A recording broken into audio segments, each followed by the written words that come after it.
Check.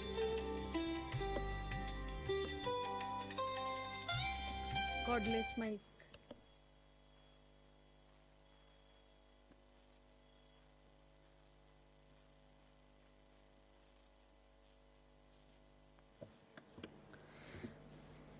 Check 1 2.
May I request everyone, please be seated.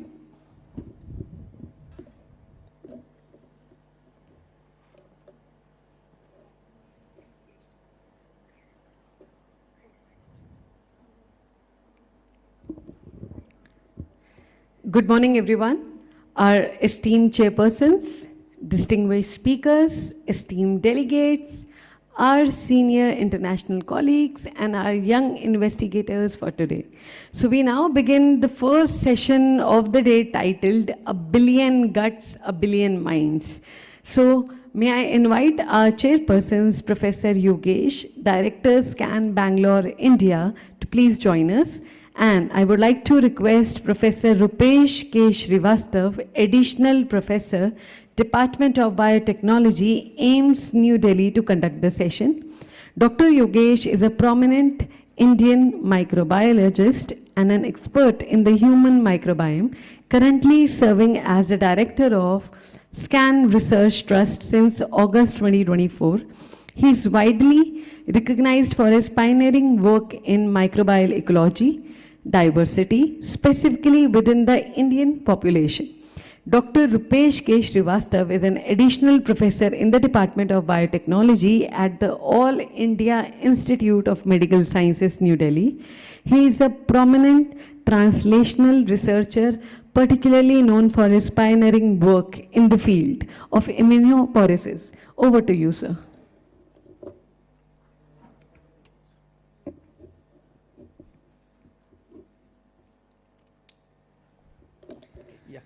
So, welcome all of you for this first session today, and we'll begin the session with the first speaker, Professor Vineet Sharma from IISER Bhopal, and he is one of the pioneer researchers in gut microbiome. He has done extensive studies on gut microbiome population across the India. And I think his introduction is already there on the screen, so I'll not spend much time introducing him and directly invite Dr. Vineet Sharma to make his presentation. Do we have? He was there.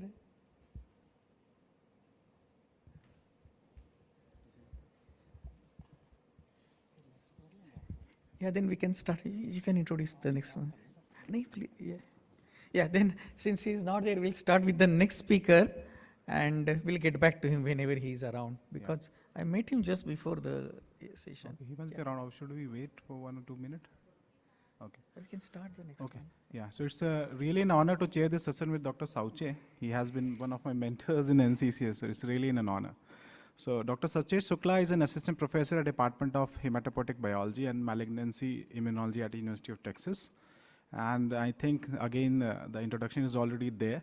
So I invite Dr. Sachesh Shukla to kindly come on the dais and start his presentation.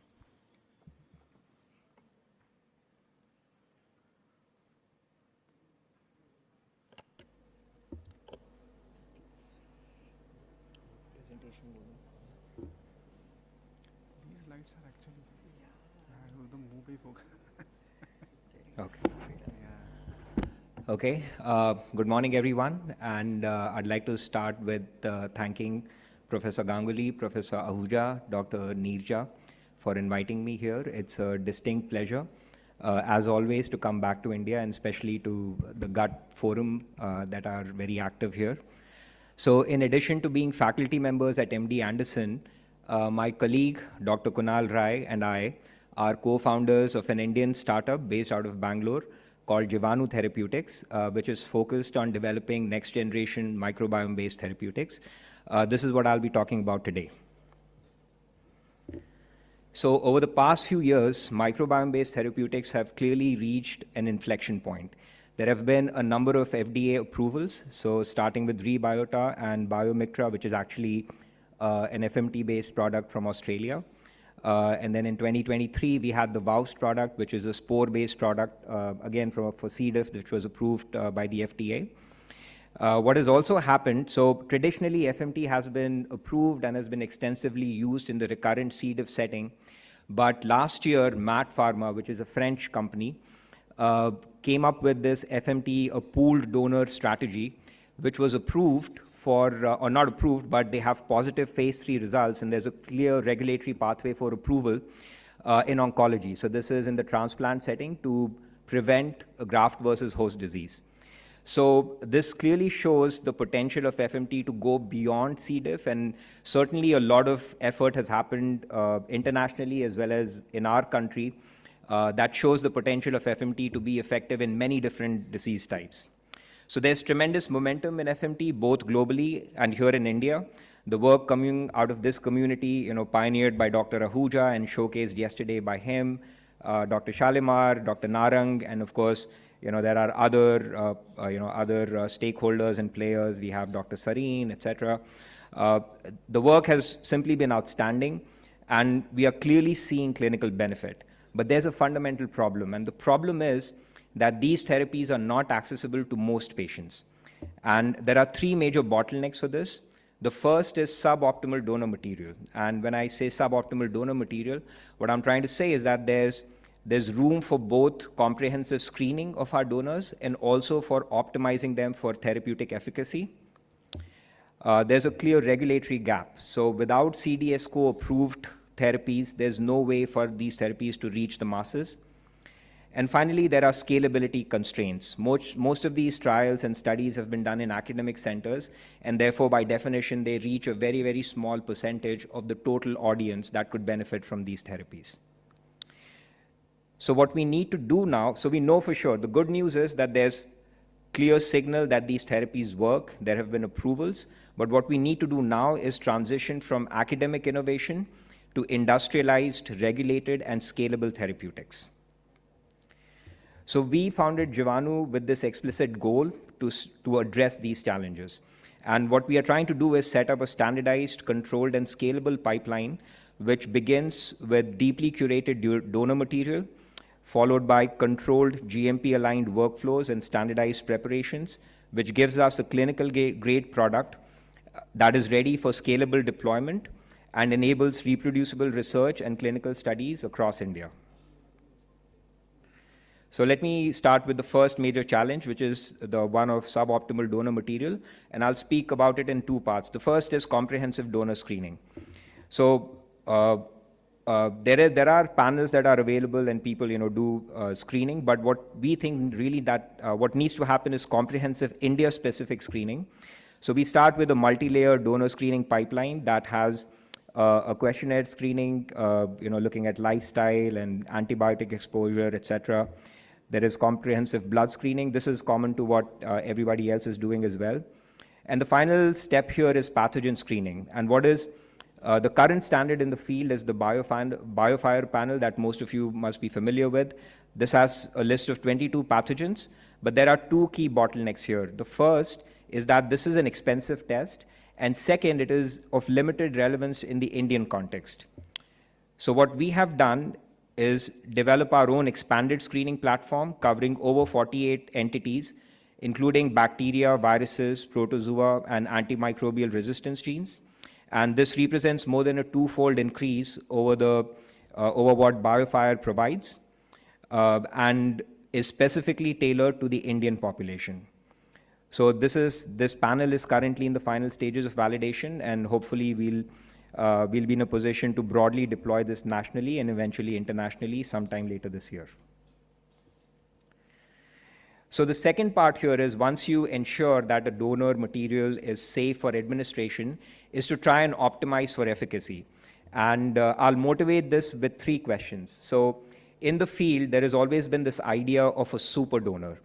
And the first question, therefore, I pose to the group is, do such super donors exist? So a super donor is this mythical creature who has fantastic gut microbiome and that can benefit a large number of patients for a given clinical indication.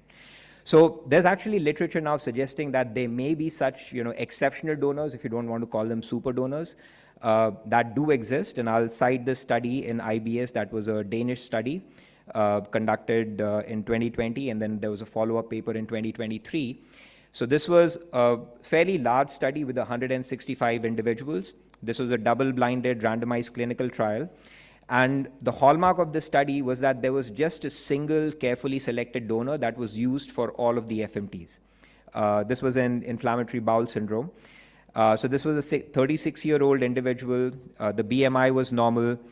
He had, he had a there was a vaginal delivery for him. He was breastfed as a baby, non-smoker, limited antibiotic exposure, exercised regularly, and his diet was rich in protein, fiber, minerals, and vitamins, right? So checked out the broad macroscopic boxes.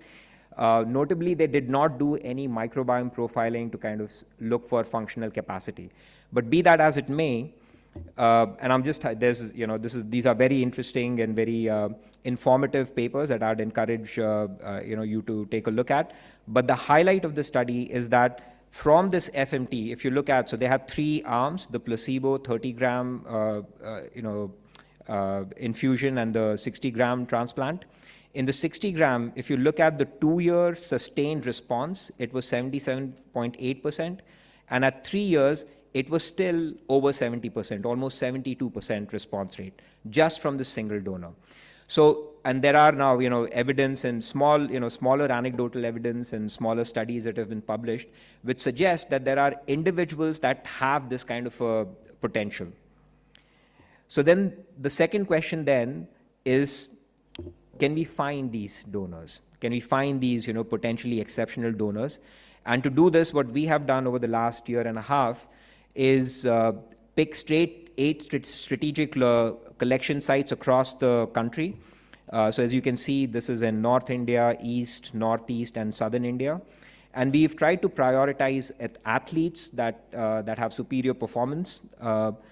We try to go to rural populations as well. And we also perform microbiome long-read-based sequencing to try and assess for functional and diversity enrichment within these individuals. So we've done over 2,000 questionnaires, out of which we've selected over 180 plus screened candidates that were profiled. And from these, we have a pool of about 20 potential exceptional donors. Okay, so this is a theoretical exercise. What we try to do is go one step further and then ask this question, how can, now that we have this pool, how would we harness them in the clinic, and how can we best harness them in the clinic? So our idea here is motivated by what Matt Pharma has done, which is to create pools of donors. So if you think about a very highly personalized approach where you have a patient with a particular microbiome profile, and that patient is, let's say, deficient in certain beneficial bacteria that are known in general or known to be enriched in that particular disease type as compared to healthy donors. Now, from your pool of pre-selected donors, you can now try and imagine creating a sub-pool that complements these deficiencies. And the idea would be, at least in theory, is that this pool would restore the functional microbiome of the recipient. So here's a case study. This was one patient with severe IBD.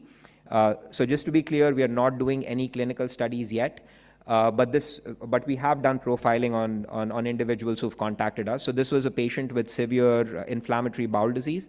And just based off the literature, we had compiled a list of beneficial species and harmful species or species that have been associated with IBD. And when we look at this particular individual, this patient had a very striking profile. So as you can see, for almost all of the beneficial species, the relative abundances in this particular individual's profile was 0. And all of the harmful species were represented. So we said, okay, if we could treat this patient, could we go back to our list of 20 donors and find a pool of 5 to 6 donors that could actually complement and provide all of the beneficial species that this particular individual lacks? And sure enough, we were able to do this quite well in this particular case. This may not always be the case. But for this particular individual, we were able to find a set of 6 donors that we had already screened that provide perfect complementarity for all of the beneficial species that were deficient in this particular individual. We have similar examples in Down syndrome and in some other clinical settings where we can find and create these pools of donors. And as we expand our donor program, I think from our pool of potential exceptional donors, we would be able to create these sub-pools as well. So another approach that you can take is not this highly personalized approach, but maybe a disease-specific approach. The idea remains the same based on literature and our own internal data. You can think of species that are enriched or depleted in this particular disease setting, and based on that, create pools of donors that are ready for clinical deployment. So currently, we've successfully done this for ulcerative colitis, alcoholic hepatitis, and certain neurodegenerative disorders. The whole idea is to move from empirical to more data-driven FMT approaches. So the next major challenge is the regulatory gap. And one of the biggest barriers is the lack of standardized manufacturing. So most FMT today is performed in academic settings where the manufacturing process is variable. So we've built a GMP-compliant facility in Manipal to enable reproducible and clinical grade manufacturing. So everything from the airflow, the clean room environment, all the processes that we do are standardized. The quality is rigorously controlled with QC pipelines to ensure safety and consistency, and also traceability. The provenance is very important in the GMP setting. And importantly, we have an anaerobic chamber where we preserve the anaerobic bacterial viability through specialized processing systems. The second barrier in terms of the regulatory pathway is simply that none really exists at the moment. So we have the GMP setting set up, and we have the stability studies conducted. We are actually engaging with CDSCO to try and get these the regulatory process defined. But what we really need is for the group to come together to define the rules so that it paves the way not just for us, but for all subsequent commercial players in the space, which will actually enable the reach of these therapies to all patients across the country. And finally, let me talk about the third challenge, which is the scalability of FMT. So FMT has severe bottlenecks, as we all know. It is an inconvenient procedure, it is time consuming, and it is very low throughput. I'm talking about the traditional endoscopy-based deliveries. So to address this, what we've done is license a technology from our partner in the US called Tend Health. They have a device that actually helps us produce oral pills from stool samples, and it's a scalable process. We get up to 300 pills from one donation. And there are ongoing clinical trials in Massachusetts General Hospital and in Israel using these pills. We already have clinical data. So we know that the performance is equivalent or better, slightly better than colonoscopy, at least in the C. difficile setting where we see a 90% success rate. This is the result of one such individual. So this is a patient from an ongoing US trial. And what I'm showing you is the pre-post and the donor profile for this particular FMT administration. And as you can see, the post profile starts closely resembling the donor with these oral pills, suggesting that there is actually colonization and engraftment of the donor microbiota in the host using these oral pills. So these were the FMT-based efforts that are underway at Jivanu, but we also have efforts that go slightly beyond the FMT. And we are developing two complementary strategies in this space. So the first is to try and define microbial consortia, where we select and combine strains from our exceptional donors based on functional and complementarity for specific diseases. And the second is our engineered bacteria program, where we move beyond selection to programming, enabling controlled expression and tunable therapeutic functions.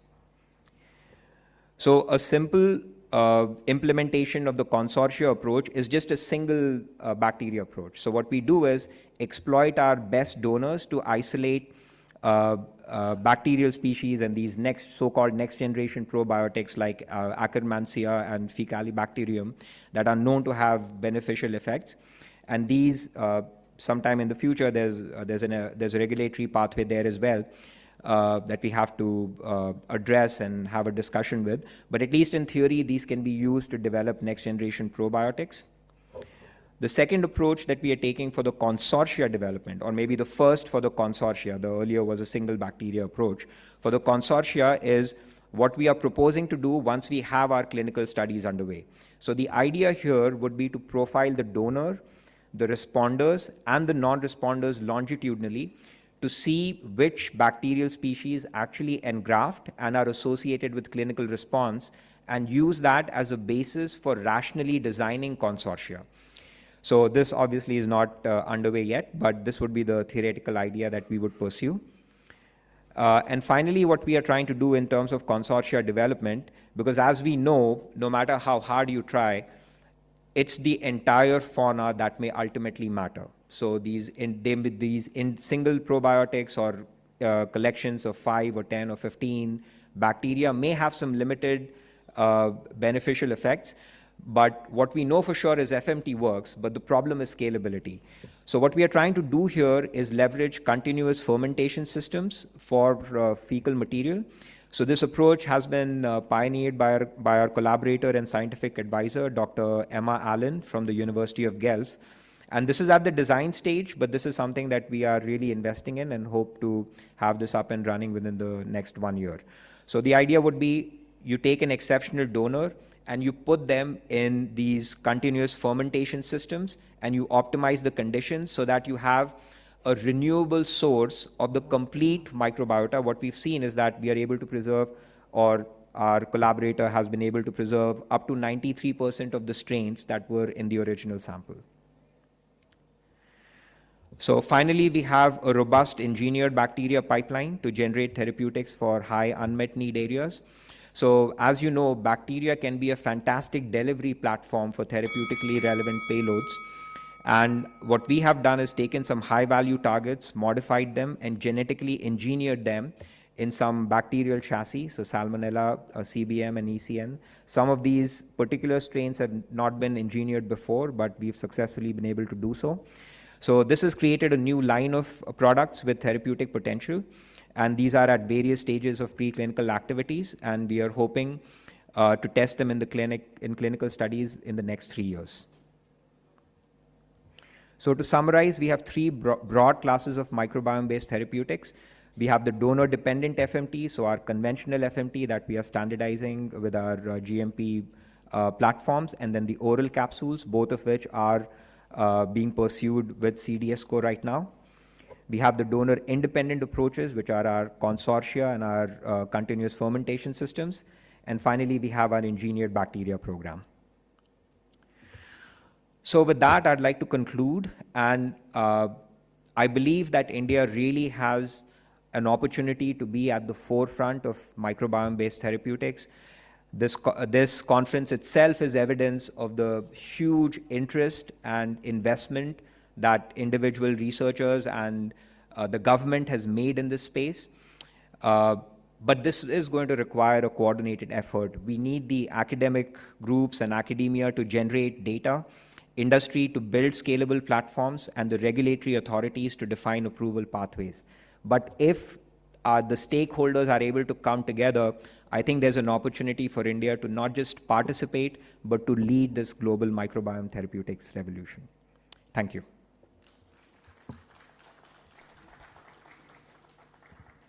Sir, shall we take the questions at the end of the session, like all other sessions we have done?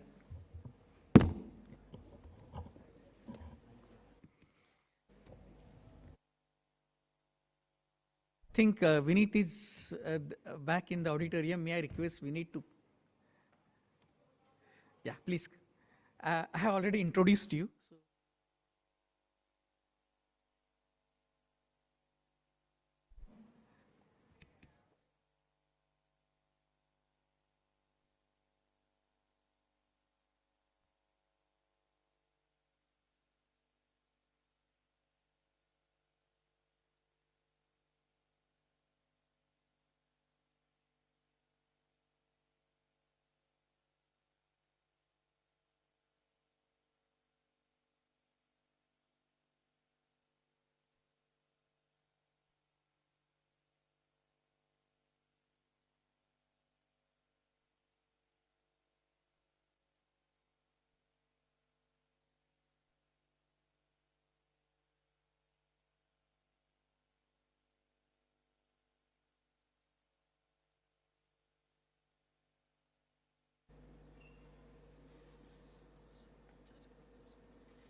Yes, a very good morning to everyone, and thank you very much for the kind introduction by Professor Soche. It is a pleasure and honor to present in this session chaired by him.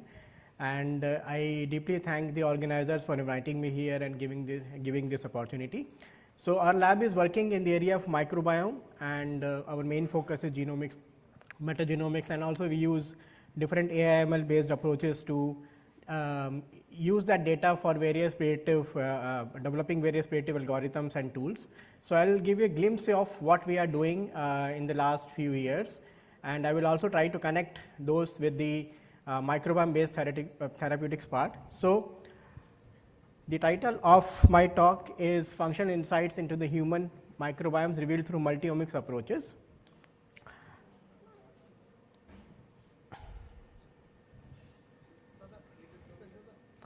Yes, so human microbiome is clearly defined as our second genome, and there is a lot more to explore. So we are also exploring different parts of the human microbiome, starting from the scalp to which is one of the largest studies so far, and we also explored the gut microbiome of the autistic children. Then we moved on and explored the gut microbiome of tuberculosis patients, the oral microbiome, the healthy oral microbiome, and also the microbiome of people who are consuming tobacco, basically smokeless tobacco products. Then our largest contribution comes from the Indian microbiome study, where we explored that how the Indian microbiome is unique and distinct from the world. So I will give you some insights from this part in my talk. We also explored the gut microbiome of colorectal cancer patients, and we are constantly using this data and the insights from this work in the bioreactor and also in the mouse model studies. So we are also reconstructing the genomes. We have isolated so many genomes from the Indian population and also can reconstruct it from the metagenomic data. So that is also one of the important things that we are doing right now, including the culturomics part. So India is a large country. There are distinct geographical regions, populations, ethnic groups, lifestyle, dietary habits. So whatever we sequence is less. So in the first study that we did, we looked at about 500 individuals from different parts of India, and then we also compared that with the available gut microbiome data from different parts of the world. So this was a study that was done. So because at that time like only a few marker based approaches were available. So first of all, we reconstructed the gene catalog for the Indian population. We found several new bacteria which were very abundant, and among those, like P. copri emerged as the most abundant bacteria in the Indian gut microbiome. And then we showed that basically how the Indian, like this bacteria and other bacteria, help in degrading the polysaccharide rich Indian diet that we regularly consume. So for this study, we use both metagenomics and metabolomics approaches. So and that in this also we produce like one of the largest gut metabolome data from the Indian population. So to evaluate the role of P. copri in detail, before we started this study, basically this bacteria was kind of notorious. Whenever people say Prevotella, it was kind to be associated with inflammation, IBD, and other kind of diseases in the Western populations. Whereas what we found is that it was highly abundant in Indian gut microbiome. In fact, my gut is having almost 60% of P. copri, right? So we reconstructed a database for Prevotella genomes, and we observed that basically this was highly abundant in all the non-Western and our South Asian populations, whereas the Western populations had other bacteria that were doing the same job, that is Bacteroides and other species. And you can also see that the Indian microbiome is highly clustering with the other non-Western. However, there is a huge spread which indicates that because we took samples from different parts of India, there is a lot of diversity in the Indian gut microbiome.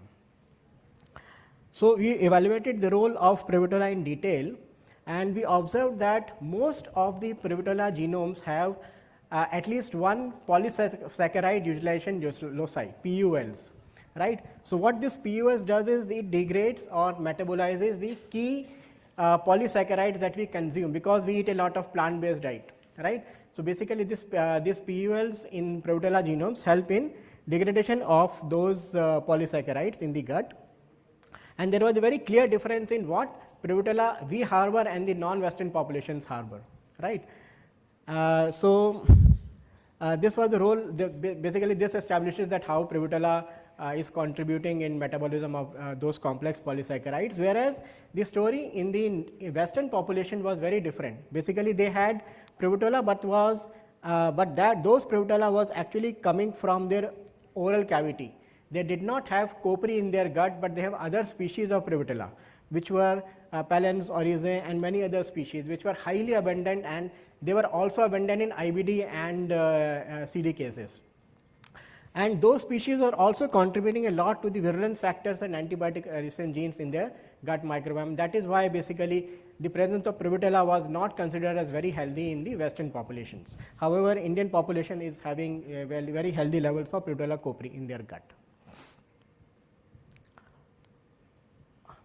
Right, so this was one of the early studies that established the role of diet in the gut microbiome, and how the Indian microbiome is unique in terms of the composition of species and also metabolism of food. So now we discussed about the carbohydrate and polysaccharide metabolism. So recently we explored how these flavonoids are metabolized in the Indian gut. So basically we eat a lot of flavonoids, as you see here, and there are two key pathways for this. One is, and however the most important pathway is the flavonoid degradation pathway, right? So when we started this study, there were only like 7 or 8 flavonoid metabolizing enzymes that were known at that point of time. So in this work we identified almost 25 more ECs or enzyme classes which can actually metabolize flavonoids in the gut microbiome. And we found that at least like there are two key players in the gut which are actually doing this job. So for this study, first of all, we built a very comprehensive database of microbes, MAGs, metagenomes to explore to identify the various new ECs which can potentially metabolize the flavonoids in the gut microbiome. And we could find almost 7,000 flavonoid metabolizing proteins and like almost 1 million homologs in these bacteria.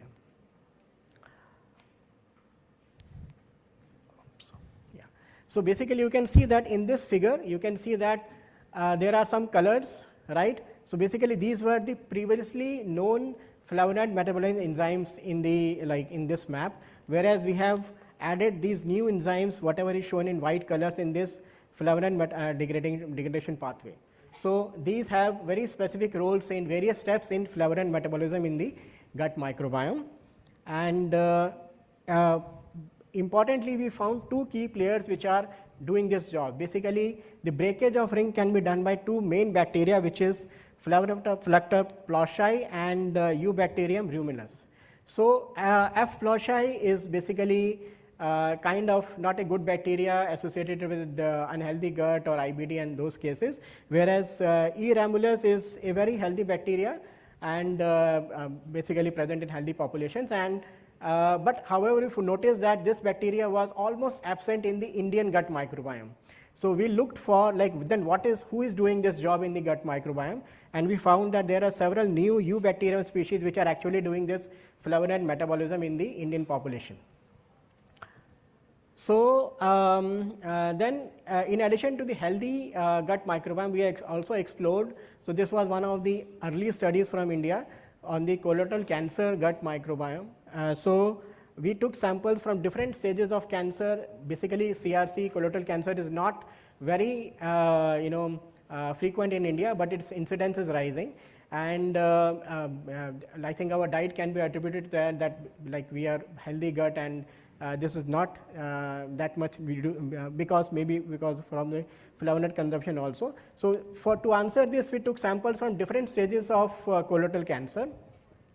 And also at the same time, we took samples from the available gut microbiome data from CRC from other populations. So what we could observe is that we could find the markers which were present in other populations, whereas we discovered a new bacteria which is Phylacter ploshi, which I also discussed in the previous study, but this was done in 2019. And After our work, almost like 200 more papers indicated its role in colorectal cancer. So this was one of the new contribution from our group. And during this study, we also identified a lot of taxonomic and genic markers. For example, here you can show that using those markers and AI approach, you can actually segregate the healthy and CRC patients, very distinctly. And now we are using this, the leads from this and from our other studies from the more data of CRC in developing diagnostic tools, methods, and also a new method for from NGS based therapeutics, like starting from your gut microbiome to sequencing to prediction of health and disease status. So expanding this further, we took data from all the populations in which CRC gut microbiome has been explored. So we took data from different populations from the world and trained our models. So this works in this way that you collect data from clean data from various sources. Then you pre-process this data, do the standard steps of microbiome analysis. Then you construct the abundance tables, use some data for training testing, and then you evaluate all the possible tools that you think may work in this kind of scenario and select the best algorithm which fits or does better for your data. So we selected those methods and developed the web server for that. So now if you have your own gut microbiome sequence, as we also see in the previous talk, so you can upload that and you can predict that whether you have some bacteria or markers which are associated with colorectal cancer. So this will be very highly non-invasive method of screening CRC at any point of time. So moving further, earlier, antimicrobial resistance was kind of associated with sewage and overuse on antibiotics. However, our gut is also one of the major carriers of AMR. So this is a very important thing that should have been that a lot of work has been done in the Western side, but in the Indian side, this is not in the in the context of Indian microbiome. So we took samples from various parts of the world and from all the possible gut bacterial species and more than 3 lakh mags. And so basically oral cavity and gut are the two main areas where there is a high emergence of antimicrobial resistance. So we took samples from mainly from these microbiomes, and we could observe that firmicutes were the major players in harboring these kinds of bacteria, and the top families emerged Lachnospiraceae and Enterobacteriaceae. So this is how we did this study. We took samples, did the standard analysis, and using all the possible AMR resistant gene sources, we identified the genes and mapped on the various populations and bacteria. And what we observed from here is that basically tetracycline resistance and efflux pumps are the major categories of AMRs that our microbiome harbor, right? And among those, basically tetracycline and efflux pumps you can see here. And the bacteria which are the major carriers were Pseudomonas aeruginosa, E. coli, Citrobacter, Klebsiella, which were also clinically important. And these are the top families that also include Enterobacteriaceae and Lachnospiraceae, and the bacteria that contains more than one gene of these AMRs. So basically this is a very detailed and comprehensive study. I will not go into details of this because a lot of thing is unpublished at this point of time.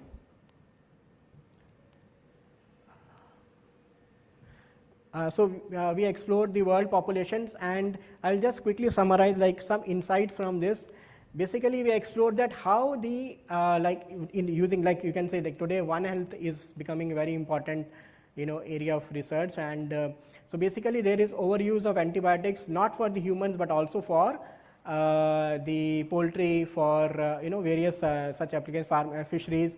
So basically many of these populations harbored the AMR genes which actually originated because of overuse of these antibiotics in those areas, right? In addition to the common tetracycline resistance genes which were kind of common in all the population, which are naturally occurring AMRs in most of the bacteria. So gut commensals, few of them contain these AMRs because they were natural carriers, and also some are very prone to horizontal gene transfer and harboring these from other bacterial species. And of course, like the IBD and CRC patients had higher abundance of these AMRs, perhaps because they are taking antibiotics like for the treatment. So a lot of things are also in this study, but I will not go in details of that because this is still unpublished. So looking for probiotics, AMR in gut, and also new species of gut, culturomics is very, very important part of our lab.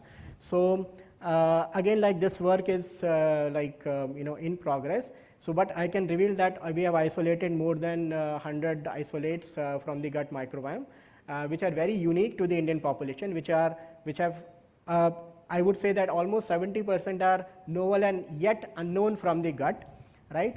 And we are testing them for their potential as probiotics, and also exploring that AMRs and horizontal gene transfers, and the detailed analysis of these microbiomes.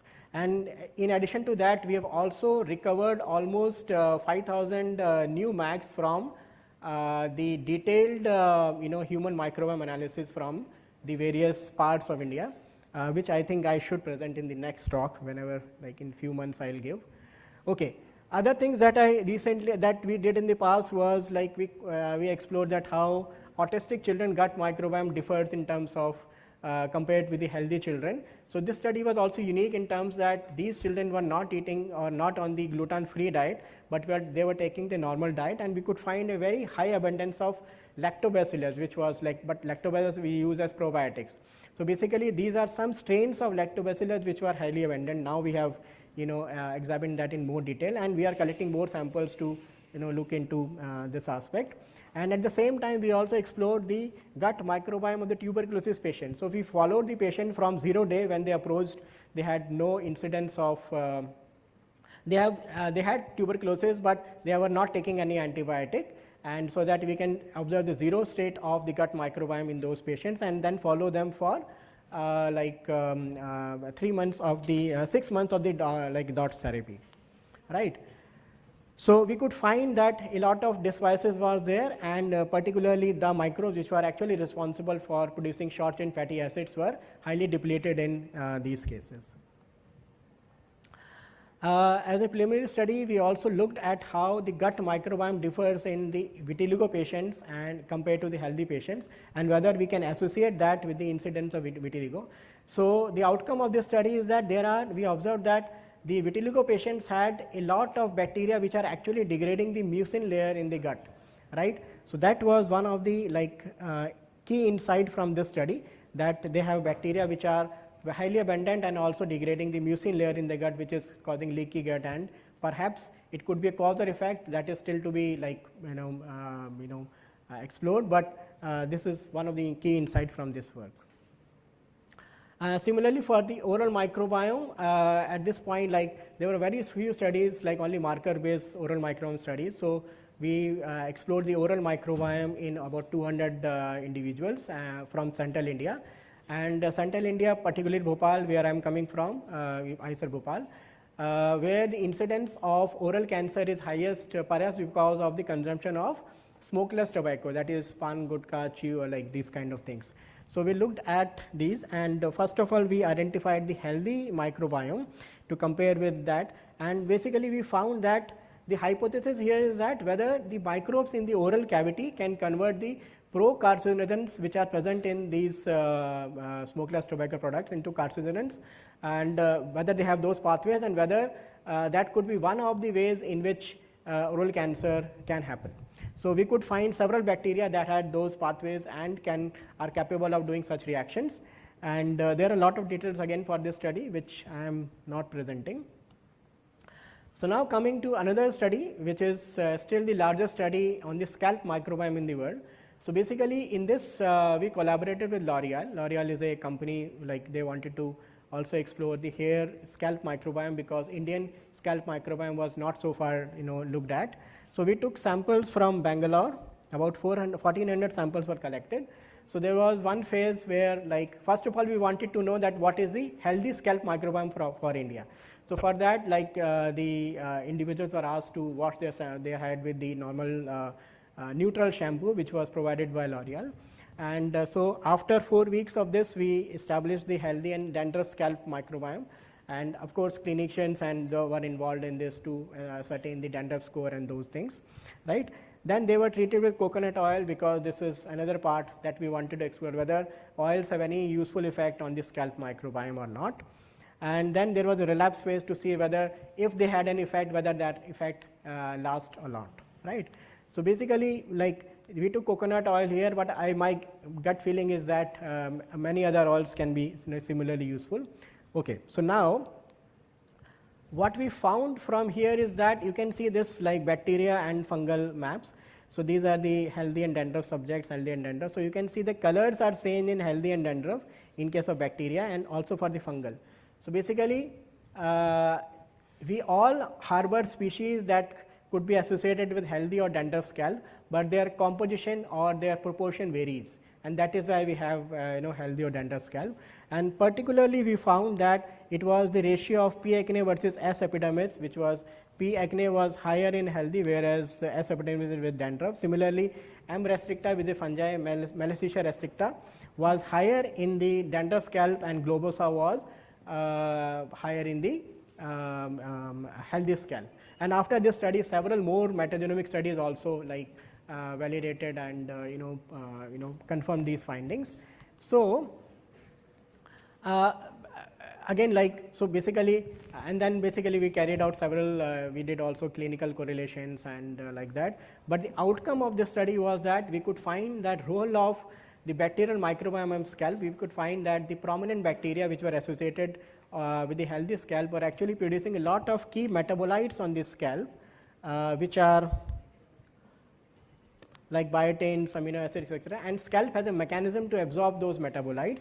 And on treatment with coconut oil, we could find that these healthy bacteria were kind of enriched on the scalp by treatment of oil, right? Whereas oil did not show any effect on the like dandruff scalp, and we could find that almost 40% of the Malassezia species that we observed in the Indian population were unique to India, right? So far, like so basically these are new species, and that is why like some, like you can say that you may be trying like some anti-dandruff shampoo from West, and that may not work in India. It is because you may be harboring these kind of new scalp. And I think this study is also taken like in detail by, we are not doing this further, but I think L'Oreal is now isolating those species and also looking at their impact on the dandruff. Okay, so now we generate a lot of data, and other populations are also generating a lot of data from the metagenomes, gut metagenomes, and in fact all body parts. So can we now use this data to answer the question that can we predict whether your microbiome is healthy or diseased, what kind of disease you may have, right? And what are the biomarkers or key species that are actually associated with those diseases. Okay, so the recent version of this tool, Meta PhD, has about 45,000 species from 70 populations of different parts of the world, right? So we use all the metagenomic data. We analyze the data locally again, so that it is a kind of normal, like normalized analysis for all, right? And then we train the algorithms for this. So now we could predict that with 80%, more than 80% accuracy, that whether your gut microbiome is healthy or diseased. We can also tell you that what kind of disease is there, and we can also predict the population with a very high accuracy. So now in the talk just before me, we were discussing about FMT and individual specific FMT. So now the microbiome in different individuals and populations is different, right? We also found, others have also found, right? So should the treatment be same, right? So basically using this tool, you can actually identify the markers or the species, or basically we call them features here, which are different in that individuals, right? And then we can get clues of what should be corrected and how it should be corrected, right? So basically, if you go further, so these are the different diseases that we covered here, right? From almost 110 studies, and this is like almost 45,000 now from different countries. We have taken samples, right? And this is our algorithm. We collected data from various places and did standard pipeline for the analysis. This pipeline is also now automated at our end, so we don't have to do this manually. We just take the data and it gives you the result till the abundance table. And then we train the algorithms. We apply both classification based approaches and ANN or machine learning based approaches for this, and we can predict whether this is coming from a healthy or disease. So like this, right? So, and also it can tell what biomarkers are there and associated with the health or disease status of that population, and it can also predict the population very, very correctly, whether the sample is coming from which population, right? So that in the future when we want to correct, we should do population wise, and in the distant future individual wise, right?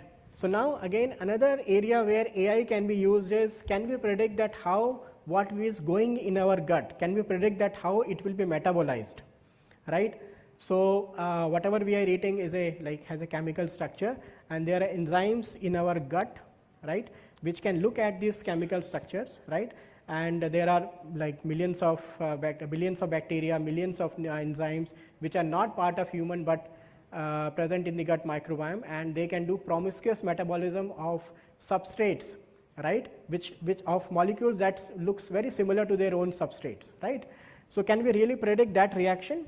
And similarly, we apply a lot of cosmetics on the skin, and can we, like for example, a deodorant or a cream that should last for like 24 hours, but it was made for the West population, but it is showing some allergy or skin problem or not lasting that long. So it could be because of the microbiomes. But can we really predict that, like for a chemical which is applied on your skin, how the skin microbiome will metabolize it, right? So it's a not so easy, because it's a kind of, when something goes into your gut, there's a cascade of reactions which happen. The substrate of one is the product, and the product of one is the substrate for the next step, and like that it goes on, right? So I have to predict the entire chain on each and every reaction, and exact species from which that enzyme is coming from. Okay, so basically it looks like this. So nutraceuticals, antibiotics, or drugs that goes into our gut, microbes look at it, and so basically a structure is very complex. This part may be identified by one enzyme, this part may be identified by another enzyme. So you have to also predict that multiple enzymes which can act on the same structure, and what positions will be made like critical for the modification. And this strategy actually has been used in various drugs to convert that from active drugs into the inactive forms, right? Or like this. Okay, so basically we explored I think I have just 2 minutes left, right? So we validated, and this is the tool which can predict that whether what you are consuming can be, how it is metabolized by the gut microbiome, right? Similarly, for all the FDA approved drugs, you can check from here. For the skin metabolites, you can upload any structure of molecule that is present in the skin, this thing, and it can predict. So basically how this approach can help is that, because drug development is a very expensive and long-term process, so if you know beforehand that this population may metabolize it and it will become ineffective, so you can protect that molecule beforehand before going to the clinical trials. So I'll just give you like 1 minute summary of, we are also doing a lot of genomes from India. So this is like, and we are also using like phytochemical for this to predict that how they will be metabolized by the gut microbiome. So we are the first in the world to sequence all this that you are seeing on this screen, right, including the national bird, national animal, national tree, and like that.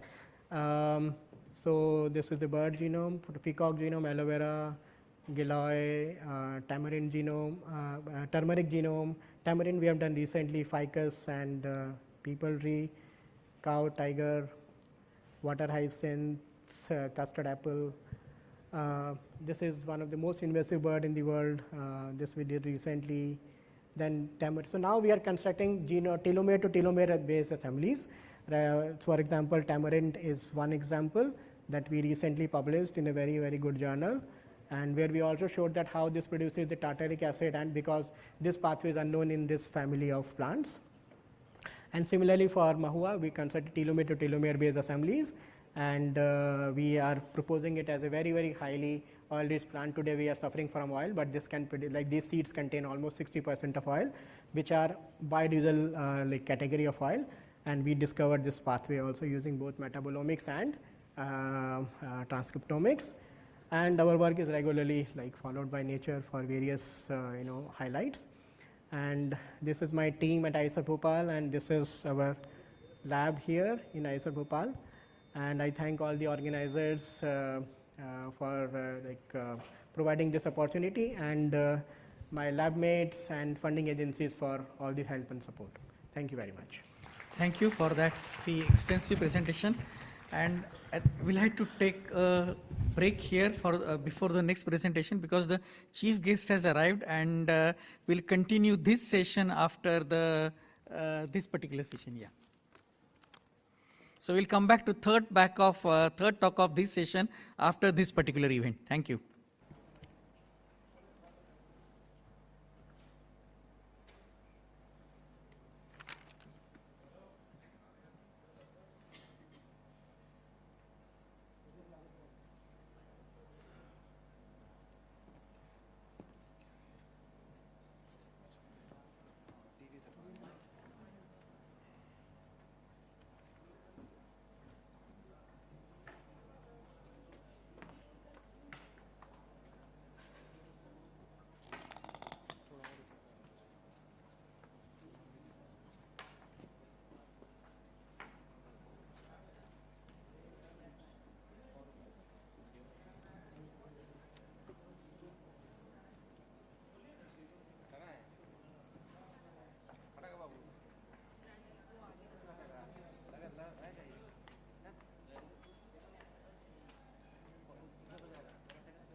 A very good morning, respected chief guest, Shri Rajiv Gauba-ji, respected Professor Srinivas-ji, dear colleagues, delegates, and my young students.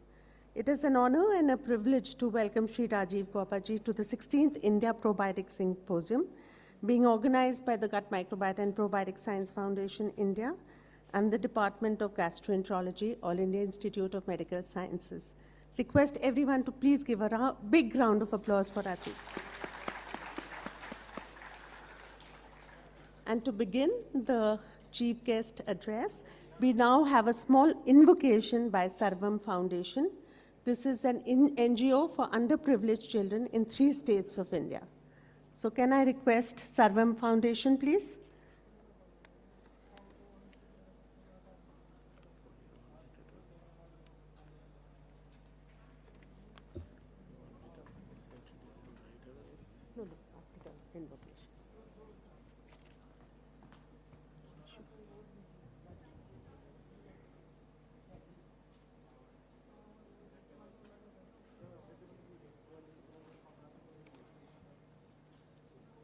Good morning, everyone. A very warm welcome to all of you. Thank you for giving us this opportunity to perform here. We are the Shaktis from Sarvam Foundation, a place where girls are nurtured over many years to grow with confidence and a purpose. At Sarvam, we learn many things like classical dance, yoga, spoken English, and digital literacy. But one of the most important things we learn is to how to take care of our body. Daily, we eat banana, chickpeas, jaggery, and a homemade juice of 18 ingredients. They are beetroot, ghee, cumin, ajwain patta, curry patta, and so on. Forgive me for naming each one. But we take pride in this and feel blessed to have this nourishment every day. We, the Shaktis, we are 395 plus Shaktis across 3 Indian states, Delhi, Haryana, and Bangalore. Our first 3 batches, around 22 girls are pursuing their college degrees, also working with organizations such as the Heritage School Vasant Kunj and Marriott. They receive a stipend, also getting professional exposure. They are transforming an entire future as teachers. Today's performance, you will not only see the art, but through this, you will understand the journey behind it, the journey of transformation. Thank you.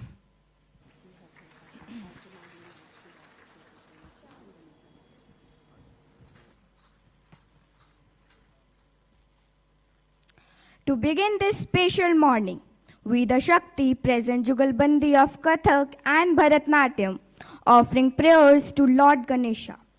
And we seek his blessing to enlighten our path of learning, self-discovery and empowerment.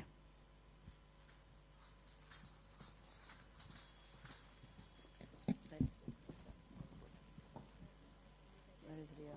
Riya's gone. I don't know whether Riya will be able to do that one. You're not doing this. Should I? The song.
गणदैवताय गणाध्यक्षाय धीमहि गुणशरीराय गुणमण्डिताय गुणेशानाय धीमहि गुणातीताय गुणाधीशाय गुणप्रविष्टाय धीमहि एकदन्ताय वक्रतुण्डाय गौरीतनयाय धीमहि गजेशानाय भालचन्द्राय श्रीगणेशाय धीमहि एकदन्ताय वक्रतुण्डाय गौरीतनयाय धीमहि गजेशानाय भालचन्द्राय श्रीगणेशाय धीमहि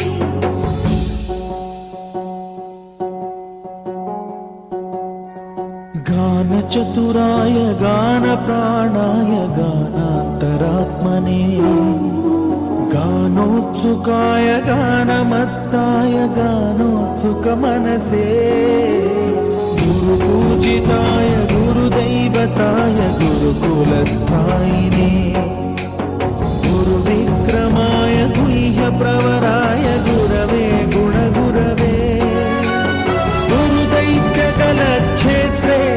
Gurudharma सदाराध्याय गुरुपुत्र परित्रात्रे गुरुपाखण्ड खण्डकाय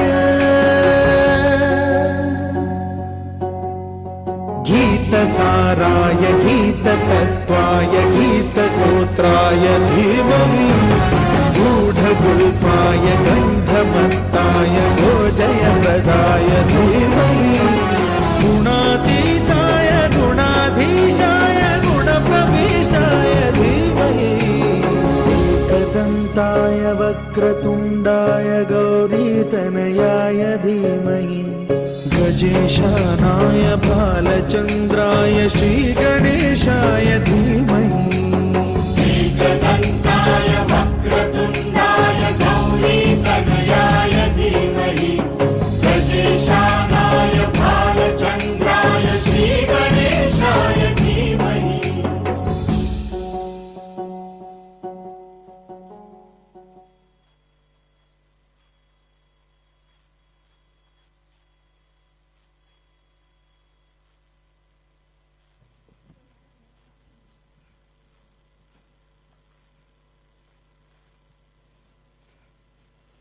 Today, we all are talking about our gut health. Today, food is one of the most integral part, and millets are the magic food. Our performance in about educating citizens the impact of them. Thank you.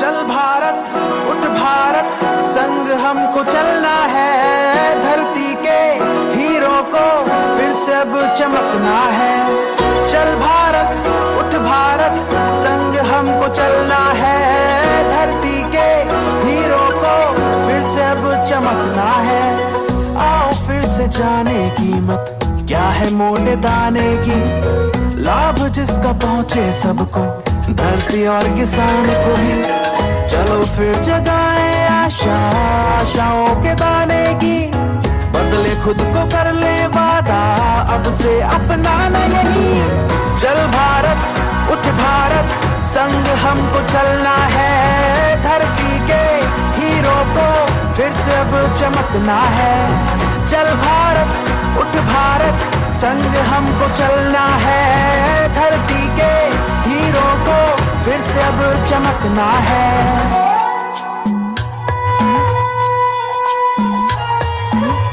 पोषण का सागर जिसमें ज्वार बाजरा है वो रागी कुटकी और झंगोरा आओ जाने क्या है वो तपती धूप में भी उगे ये जोर ज्यादा मांगे न जो अपनाए आज उसे तो कल की सूरत बदले वो चल भारत उठ भारत संग हमको चलना है धरती के हीरो को फिर से अब चमकना है बात इतनी है समझनी अब से इसको बोएंगे खेतों के सोने को थालियों में संजोएंगे आओ जोड़े रंग नए स्वाद नए थाली में दे निरोगी काया ऐसी शक्ति हर दाने में हम जो अपनाए से तो दे मुस्कान किसान को भी वादा कर ले आज चलो सब अपनाएंगे आज से ही चल भारत उठ भारत संग हमको चलना है धरती के हीरो को फिर से अब चमकना है बात इतनी है समझनी अब से इसको बोएंगे खेतों के सोने को थालियों में संजोएंगे चल भारत उठ भारत संग हमको चलना है धरती के हीरो को फिर से अब चमकना है बात इतनी है समझनी अब से इसको बोएंगे खेतों के सोने को थालियों में संजोएंगे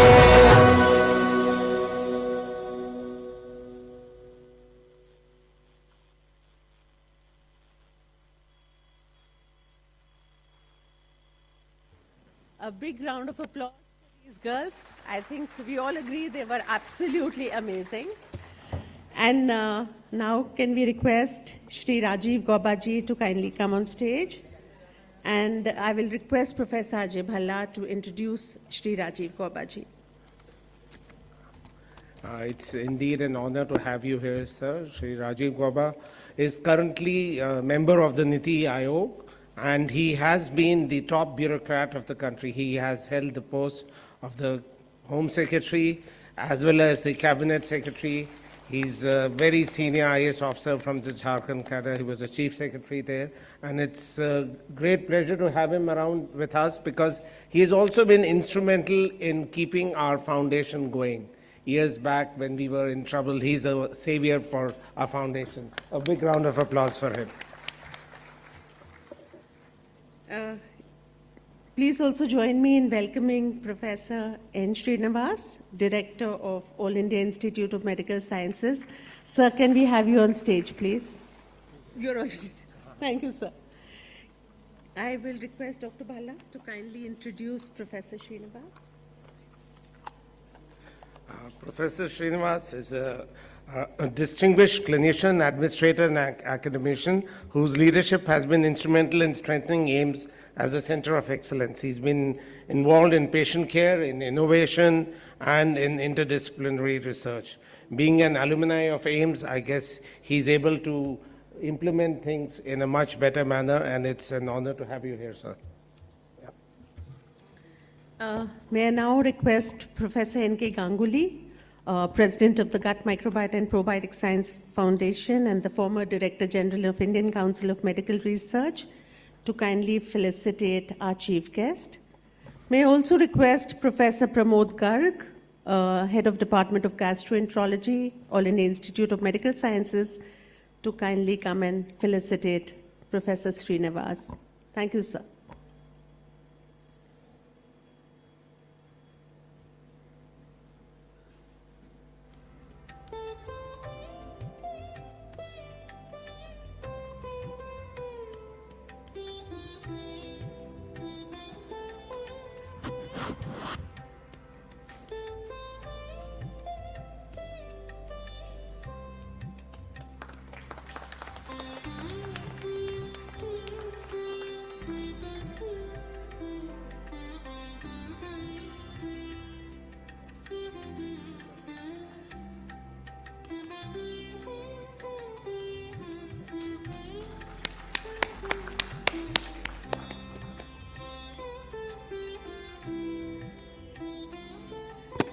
Can we now request Sri Rajiv Gopaji to kindly come for the chief guest address? A big round of applause, sir.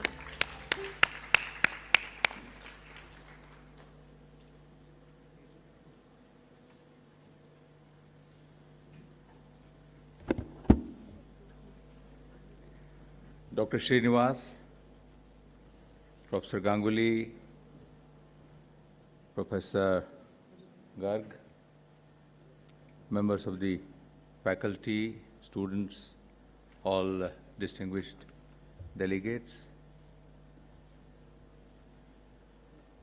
Very good morning to all of you. It is indeed a privilege to address this distinguished audience when Dr. Bhalla and Neerja ji, they asked me to, come for this event. I told them, look, I am not an expert, so I'm not the right person. But they insisted and I agreed, so here I am. So I would like to commend, first of all, the Gut Microbiota and Probiotic Science Foundation and the All India Institute of Medical Sciences, the Department of Gastroenterology, for this initiative.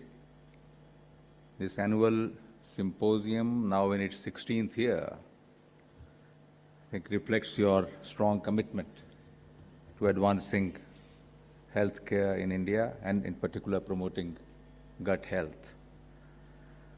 There is an old adage that all diseases begin in the gut. Trillions of microorganisms reside in the gut. Bacteria were always dubbed as, seen as enemies of the body, human body. They were thought to only cause disease, and sterile bacteria-free world was regarded the safest. But that dogma that we are born sterile and that a germ-free environment is the safest has long been buried. human body, I'm told, harbors about 37 trillion microbes, which is more than the number of human cells. Even placenta and amniotic fluid are based in microbes. And the largest number of these microbes dwell in the gastrointestinal tract. They play a crucial role in physiology, including assimilation of nutrients from complex dietary compounds that would otherwise be indigestible for the host. The gut microbiota has the ability to metabolize nutrients and thus help in the availability and intestinal absorption of nutrients. Gut microbes, I'm told, are also crucial for the immune system. Recent findings suggest that the intestinal microbes are intrinsically linked to the brain through the gut-brain axis and can influence both behavior and mood. Maintaining a healthy gut microbiome, therefore, has to be in the mainstream of healthcare, preventive healthcare particularly. The role of probiotics and continued research in this field has assumed even greater significance today, given the huge changes that are taking place, which have taken place in the dietary patterns related to lifestyle changes, occupational patterns, urbanization, and increasingly everywhere, even in small towns and villages. Because regardless of where you live today, whether you are in a metropolis or a small town or a hamlet, people have moved away from or moving away from the traditional, thalis and regular eating, which used to help maintain gut health. So traditional foods rooted in the long-standing cultural practices naturally align with principles of microbiome balance, digestion and nutrient density. Many traditional foods like yogurt, kimchi, sauerkraut, they include fermented items which are packed with probiotics and whole grains which feed good bacteria. They have fewer additives which can disrupt gut bacteria.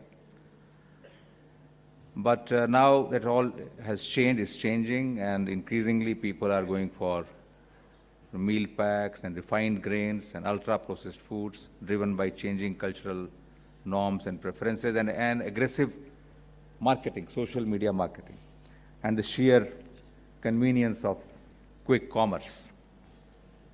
The long-term consequences of these changes, these trends for gut health and overall disease burden could be significant. Already an estimated 56.4% of India's disease burden is attributed to unhealthy, nutrient-poor, or imbalanced diets. I think it would be safe to say that if neglected, these microorganisms can end up creating macro consequences for public health. This annual symposium, therefore, is important, and I think we need to do everything possible to promote healthy eating and perhaps going back, in a sense, to our roots in many ways. So since we have all health care professionals gathered here, Director Ames, Professor Ganguly, many distinguished academicians, professors, and students, let me also touch upon some other general aspects of healthcare. Healthcare is not just another important sector, it is by far the most vital sector which touches every person, every individual, every family. And even for national development, for economy, healthcare is of utmost importance. With 65% of our population below the age of 35, we have an immense opportunity, but we will be able to realize the full potential of these demographics only if we have a healthy workforce. This window of opportunity will not last forever. We are in the middle of a tectonic demographic transformation. The percentage of elderly population is projected to double to over 20% by 2050. So we must parallelly begin to prepare for active and healthy aging in order to unlock the potential longevity dividend also. Essentially, we have to recognize that investing in health of citizens is not a cost but an investment for realizing the vision of Viksit Bharat. In recent years, India has made commendable strides in expanding access to healthcare services, improving health outcomes, and fostering innovation. Ayushman Bharat has been a truly path-breaking initiative. Together, PM Jan Arogya Yojana and the PM Bharatiya Jan Aushadhi Pariyojana have created a financial shield for citizens, averting for crores of individuals and families the financial catastrophe that often follows a serious disease or hospitalization, and families get pushed into penury. With over 33,000 hospitals empaneled, PMJ is the world's largest health scheme fully funded by the government. More than 2,000 generic drugs are now made available through 16,000 Jan Aushadhi Kendras at prices which are 50 to 80% less than that of branded equivalents. Health centers, sub-centers have been upgraded as 1.8 lakh Ayushman Arogya Mandirs, providing comprehensive primary health care services free of charge and offering screening, prevention, control, and management services. These initiatives have yielded significant positive outcomes. In the last 10 years, government health expenditure has increased substantially from 29% to 48% of total health expenditure, and out-of-pocket expenditure has fallen from over 62% to less than 40%. This decline has saved households over 1.25 lakh crore rupees, preventing millions from being pushed back into poverty due to the cost of medical treatment. However, significant challenges remain. Firstly, access and equity. There are substantial deficiencies in healthcare availability, particularly in the rural and underserved areas. Second, affordability continues to be a barrier for many. Third, there are gaps in terms of consistent quality and patient safety across healthcare facilities. And fourth, human resources and capacity. There is need to urgently address shortages of healthcare professionals and enhancing their skills, ensuring that they remain updated.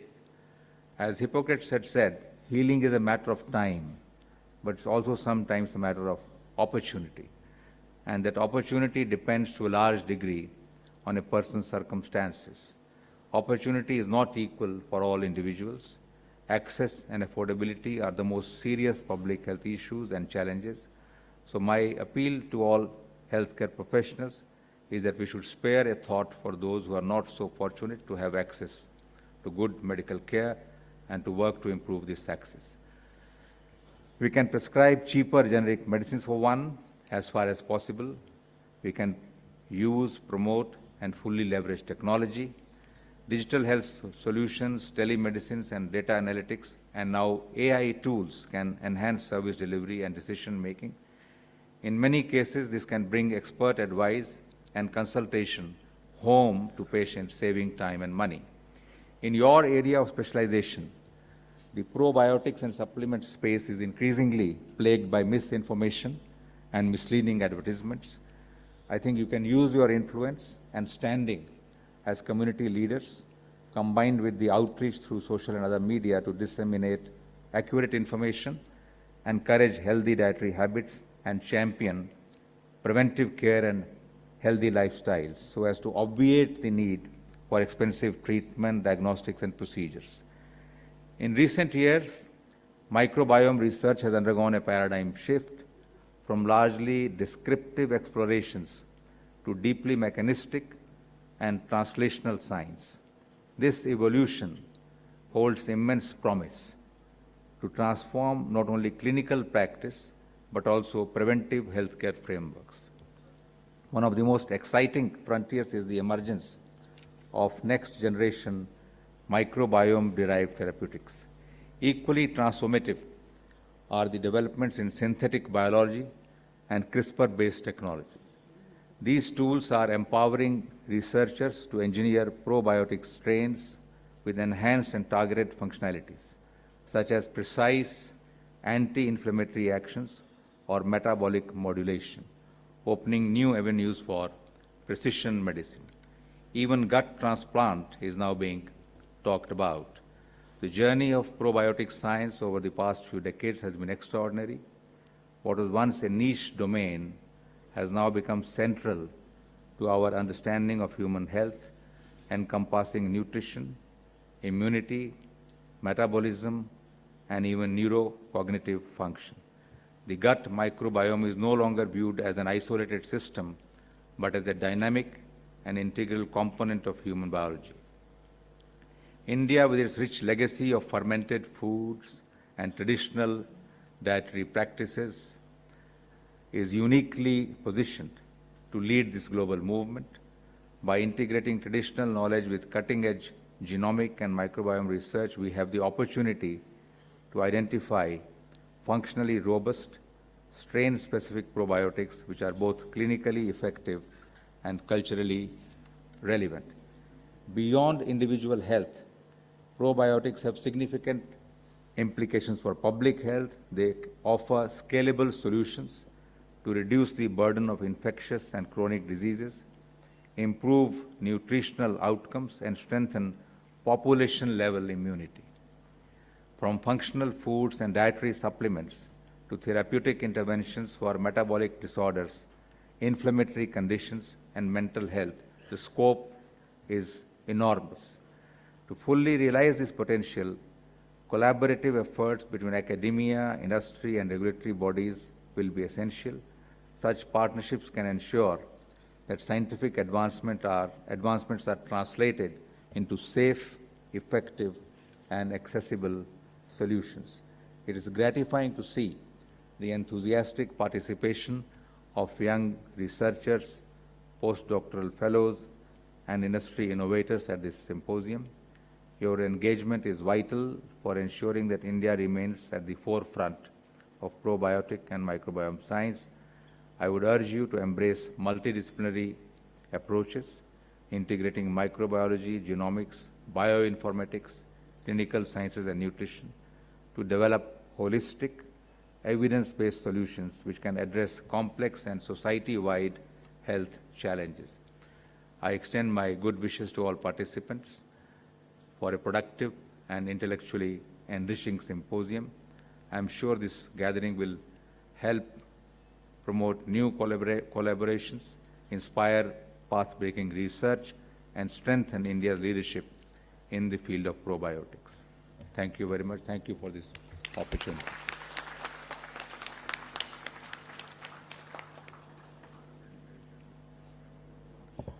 Thank you very much, Shri Rajiv Gaubaji. That was a very enlightening and inspiring address. And of course, there needs to be an investment in health, for a healthy Viksit Bharat. And I now request Professor Ganguly to kindly. Thank you so much, Honorable Rajiv Gaubaji.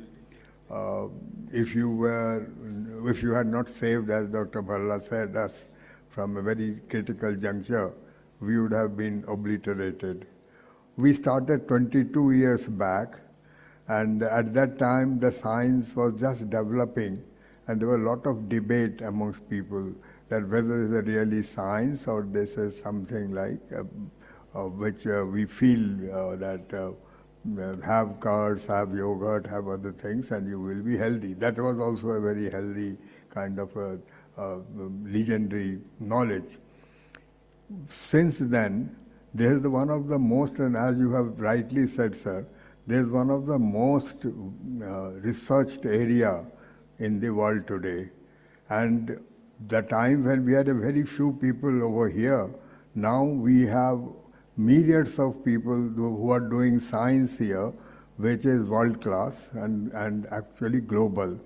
All what you said, like just before you came, there were two speeches, one by Dr. Sachet Shukla from the MD Anderson, where he created with the technologies which you really talked about, a product which is now will go to the people of India.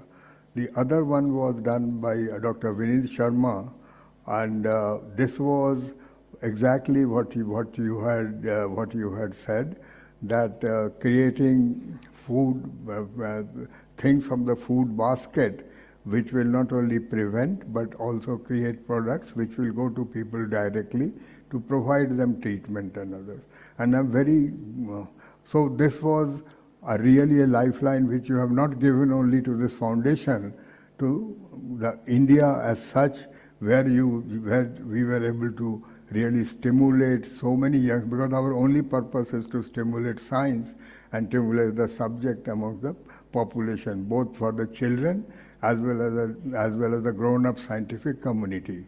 And I also am very grateful to Dr. Srinivas that he provided this opportunity to come here, where the stalwarts are here who are now recognized globally. Dr. Vineet Ahuja, Dr. Pramod Garg, Dr. Shalimar, Dr. Rama Chaudhary from the Department of Microbiology. You just go to every department, and there are stalwarts which this institute has produced. And what this institute has done for this science has really stimulated a huge number of other scientists in India to grow and learn from you. So we are very grateful, Dr. Srinivas, that you provided this opportunity to come here among this group. I'm also very grateful to our academic committee as well as a governing body, which is comprised of who's who from the Indian science. They represent every corner of India, from north, south, west to east, and have provided us the knowledge and their time to design these curated meetings every year with a proceeding which is published, as well as newsletters, as well as providing awards to the youngsters coming from the who are below 40 to stimulate them to do more research. Lastly, I am very grateful to our donor, the Yakult Honsha Foundation from Japan, who have pledged us at least 5 years donation to be functional. Thank you very much, everybody, all who have come here, and particularly Professor Gabaji. Thank you very much.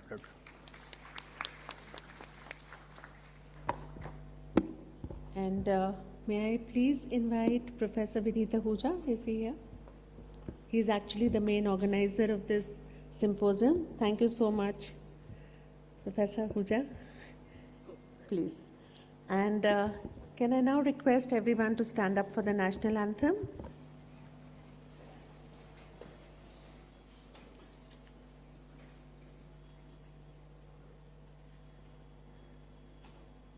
जनगण मन अधिनायक जय हे भारत भाग्य विधाता पंजाब सिंध गुजरात मराठा द्राविड उत्कल बंगा विंध्य हिमाचल यमुना गंगा उच्चल जलधि तरंगा तव शुभ नामे जागे तव शुभ आशीष मांगे गाहे तव जय गाथा जन गण मंगलदायक जय हे भारत भाग्य विधाता जय हे जय हे जय हे जय जय जय जय हे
Ladies and gentlemen, now we will continue the session. Over to our chairpersons on the dais. So thank you very much, and now we are back to our session. Our next speaker is Dr. Vel Murugan, who comes from KMCH Research Foundation, and again, his brief CV is already there on the screen, so I will not waste much time in reading on that. I would request Dr. Vel Murugan to continue with his talk. Thank you very much. Thank you.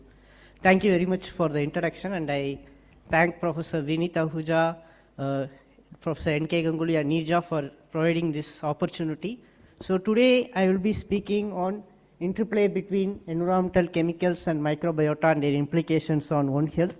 So as I was introduced, I am from Coimbatore, working in a private hospital, Kovai Medical Center college. We have a medical college also, and we have a separate dedicated research wing, a research foundation which is involved in doing epidemiological studies, and also we have started working on understanding the physiology of the diseases, and I largely work on microbiome.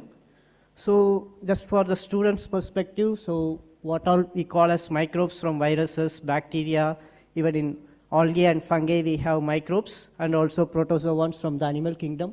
So as my title has been shown, we have microbes and chemicals which are present everywhere, right? Even studies have shown even in extraterrestrial space, microbes are present in deep ocean sediments, everywhere it is present. And in both cases, we have good and bad. Both in case of chemicals also, we have essential nutrients, toxic chemicals. Similarly with microbes also, we have good and bad. And there has been a constant interaction which happens every time, right from the evolution of this earth, which drives. It's a double-edged sword, where the microbes also can change the activity of the chemicals. Similarly, the chemicals also modify both the diversity as well as the function of the chemical. And this is an endless interaction which drives the whole world, and it happens everywhere, right? In soil, in the evolution of the earth. I'm not going deep into these things. So, and also they present in all the life forms, right? From small protozoans, even sponges. In case of sponges, nearly 50% of their body weight was constituted by the microbes. And they are associated with all the life forms everywhere. And human biology can no longer concern only with human cells. So now we have understood we have more number of cells. So nearly 3 to 4% of our body weight is constituted by the bacteria which is present, but in terms of number of genes and number of cells, they outnumber, because all the cells in our human body, human cells have the same set of genes, whereas the microbes, every microbe is unique. Even within the same species, you have different genes which are present. So everything is unique, so they outnumbers. So these are the sites which are well known to harbor the microbes, right? From oral cavity, esophagus, gastrointestinal tract, vagina, skin, and no one surprises on all these things. Even before invention of next generation sequencing itself, we know these sites harbors microbes. But now studies have shown no organ is sterile. Even the internal organs have microbes, including lungs, liver, pancreas. Many studies have been shown, and this is a report from our study where we have collected breast cancer tissues, and we have showed the diversity of microbes, and also we did a metabolomics and showed its association with the metastasis after 5 years follow-up.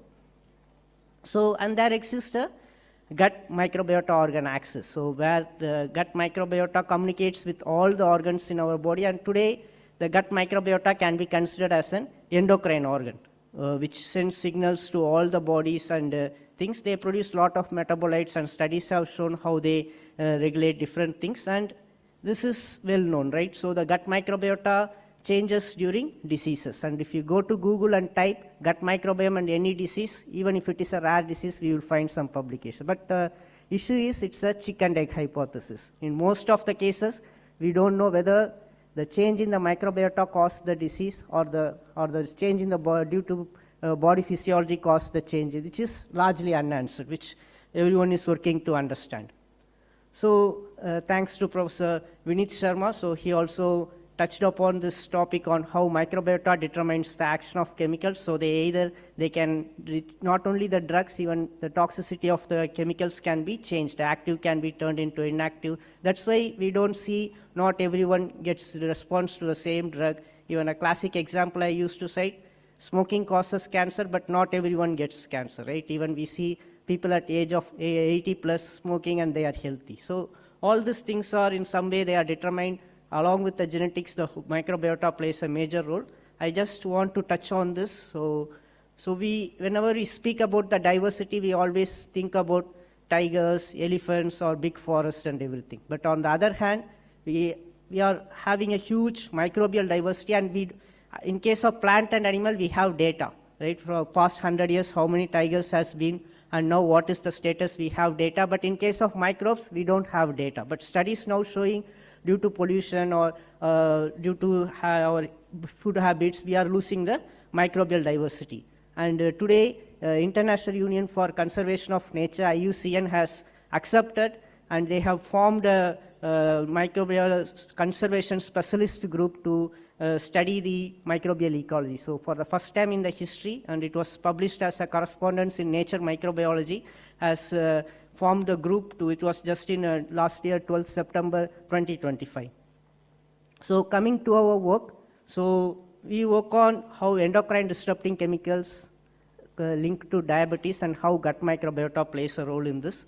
And so this is, you can see there has been an increase in diabetic prevalence over the years, but on parallel there was no increase in other traditional risk factors, what we call it as obesity, hypertension. Even you can see there is a fall in smoking in India over these past few decades, but still we see an increase in diabetes. On the other hand, there has been an increased production and consumption of endocrine disrupting chemicals into the environment. And most of our studies were driven by our cohorts, epidemiological studies done by Kobe Medical Center and hospitals. We have 3 cohorts which we are following for the past 10 years from 2015, rural, urban, and a semi-urban region. And in all these 3 regions, we see almost an equal prevalence of diabetes. But the most interesting thing is, only in urban we see association of obesity and hypertension and dyslipidemia with diabetes, whereas in rural and suburban population, we don't see that association, but still they are diabetic. Even we did a complete atherosclerosis, carotid intima media thickness in this population, and the prevalence was higher in rural, where we don't find dyslipidemia or obesity, but relatively the atherosclerosis was higher in the rural population. Then in collaboration with the IIT Madras, we have did a profiling of all the toxic heavy metals and also pesticides in their blood, and we have showed the association. So this is what is prevalent. So this is not the case in just in a single village. So even I have not included that. We have did a survey kind of study all over Tamil Nadu covering some 67 villages among 1 lakh population, and we have showed there is prevalence of diabetes, huge burden in rural India, with no signs of obesity, and most of them are undiagnosed. When we are doing the health camps and the epidemiological studies, nearly 1/3 of the population are being diagnosed during our study. So, and this is a PhD work done in Madurai Kamaraj University, where we have shown how organophosphate pesticides are metabolized by the gut microbiota and serves as a substrate for gluconeogenesis.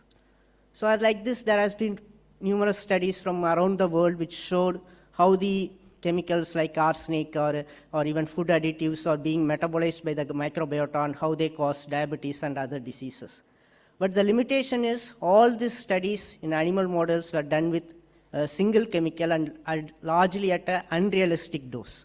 So in day-to-day life, we are being exposed to a number of chemicals, but the studies which are available are always done with a single chemical, and the doses were not equal to what doses we are day-to-day exposed. So we have chosen a mixture of endocrine disrupting chemicals which we are commonly being exposed from pesticides, herbicide, heavy metals, plasticides. So this has been carefully chosen, and I can strongly say the doses what we have used in this study are at least 10,000 times lesser the dose what is reported in literature. So, and also all our experiments with the animals we do for a chronic period of 120 days. So what we did is we created 2 different mice models. In one mice, they were fed with high-fat, high-sucrose diet, and the other group were given this mixture of endocrine disrupting chemicals directly in drinking water. And it was a 120 days experiment. So what we found is, so this high-fat diet group has increase in body weight, whereas this environmental chemical group, there was no increase in body weight. But on the other hand, their fasting glucose was increased in both the groups. So this is data from a glucose tolerance test. So we can see there is an, just like, so this high fat diet group represents the urban population, whereas this EDC group represents the rural population, and also we did gluconeogenesis has been increased in both the groups. So somehow we have replicated the models, and we have did a fecal microbiota transplantation after antibiotic treatment. So just the transfer of these feces from high fat diet fed and this indices were able to replicate it, which shows the role of microbiota in this. And histopathology showed there is an increased leaky gut in EDC treated animals. And we also did metabolomics as well as microbiota. One striking feature what we have observed is, though both are diabetic, so this D-sulfobacteriota, which produces H2S, was increased in EDC group and it was decreased in high-fat diet treated group. So now we are working on this to understand its physiology.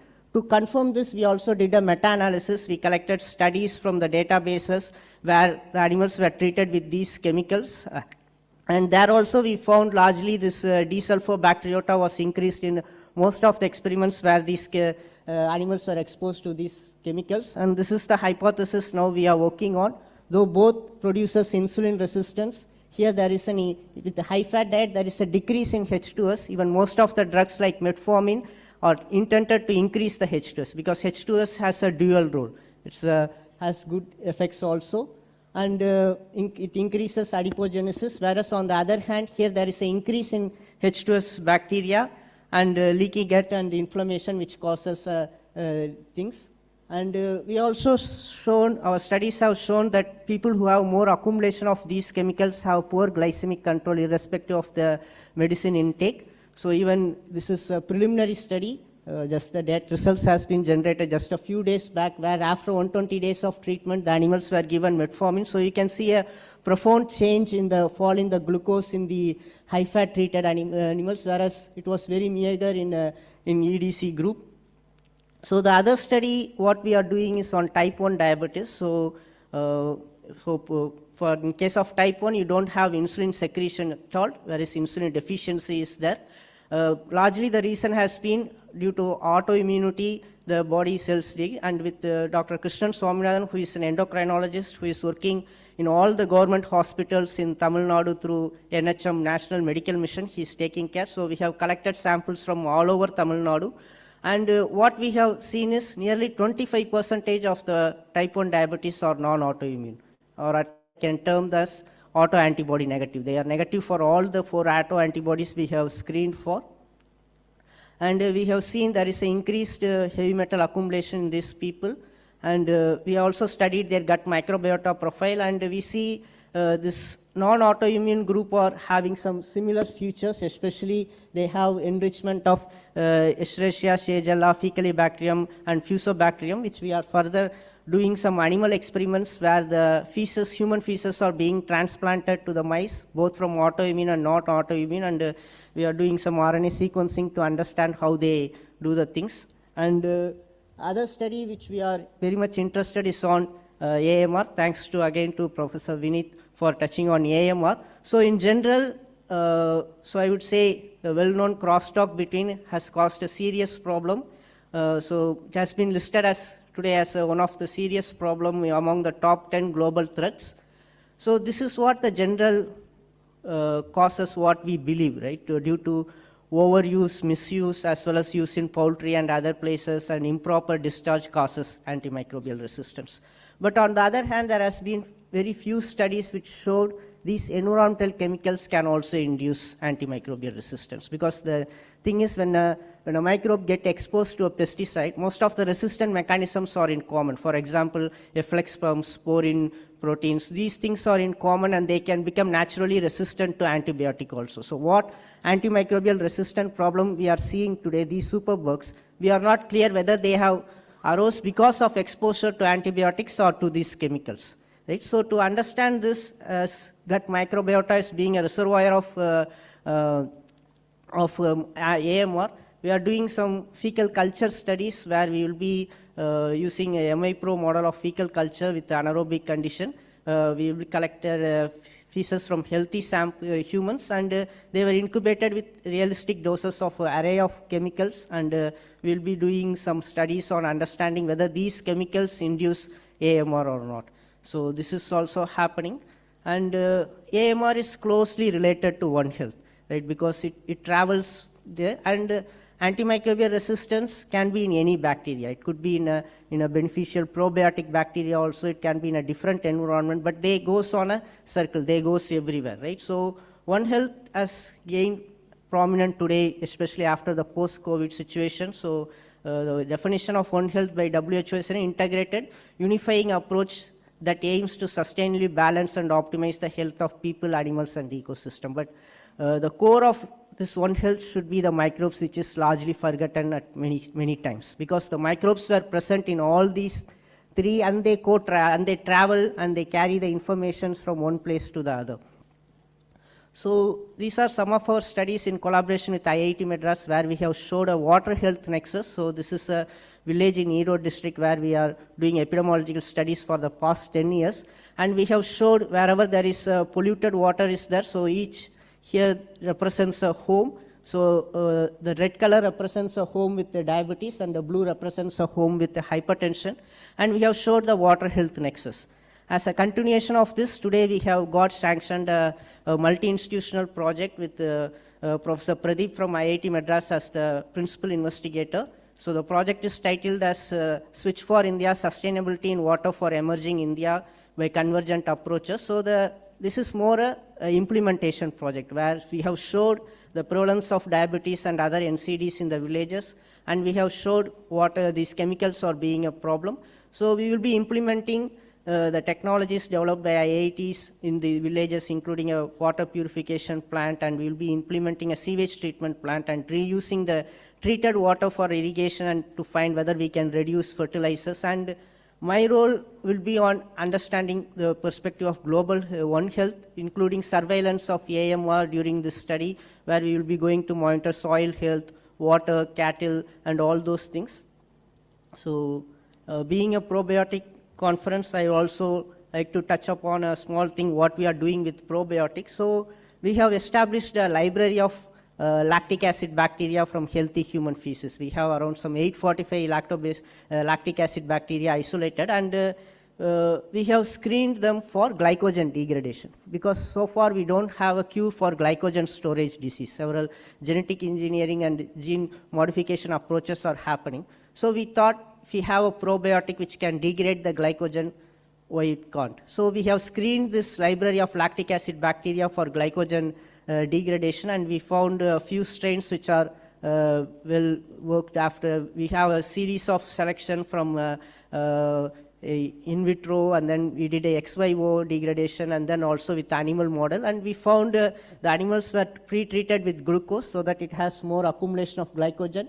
And after that, when it was treated with this bacteria, we found reduced glycogen levels in these animals, and which is also we are working on to expand to other single gene disorders where you have accumulation of homocysteine or other compounds where only the degradation of that single compound causes the disease. So this is what we believe. Microorganisms will give you anything if we know how to ask them. So this is a famous statement from a Japanese microbiologist, Kenichiro Sakaguchi.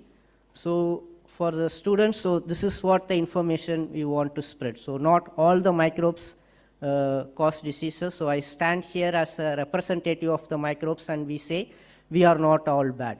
They created this world, they have provided us oxygen, they control the climate changes, and they increase the soil fertility, immunity, and everything. So especially after the post-COVID era, we are seeing advertisements everywhere, even for wall paints and everything. They propose that it will kill 99.9% of the microbes, right? I would say if something can kill 99.9% of the microbes, no one can survive in this. So the young generation has to take this message, and these are our studies reported in news articles, and we are happy our studies on pesticides has been incorporated in UN FAO policy documents, and this is article as presented as a cover page. And I thank my entire team of people, and some of them have submitted their PhD thesis, our collaborators, including Professor Yogesh sir, and our funders, and thank you all.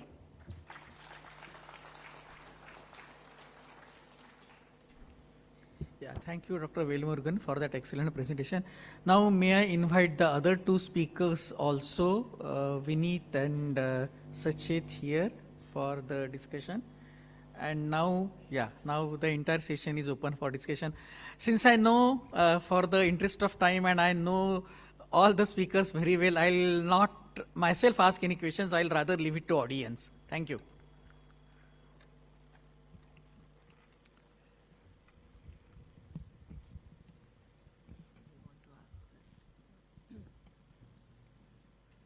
I have two small questions to both the speakers. Sachet, I just give a word of caution of creating GMO in salmonella for delivery, because I have worked with the salmonella, oral salmonella, typhoid vaccines and oral cholera vaccines. The main problem is this, to bring them into appropriate number. It was very difficult to bring them above, because they have to be grown in the synthetic medium, and then when you they use glucose as a sole carbon source, and it was very difficult to really maintain that. Even in a company, vaccine company, it was very difficult to keep the numbers up. And but main problem was the lyophilization. We got it done in Netherlands, many other places who were expert in this, and there was a drop of 2 to 3-fold after lyophilization. So there is an issue there, and also environmental problem. And to Vineet, I have just a word of call. Like, we have also done the flora in the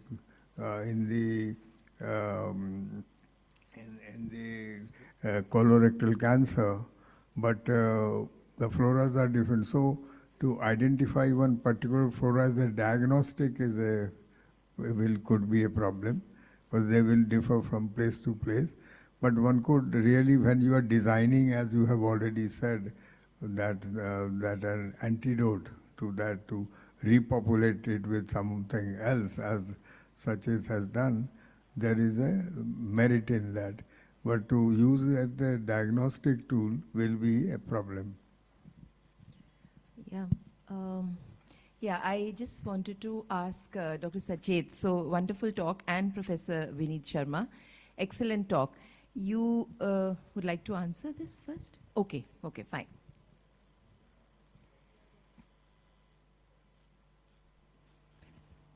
Can you guys hear me? Yeah, there we go. So that's a great point, Professor Ganguly, and I think what you really need to consider is the application. So when you're talking about, I think you were talking about a vaccine application where you really need large numbers of cells, and then there's the lyophilization process and all of that.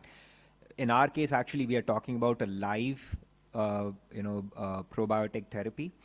So it's a live LBP, live bacterial therapy. And we are considering using it in an oncology setting.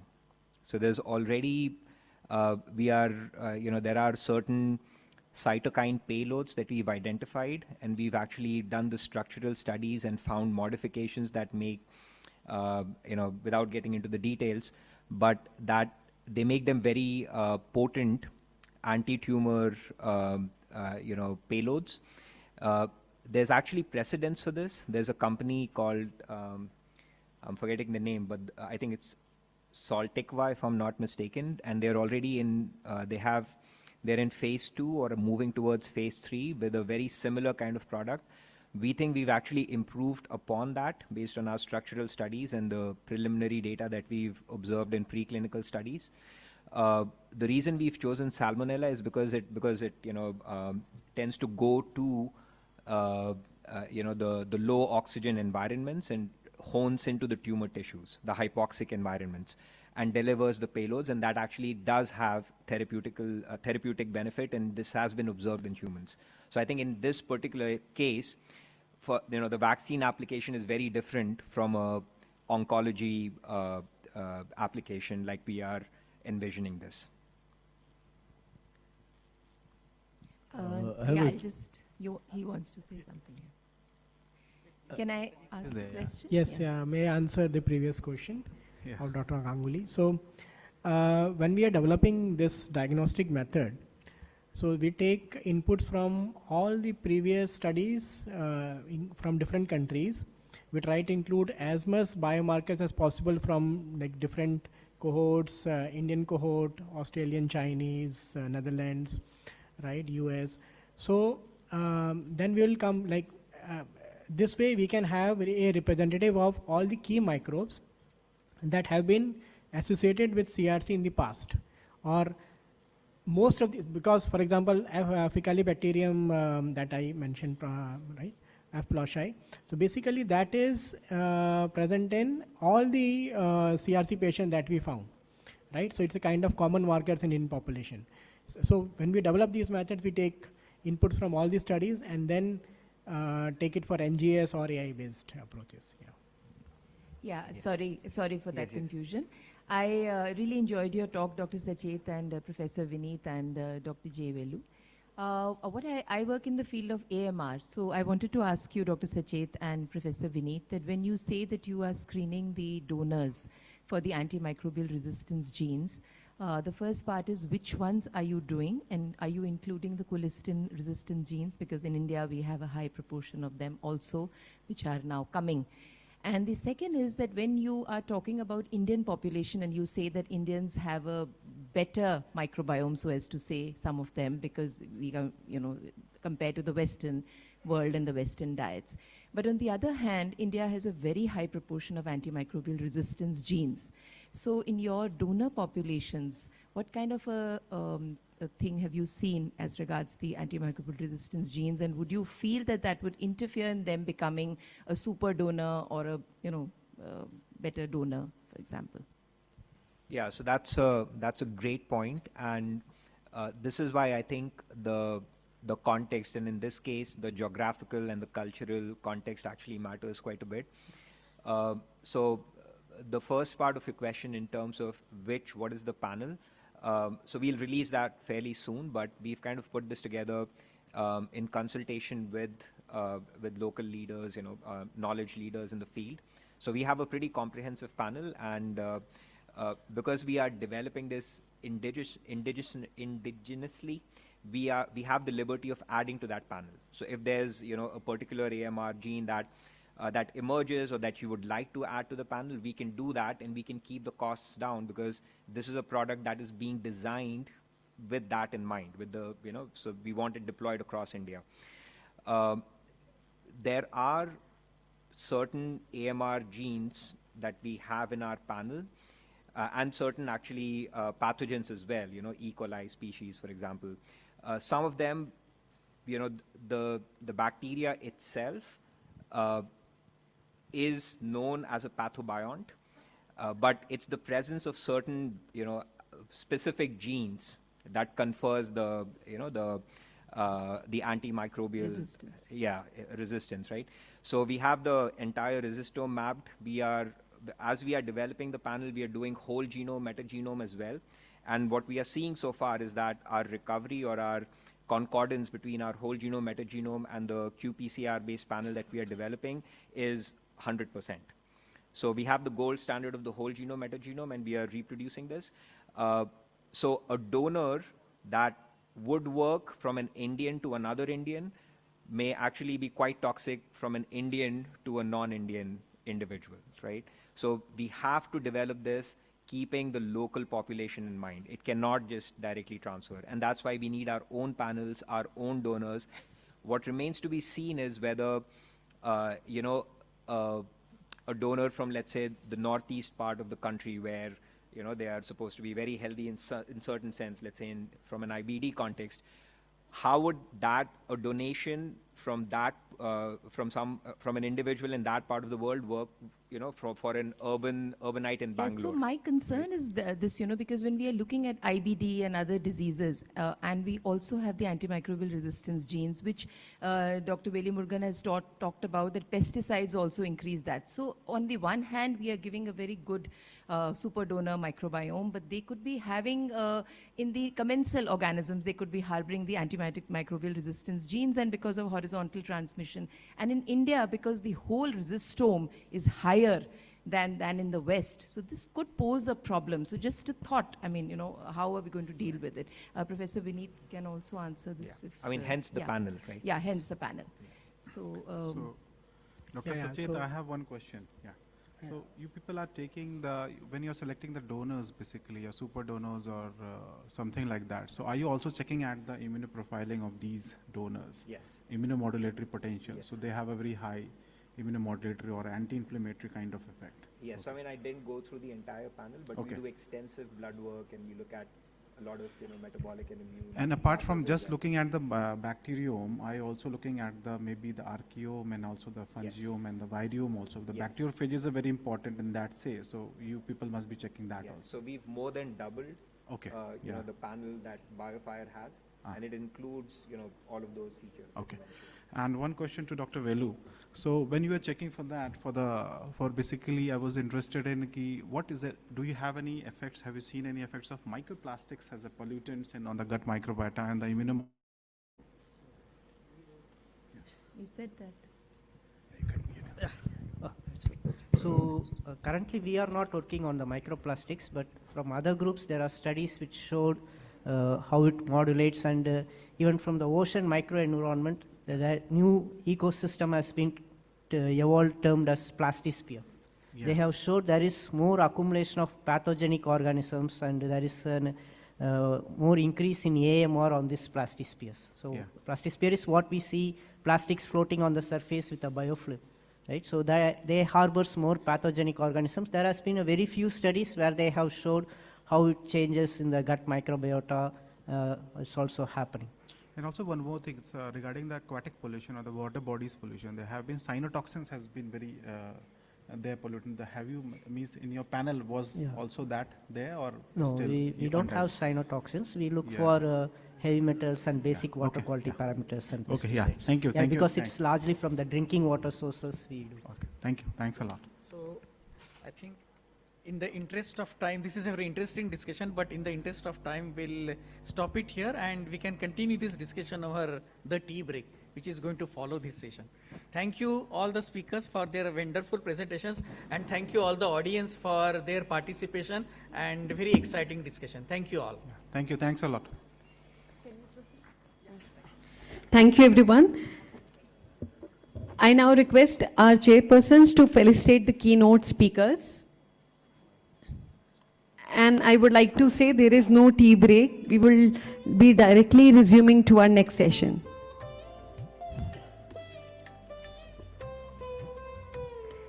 I request Professor Yogesh to felicitate Professor Vineet Sharma.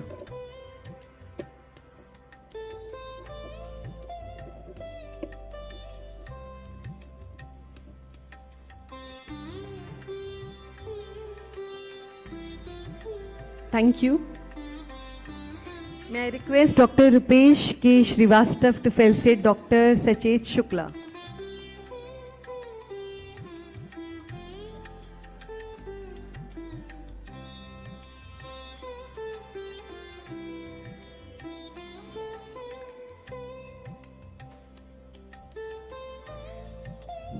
Thank you, and now proceeding further, requesting Professor Yogesh to felicitate Dr. G.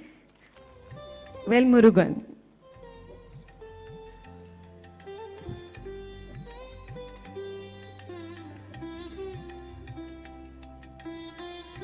Thank you, sir.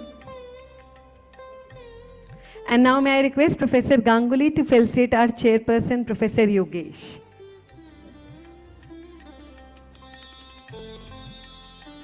Professor Ganguly. Requesting Dr. Osamo to please join us on stage.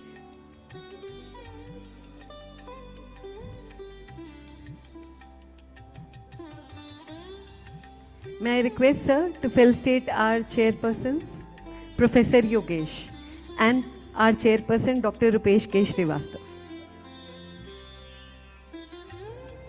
Thank you for the wonderful session.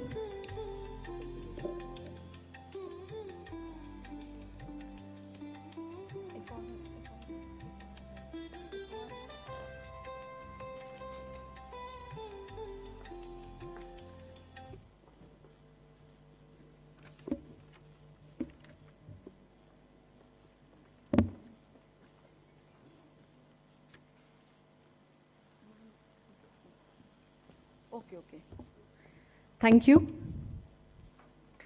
Thank you, everyone. I would like to request you that we have only 10 minutes tea break as per the updated norms. Thank you. Requesting all of you, please be back in next 10 minutes.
and mainly Klebsiella, Pseudomonas, Enterococcus were seen, which we already knew, but we found that metagenomic approach may actually increase the yield. The problem there is that it takes time. You have to have multiple samples. So to bring it to clinical practice will take some more time. The transmission dynamics showed that these bacteria could migrate from either blood, oral cavity, or from the gut. So different sources could be the cause for that. Now coming to second aspect, that is chronic pancreatitis. The question is, does chronic pancreatitis affect gut microbiome, right? And I showed you that there is deficiency of pancreatic enzymes. This is again a European study from Germany, 1795 patients. It's a population-based study.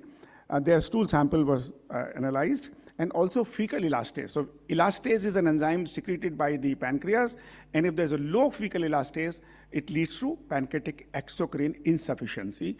And what they showed was that those people who had exocrine insufficiency, there was significant change in their abundance in the fecal microbiome with increase in Prevotella and decrease in Bacteroides. Now the second aspect, I told you about gut microbiome and pancreas. Now I'm talking about pancreas and microbiome. So the question is, does pancreas contain microbiota? And do these microbiome contribute to pancreatic diseases? So the sources how the bacteria might reach pancreas are multiple. For example, even oral bacteria can reach from stomach and duodenum through the pancreatic duct into the pancreas, then from transmigration of bacteria from the colon or intestine, and also hematogenous spread. So multiple sources could be there. In experimental studies, they have shown that all three routes are possible to lead to pancreatic infection with microbes. So this is a very important study published about 6 years ago in Nature, where they showed fungal microbiome promotes pancreatic carcinogenesis. Very important study where they showed in pancreatic tumors, both from humans and also in mouse models, there was increase in fungi about 3,000-fold compared to a normal pancreas, and the composition of microbiome was also distinct. Malassezia was an important species enriched in both mice and human pancreatic tumors, and ablation of microbiome was protective from pancreatic cancer. So this study was very important to show that a chronic fungal infection may significantly contribute to carcinogenesis.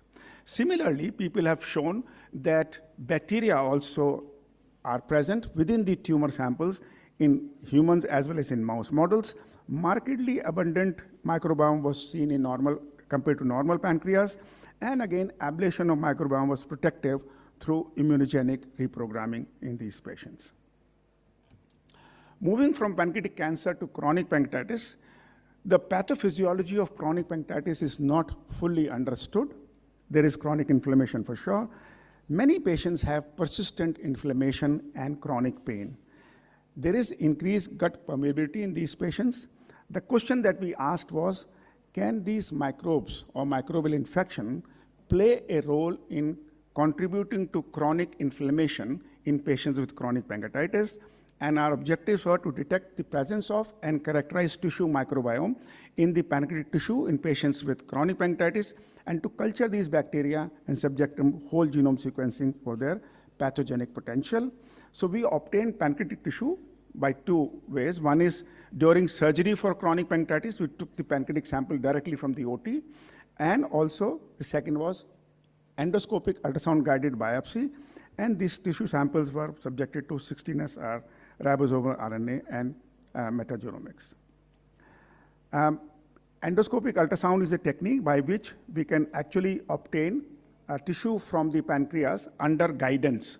This is an instrument you pass into the intestine, and then you can see here that there's a mass lesion here, and from this, this is an inflammatory mass. You can put in a needle inside and take pancreatic tissue, which can then be subjected to histopathology and different other investigations. For example, this is needle going into the pancreas to get the tissue. And this is the kind of tissue we get, and this is the histopathology of the same. So we subjected this surgically obtained or EUS-guided biopsy to metagenomics and then targeted sequencing. Of 127 screened patients, 43 were included, those who had persistent inflammation and inflammatory head mass. We also had 7 control healthy pancreatic tissues with us. Metagenomics showed that 29 of these 43 samples were positive for bacteria. And the predominant bacteria was Streptococcus, Bifidobacterium, Blottia, Prevotella, Enterobacter, Enterococcus, and Pseudomonas. 5 of 7 normal pancreas also showed some bacteria, but they were not pathogenic, and their low abundance was there. 11 of 21 of these bacteria were culture positive. That means it kind of confirmed that these bacteria are actually there. 8 of these cultured bacteria were subjected to whole genome sequencing, and this showed that they had virulent factors and antimicrobial resistant genes, suggesting they are pathogenic and virulent. And similar pathogenic bacteria were not identified, were identified in the gut, and it showed that likely origin is from the gut. And these are the bacteria we found both in EUS guided biopsy samples and surgical samples. And this is to show that there was concordance between gut and pancreatic microbiome. And this is showing virulence factors present in these bacteria through whole genome sequencing. There were phenotypic differences between patients who had these microbes within the pancreatic tissue and those who did not. The patients with microbe had significantly longer duration of pain and a significantly higher prevalence of diabetes. Now, we really don't know the reason for that. It is just possible that they had a longer duration of disease, and that's why they had more pain and more diabetes, and they had more time to acquire these bacteria, or bacteria also caused more inflammation and higher disease severity in them. So, in summary, through metagenomic approach, pancreatic tissue microbiome showed presence of bacteria and fungal taxa with enriched virulence potency in these patients, which may suggest that pancreatic infection may contribute to persistent inflammation and frequent pain in these patients. So to summarize, ladies and gentlemen, what I've shown you and discussed is that gut microbiome are significantly altered in patients with both acute and chronic pancreatitis. Gut microbiome may also affect the severity of acute pancreatitis.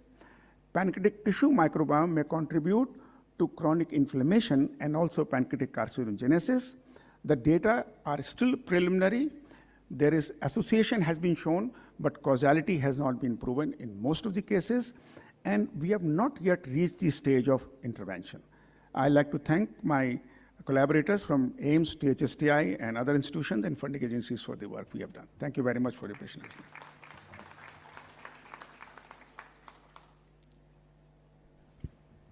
Thank you, Pramod. That was a very nice review. So while we wait for questions from the audience, can I just ask you 2 questions? So in your acute pancreatitis studies, did you also look at the microbiome? Because there's a lot of talk about it. Microbiome? Yeah. Yes, we did find some fungal, but much less than bacteria. Bacteria were quite common.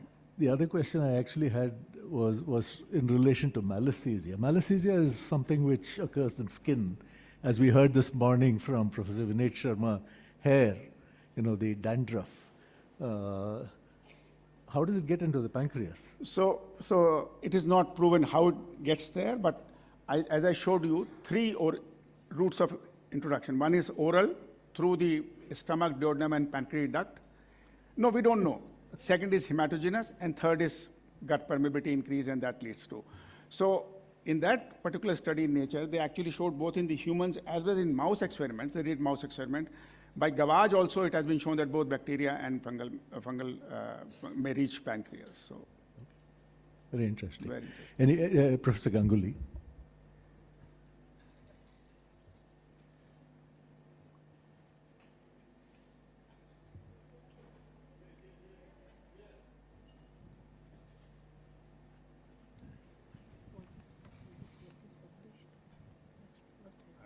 This was very interesting observation. I want to take it further.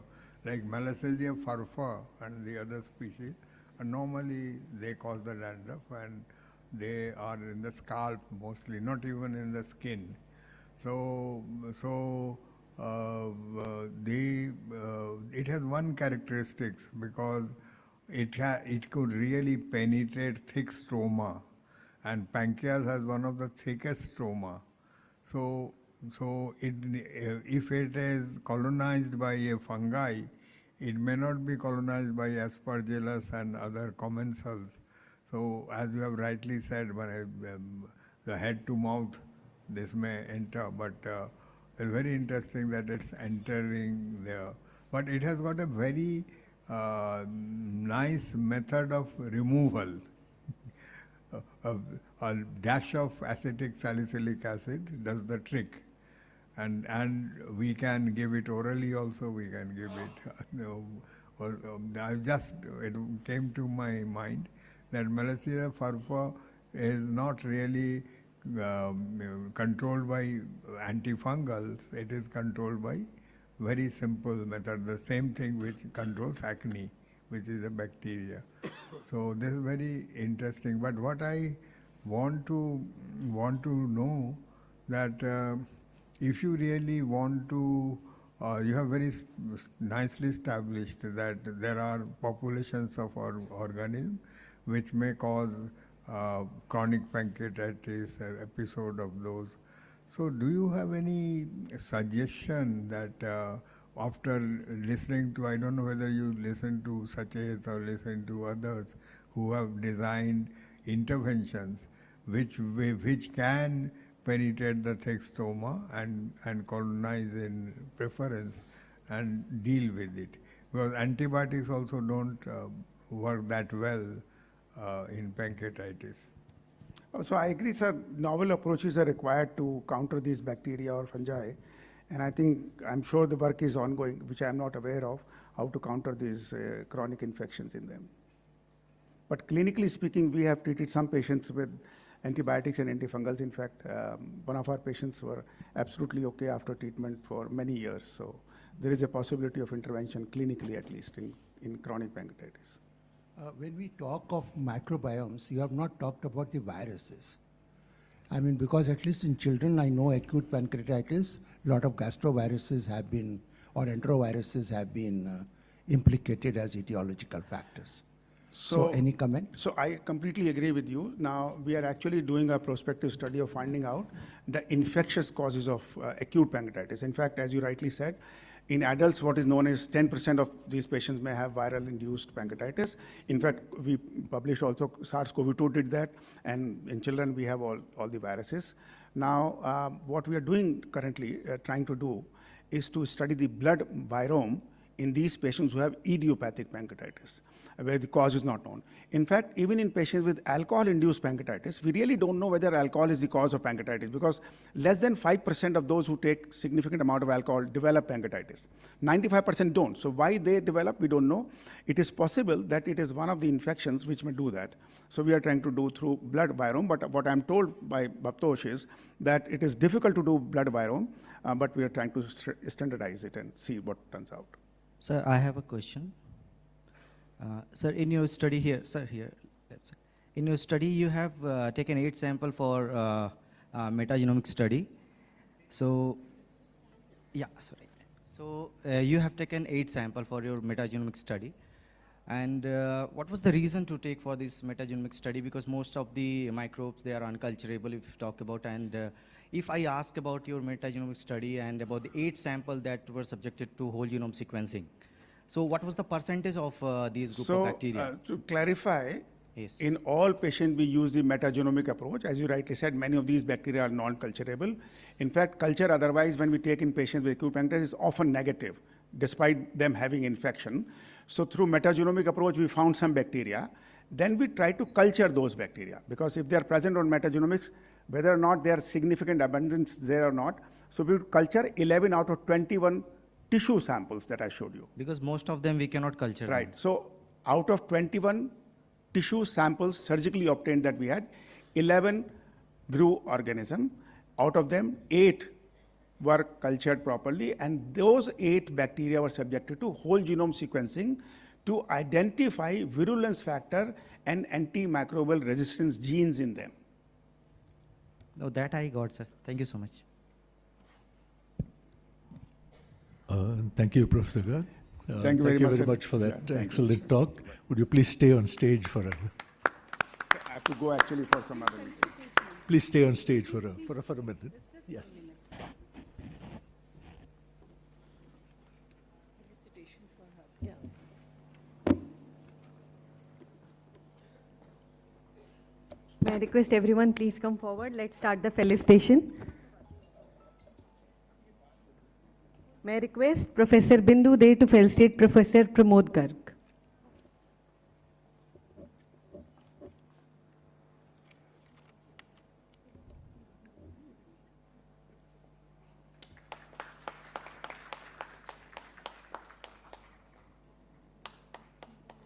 Requesting Professor B.S. Ramakrishna to felicitate Professor Govind Makharia.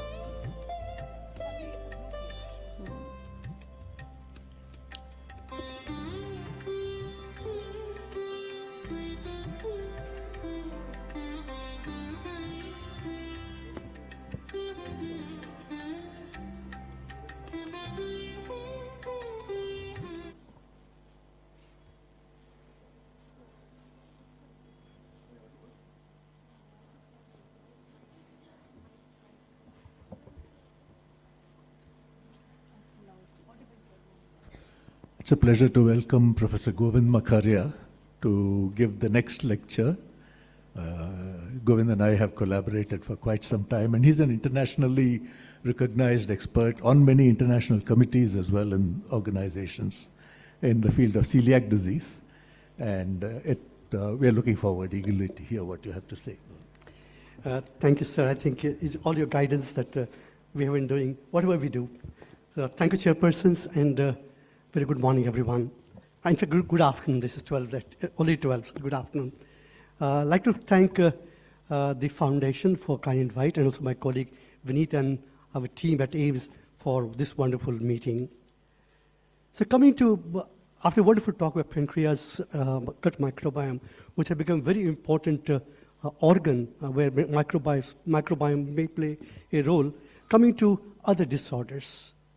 So I divided my talk into two aspects. One is gut microbiome, and we heard yesterday morning a wonderful lecture by Dr. Pott talking what is the healthy gut microbiome. I talked something about that, and also what are the diseases which can be caused by gut microbiome in the intestine, in the GI tract. First coming to gut microbiome.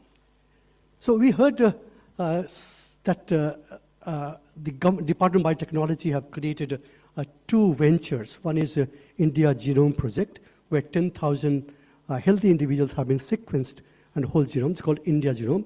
And our Prime Minister dedicated this finding to nation last year. At the same time, with a photo, Dr. Yogesh Sauche, who just left from this meeting, has also been given a chance to do a pan-Indian microbiome. What's the healthy microbiome in our country, in our population? What we call Indian microbiome project or initiative. So I'll talk to you about what are some findings of this initiative, what the healthy microbiome in our country. We heard the definition of healthy microbiome yesterday. And this work was led by the National Center of Cell Sciences under leadership of Dr. Yogesh Sauche and Dheeraj, and many more collaborators were part of it, and where Dr. Ramakrishna also is a part of this initiative.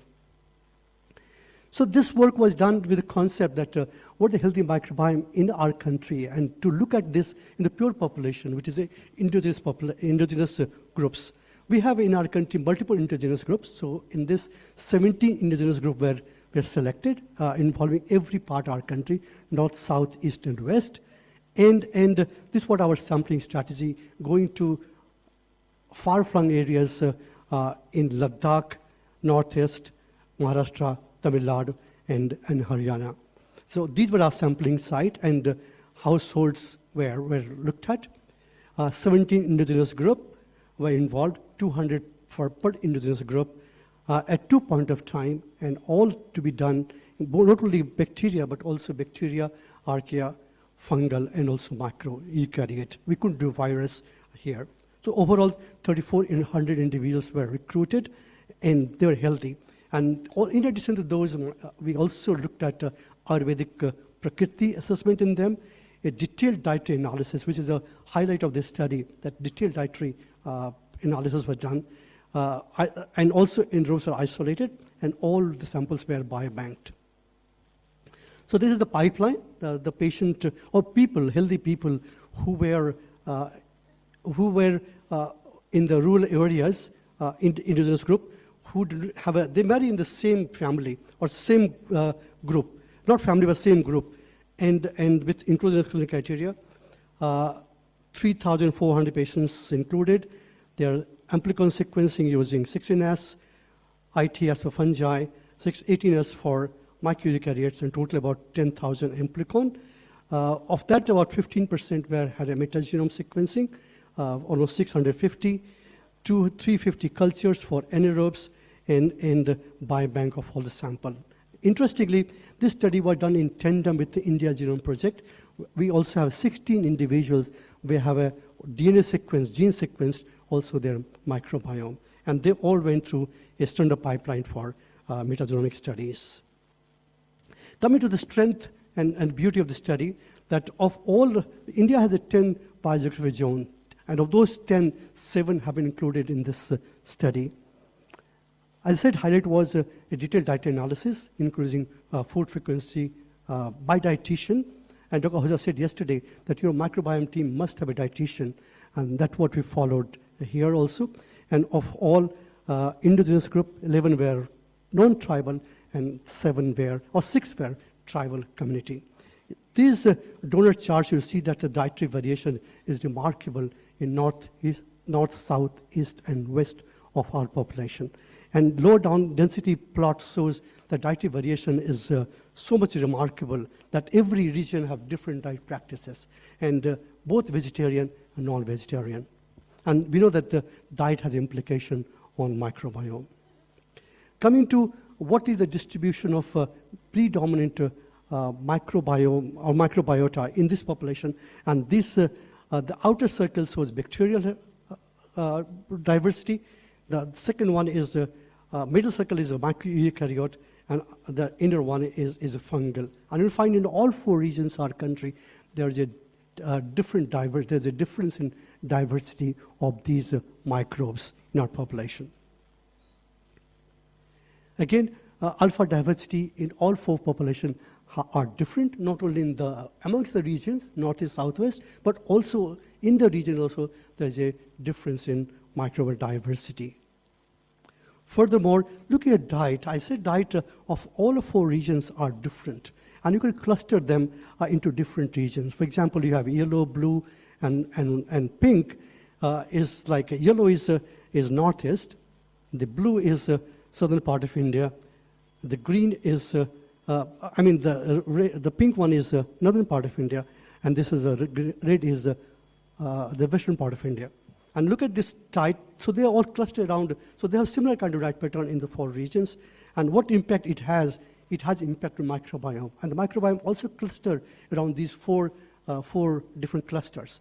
So again, blue, red, so they are clustered around. If you look at the 3D of this cluster, that you'll find that the microbiome in 4 regions are clustered around each other. So this suggests that a diet has a remarkable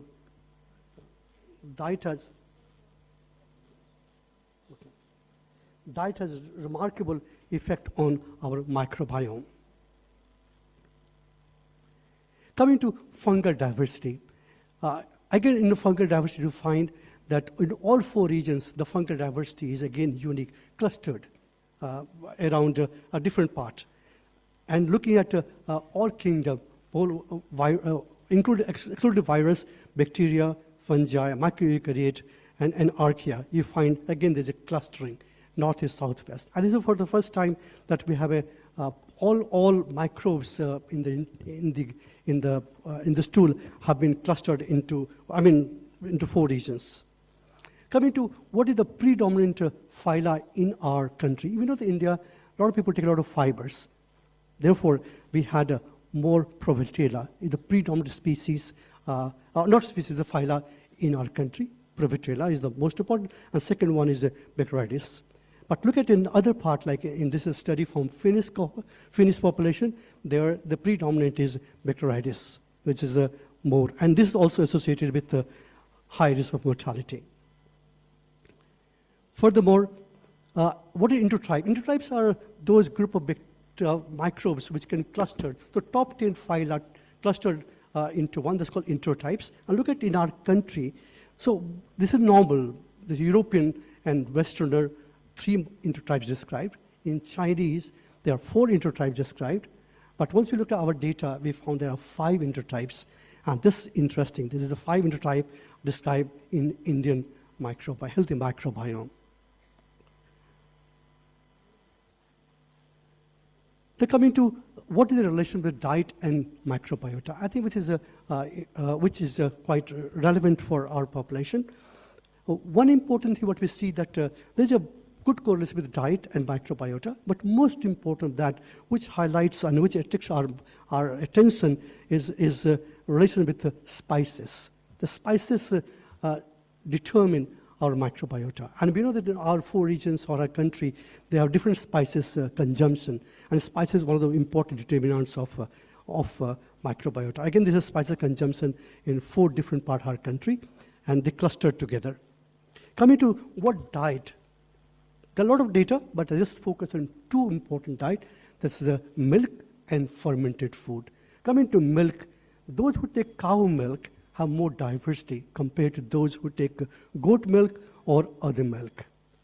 Second, if you look at the fermented food, those who take a high amount of fermented food or moderate amount of fermented food have more diversity in microbes in the intestine. Furthermore, if you take in regions where we have more of wheat consumptions and rice consumptions, they cluster together. And there are different microbes. And those who take mixed cereals, rice, maize, wheat together, they have more diversity. So again, diet is one important factor which determines our microbiota. One important thing Dr. Ahuja said yesterday, that how do you take controls or take health people who can donate stool sample for FMT. Again, he showed that more of area which is more village or rural area, they're more pure microbiome. And so it's seen here that in all 4 regions, northeast, southwest, the diversity was higher in tribal population compared to non-tribal population in our country.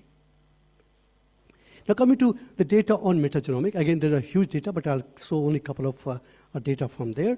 That from looking at the metagenome of 657 subjects where metagenome was done, overall from that we could isolate 25,000 MAGs, that's called metagenomically assembled genomes. And of those, almost 4,000 are probability, low probability and medium probability. Again, then we find in all 3 regions they are different. The last part of this initiative, IHMI, we want to look at how many of Indians have drug-resistant gene, which have become very important. I think we had a lot of discussion yesterday and today that what is the antibiotic or drug-resistant genes in our gut. And again, look at this is the data from all 4 regions, and we find that most of our population, in all 17 population, there's a vancomycin resistance, tetracycline resistance, and many more. So there's a high resistance gene. And Dheeraj Dhotre, who is a scientist at NCCS, he did a systematic review to look at data of almost 200,000 MAGs from 6 countries and 6 continents, 22 countries, 6 continents.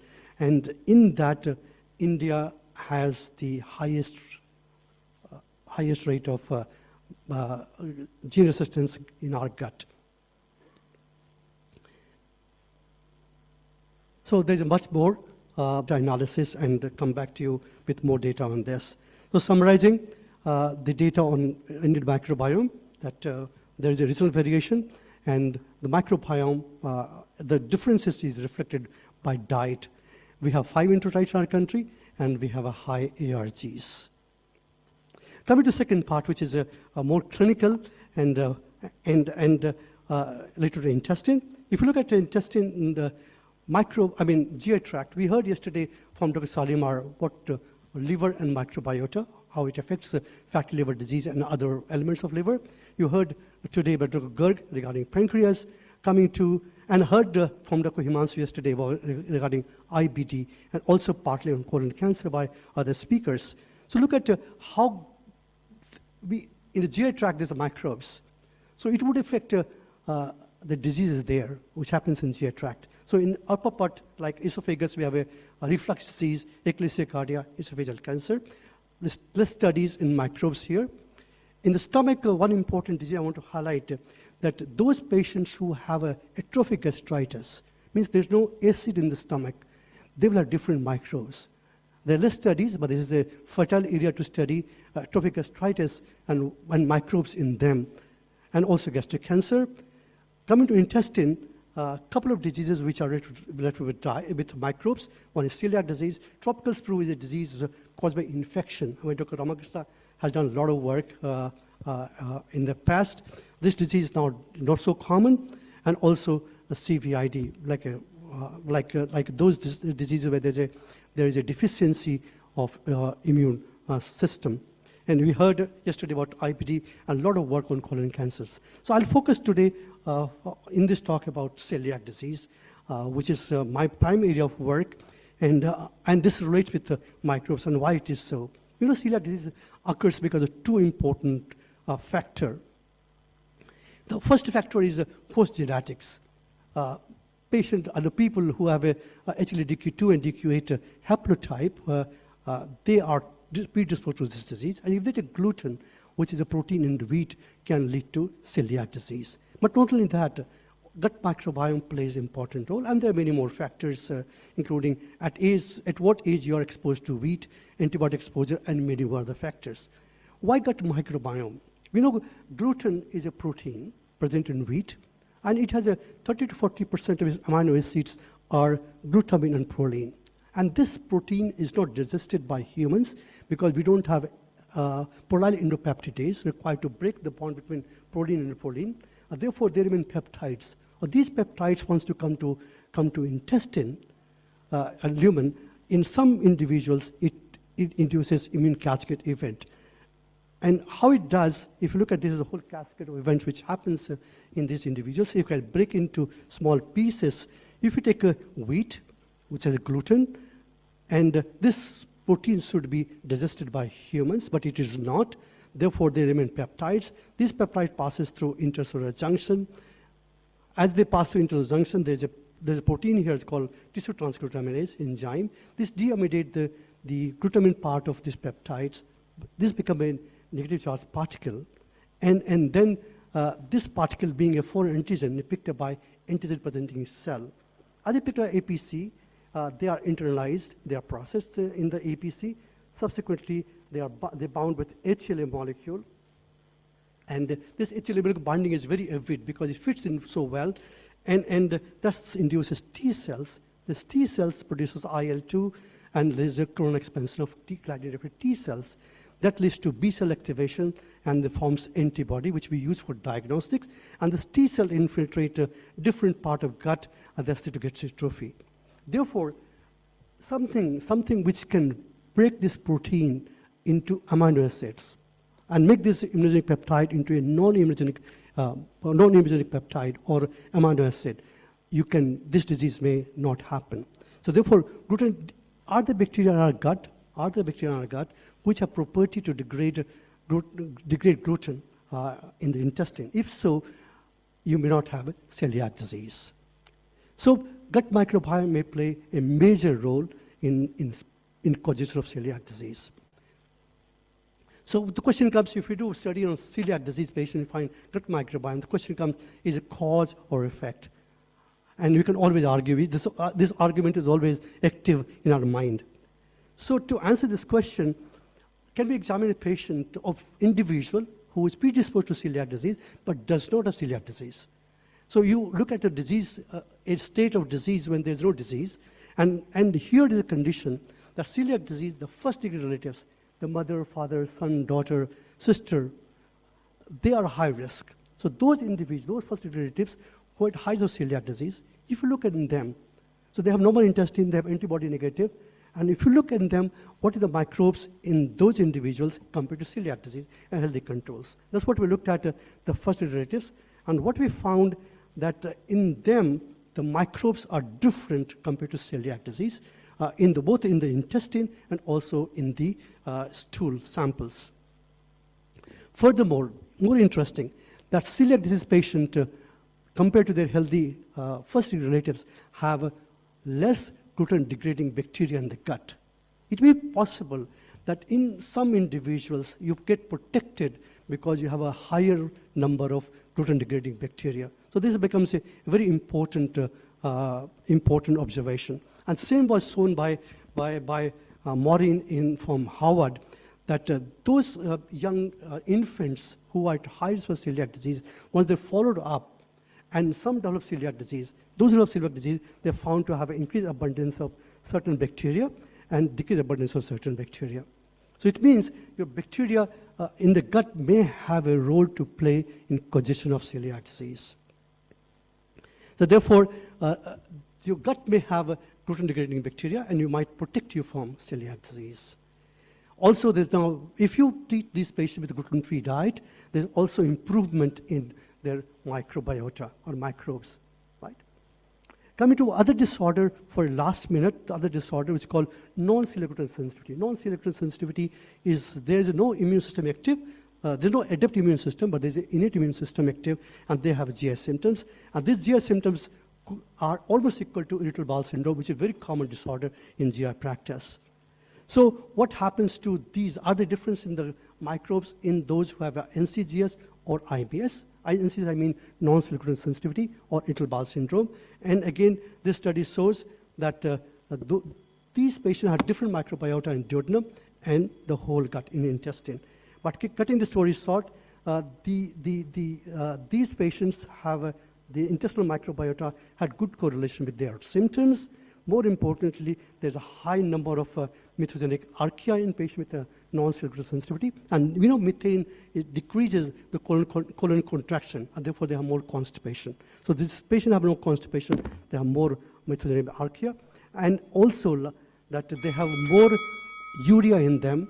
The microbe produces more urea in the lumen, and this urea is correlated with increased intestinal permeability. Therefore, patients with NCGS also have a different microbiota. To sum up, we have, I showed you data on the Indian human microbiome, healthy individuals data, and the second part, that the microbiota of intestine, both bacteria, fungal, viral, may have an impact on congestive celiac disease, mainly through gluten-degrading properties in that. We'd like to thank key people here, Dr. Yogesh Sauche, who was the lead PI for the IHMI, and Dev Dhotre, who is a very smart young scientist who did all the analysis. Also, Anam Ahmed, who did a study on NCGS, and also Sudarshan, Rahul, and Kunal, who did other studies. And also like to thank all my department and all our colleagues who worked with us and helped us imparting knowledge to us, and all the funding agency who supported these studies. Thank you for your attention. Thank you, sir. Thank you, Dr. Makharia. We'll take one or two quick questions.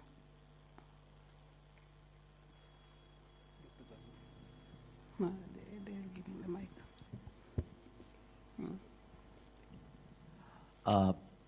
Just a clarification, Dr. Govind, about Professor Sauche's Pan-India initiative.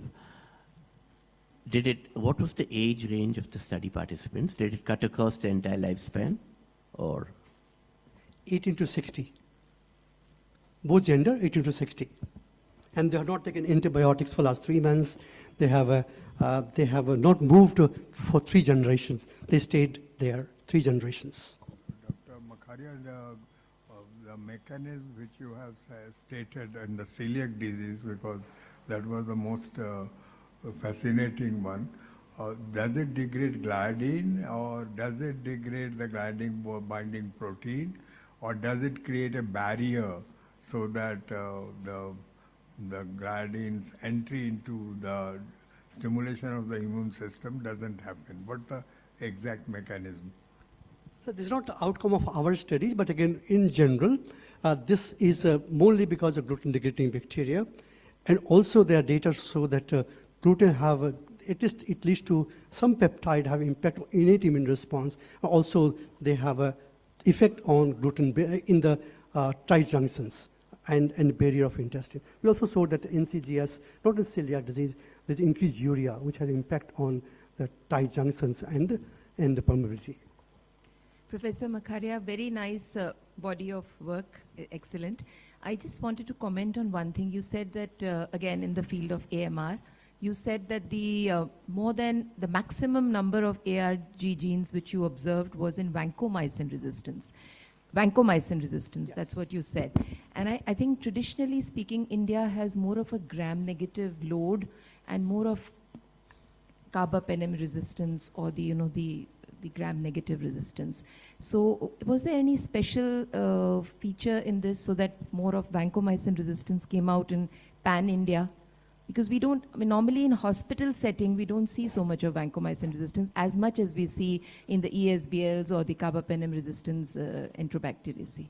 I would agree that again, just not my deep expertise about this, but again, this is what is clear that every population, all 17 indigenous group had vancomycin high.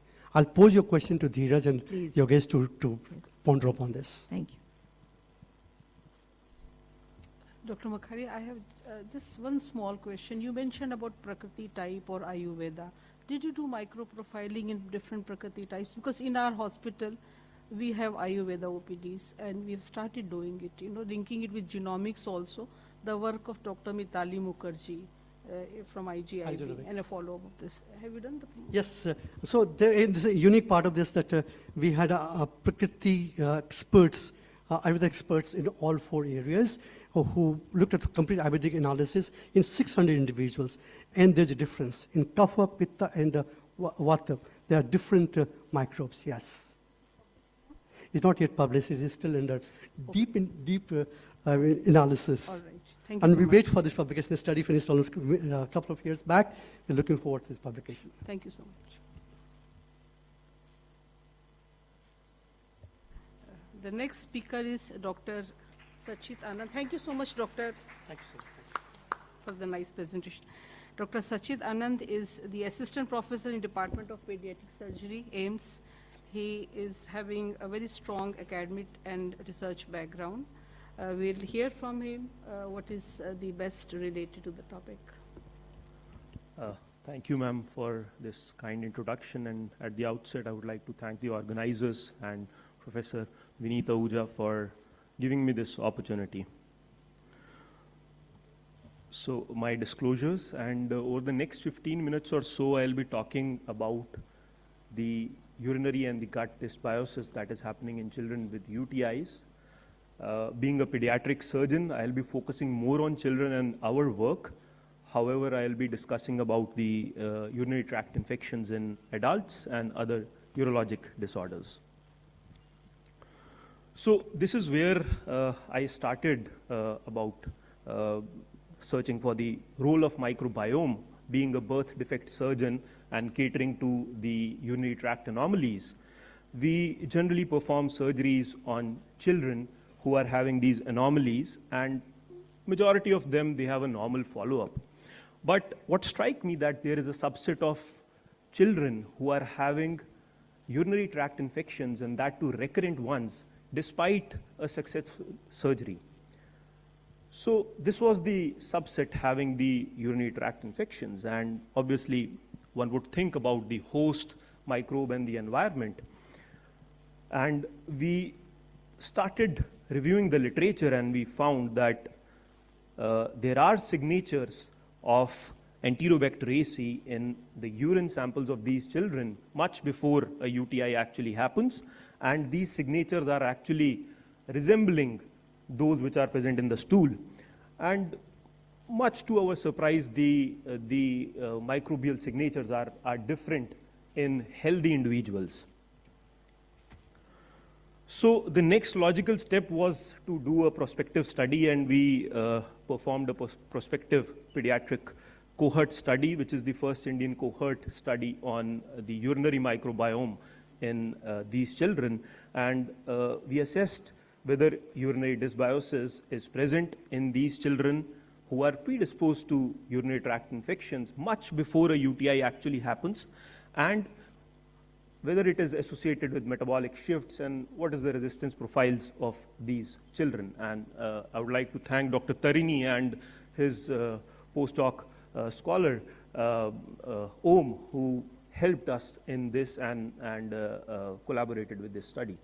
So we found that there is a significant decline in the alpha diversity when we move from the controls to the high risk group, which is having recurrent infections, and there is a distinct clustering by the risk.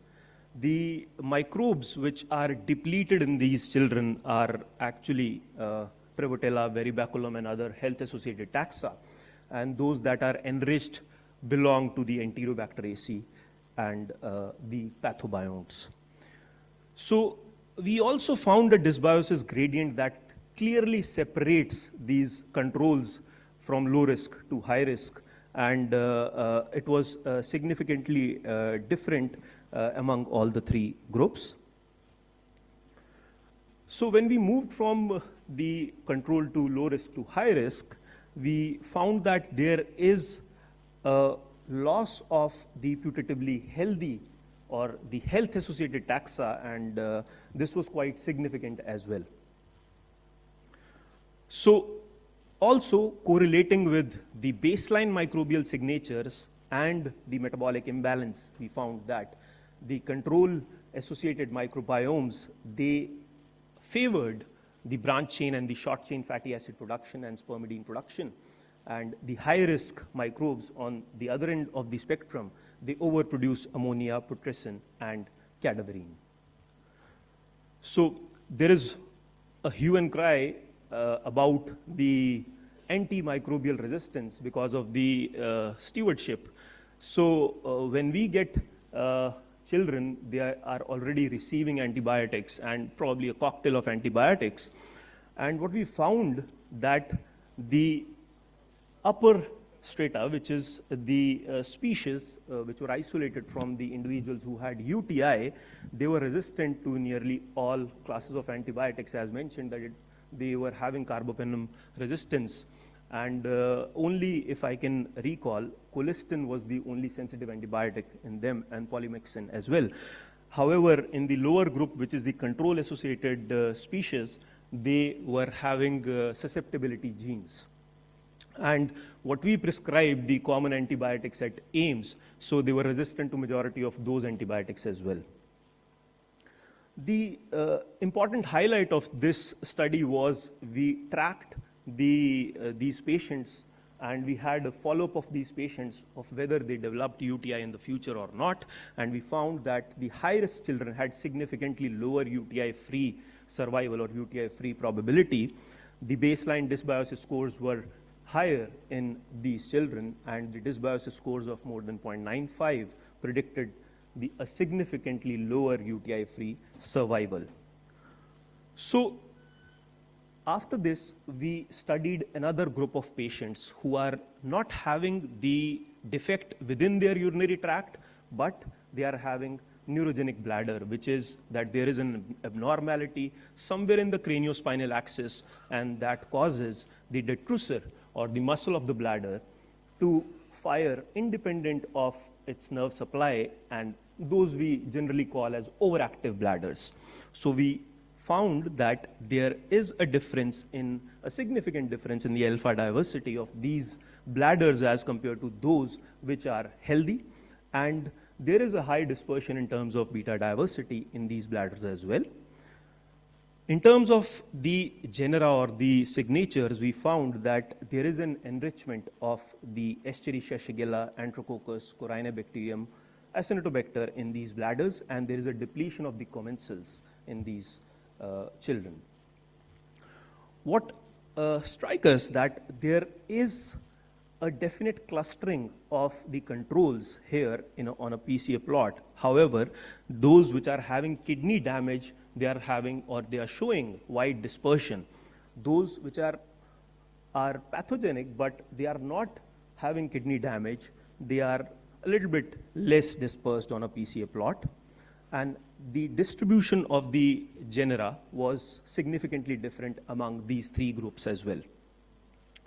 The dysbiosis was also significantly different when we compared patients versus controls, or we moved from controls to low risk or to high risk, or those which are having kidney damage.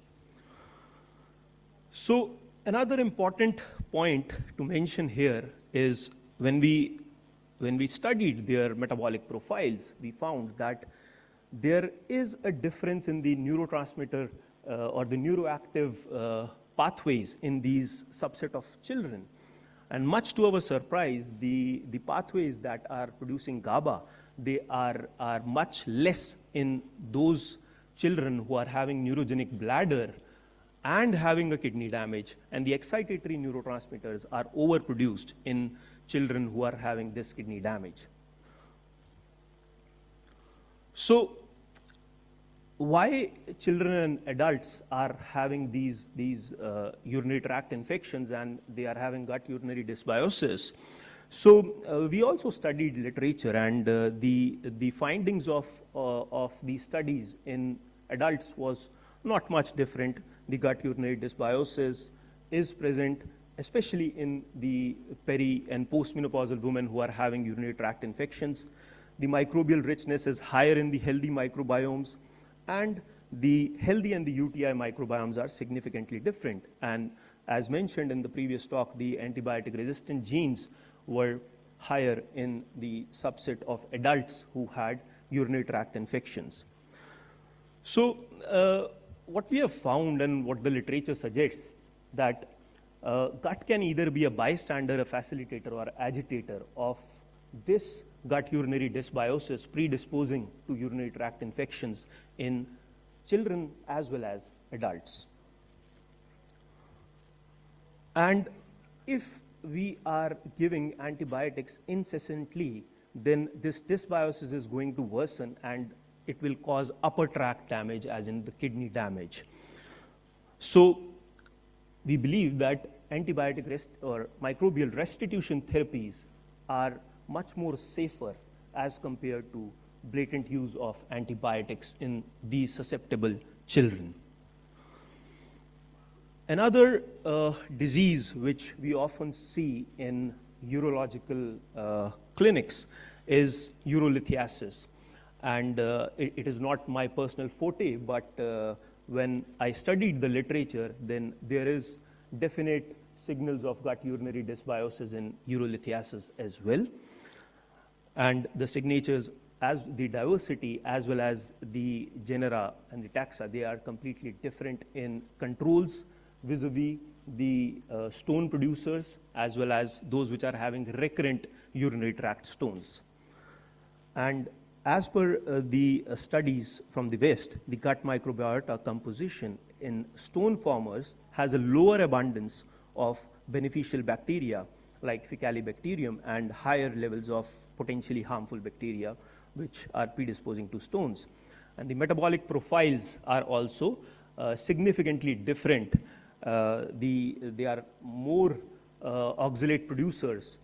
The pathways that are facilitating the production of oxalate are more activated, and those which are inhibiting the oxalate production or which are promoting degradation are actually inhibited in these children. There has been a recent interest in studying the gut urinary axis in prostatic diseases as well, and it has been studied in benign prostatic hyperplasia, prostatitis, and the chronic pelvic syndrome. So it has been shown that there is a leaky gut which is predisposing to microbial dysbiosis in the urinary tract in these conditions. So to summarize, yes, gut urinary dysbiosis is present in children with urinary tract infections as per our work, and we have to focus more on the microbial restitution therapies rather than usage of antibiotics to restore the microbiome in children who are susceptible to these urinary tract infections. So Professor Garg mentioned that he is an odd man out. Probably I am an odd man out, being a surgeon, spending more time in the OR. So I would like to thank my mentors and my collaborators, because without their help, it would not have been possible. Thank you. Thank you, Dr. Anand. Thank you so much for your nice presentation. We will take a few questions.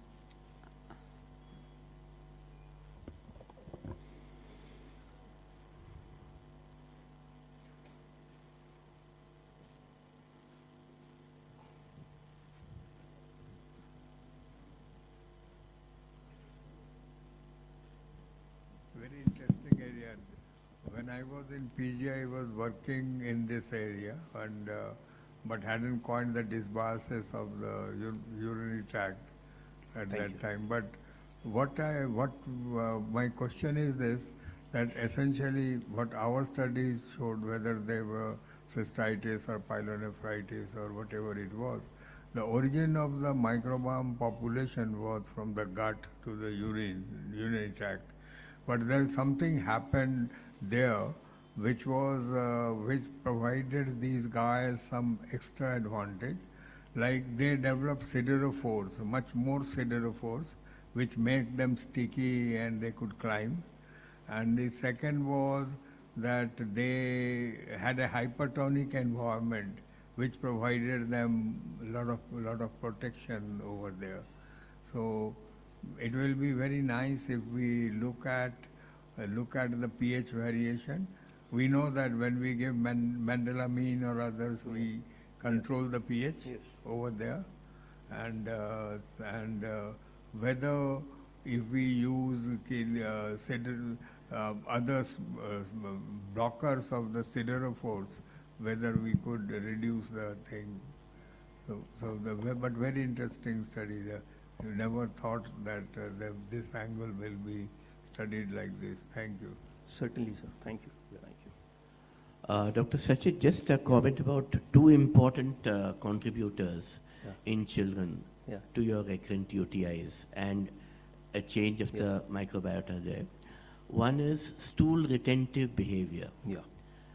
Especially this is from 6 months onwards up to 2 years, that age group, they tend to hold back. They'll go in a corner, stand, and try to pass stool in a standing position. Ultimately, this leads to encopresis, fecal incontinence, and fecal translocation, especially in girl children. The other thing which could contribute is rectal distension, leading to pressure on the bladder from behind, leading to probably hydronephrosis over a period of time. Thank you. Thank you, sir, for making this point, and this is a very valid point of those children who are having dysfunctional elimination syndrome and actually now labeled as bladder bowel dysfunction, BBD. So actually in both of our cohorts, the first two, we have excluded those children. And this is another area of concern which we are also looking at, is what is the microbial signatures in those children as well. If we can compare them with our cohorts of having a birth defect within the urinary tract which is predisposing them to UTIs, or the behavior, the retentive behaviors which are causing these UTIs. Thank you. One brief question to you, Dr. Sajid, here, or to your left here. I'm on the dais here. Oh, yes, sir. Right. I was looking. So, do you, just a question regarding your personal practice in children with urolithiasis. Do you use supplements like Oxalo? Sir, so thank you so much for this question. This is a very important point because Oxalo and Cystone and those drugs, they actually would be a confounding factor in this. In the personal practice, we don't use these drugs as mentioned, but we have seen patients coming to us, referred to us, being given the drug. And that definitely would be a confounding factor if we are doing these studies. But if you believed in the microbiome, would you use Oxalo? No, I would certainly not use it. Yeah. Can I ask something? This is just an expression to Professor Ganguly, since I'm the co-chair of the session, from bench to bedside. We have heard very beautiful presentations, 2 days, 1.5 days, coming originally from the funding agencies. This gene of asking our investigators, what is the outcome? Will never be knocked out, though I am on the other side now for last 2 years.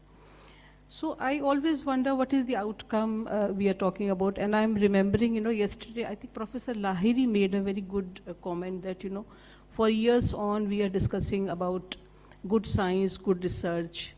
Should we continue looking for evidence-based research outcome, or we go to real-life situations, say traditional food, or modulating gut based on our knowledge of the past.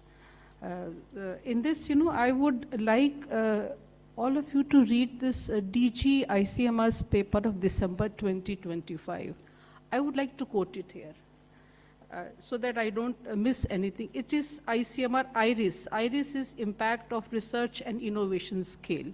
So when in our university we were doing what is the impact of publication in terms of implication in a medical college or a hospital. So this is, this IRIS scale is equivalent to publication equivalent. They call it PE units. It's a very beautiful paper written by DG. It focuses on tangible outcomes like guidelines, patterns, and commercialization rather than just citation. So you publish a paper, you get a citation. But what is the relevance? And sitting here and listening to all this, I feel that there are so many things which are emerging. We have to pull in and maybe consult ICMR, some desk of ICMR or equivalent structure where we can go, because I have seen even DBT BIREC is calling for a lot of proposals on functional foods. And my colleagues are, writing a lot of projects on microbiome, and they are from the startup setup. DBT BIREC, that means you do the basic research, parallelly you have a startup linked up. So I don't know how fruitful I am as a chair of this session. So I thought I'll express something. Maybe we start working, people who have worked in that direction, how to translate good, excellent research outcome into products. Products, some are very socially relevant. We have COVID vaccine, we have pneumococcal vaccine, which I funded when I was Secretary TDB, or cervical cancer vaccine of this thing. On the other hand, we have pure commercial products. I still look at Yakult, which is the only product based on microbiome, as a commercial output. I may be wrong, but that's my feeling. Thank you so much. So if there are no further questions, and in the interest of time, I think we'll close this session, Dr. Bindu. And please give a big round of applause to the speakers.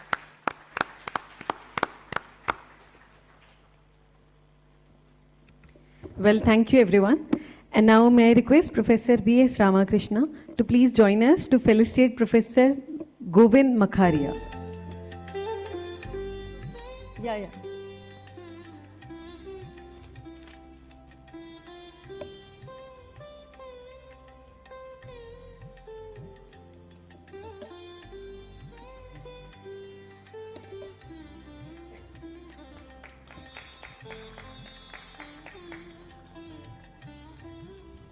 Thank you. And now requesting Professor Bindu De to felicitate Dr. Sachit Anand.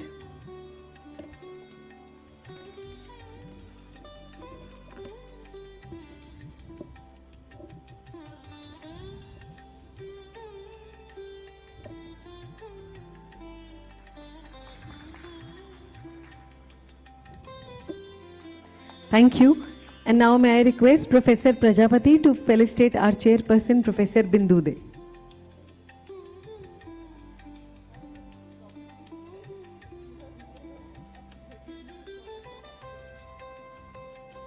Please put your hands together for Dr. Bindu De.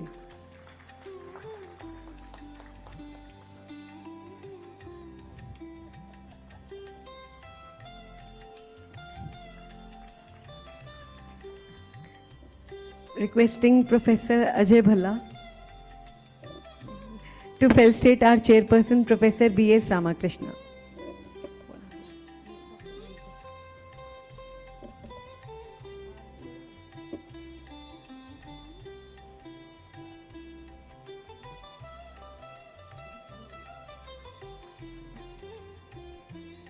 Thank you, sir, for the wonderful session.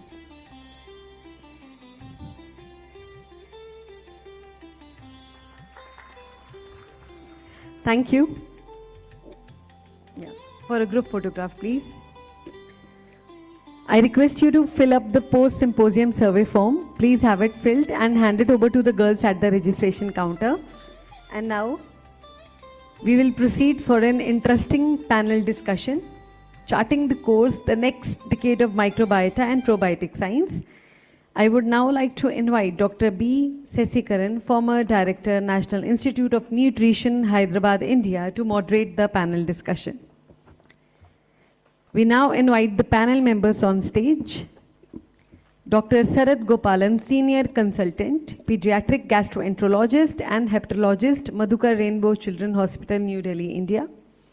Professor Bhabhadosh Das, Professor, Translation Health Science and Technology Institute, Faridabad, India. Professor Rohit Bhatia, Professor, Department of Neurology, Neurosciences Center, AIIMS, New Delhi. Dr. Shwetank Sharma, Additional Professor, Institute of Liver and Biliary Sciences, New Delhi, India. Professor Namita Jaggi, Chairperson, Lab Services and Infection Control, Artemis Hospitals Group, Gurugram, India. May I request Dr. B. Sesikaran to please moderate this panel discussion.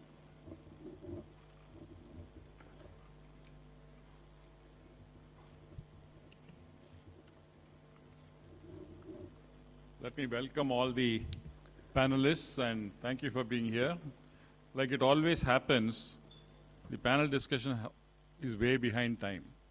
And we always keep rushing the panelists to answer, and I think we'll do that this time also. I will request all the panelists to be very brief in their response to their questions, and so that we can take on more questions to that. The panelists are, of course, quite from diverse expertise. We have Dr. Sarath Gopalan, who's a pediatric gastroenterologist and a hepatologist. We have Professor Bhabhadosh Das, whose name you'd have heard in the last couple of days. Almost everyone here have been referring to him as the collaborator who was responsible for the data generation. Welcome, Dr. Das. And Dr. Shwetank Sharma, Additional Professor, Institute of ILBS, New Delhi. And Dr. Professor Namita Jaggi, Chairperson, Lab Services, Infection Control at the Artemis Hospital. I think we don't have Professor Rohit Bhatia. No, we have only 4 panelists now. Okay. Now, let's start off with a question for Dr. Sarath Gopalan, where you've been asking a lot of questions to others, so let me ask one to you. Are there any new potential applications of probiotics? In fact, I will refer to Dr. Bindu Dey's last comment that there's so much of science that how does it actually benefit the people? So this whole session is going to be concentrating on that, how all this science is actually going into applications. So are there any new potential applications of probiotics from the standpoint of influencing nutrition and the gut microbiome? Thank you, Shashi. Thank you. In these 2 days of deliberations, we have largely focused on basic research, science, and potential applications in specific disease conditions. From a public health standpoint, an area which could definitely be explored, and there's emerging research in this area, that by administering probiotics to modify the gut microbiome, you may be able to increase both the bioaccessibility, that is absorption from the gut, as well as the bioavailability, that is availability of nutrients to the various tissues of the body. So improved bioaccessibility and bioavailability of specific nutrients can be there. It can have huge public health implications, where there's a debate about whether we are giving too much of a nutrient or whether we are overdoing it, or in various public health initiatives. So with whatever we are giving, can we actually increase the availability of that to the body? So there's been certain probiotic strains like Lactobacillus delbrueckii, Saccharomyces cerevisiae, and others, which have been shown to improve the absorption of pea protein among the plant proteins as compared to, let's say, soy protein, and also certain minerals like calcium, magnesium, zinc, potassium, and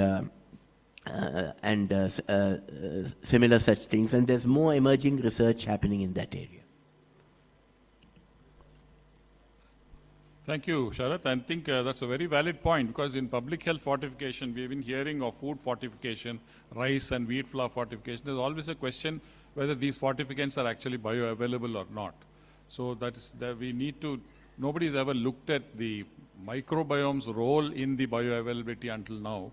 And with this kind of population studies, I think this has to be built in, because it helps in the public health programs.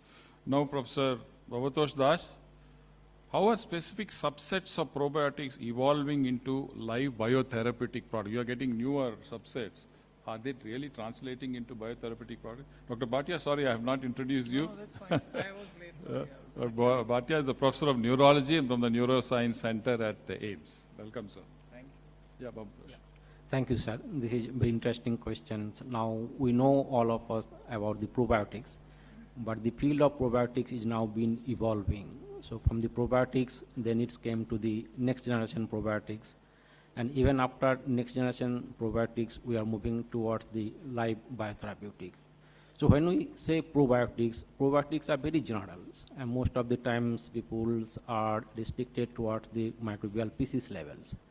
But you know, the same microbial species could be pathogenic also. The morning onward, I was listening that lactobacillus. So we have almost like 165 lactobacillus species. Out of that, around 50 of those lactobacillus species, so-called the non-pathogenics, and there are so many lactobacillus species, they are pathogen also. So it's not only the species level. So when we going to the next generation probiotics, now people started working at the strain level. So you cannot claim a bacterial species as a probiotics or next generation probiotics unless until you characterize them at the strain levels. Okay, that came to the next generation probiotics. And when we are talking to the live biotherapeutics, currently live biotherapeutics are mostly towards developing a next generation probiotics with specific therapeutic functions. For example, if you have a probiotics that you can modify to produce some peptides that can reduce the inflammation, like IL-10, they can produce like GLP-1 that can reduce the insulin resistance. So this is the way field is evolving. So you started with the probiotics, and then it came to the next generation probiotics. Now from the next generation probiotics to the live biotherapeutics, but the characteristics definitely need to be restricted at the strain level, not at the species level. In fact, in regulation, when many products actually make a lot of claims, but they never are strain specific. So kind of a more of generic claims. I think strain specific claims are essential for the users so that they really get the benefit and it's not just a fake claim. Now, Professor Rohit Bhatia, you are a neurologist, and we have heard, Rohit Bhatia, you are a neurologist, and you have, there's a lot of information coming now on the microbiome generating neuroactive molecules and then the gut-brain axis and so on. I don't know how much of it is really true and how much is a little bit of a myth.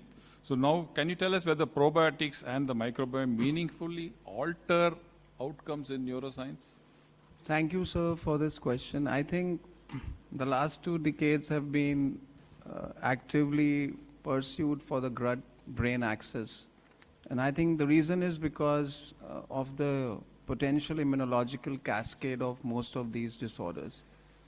Said so, I think the best evidence that we have in majority of these disorders, I would name few where people have been working on: Parkinson's disease, Alzheimer's, which are component of neurodegenerative diseases, anxiety, depression from neuropsychiatry, and a lot of push for immunological disorders like multiple sclerosis and its allied diseases. But the best evidence that still comes is mechanistic. People have looked at biomarkers, changes before and after probiotics. People have looked at some functional improvements in patients' well-being. But I think the last line is that at the best, the evidence is very small, and the evidence is not generalizable to clinical bench to bedside as yet. That's what my take on this is. Yes, it's an evolving science, but at what stage these probiotics or the microbiome alteration will work, and what is the best and worst for various disorders which are grossly heterogeneous. You can't compare degenerative disease like Parkinson's to Alzheimer's. You can't compare them with inflammatory diseases like MS. So they are very different diseases with different pathophysiological substrates.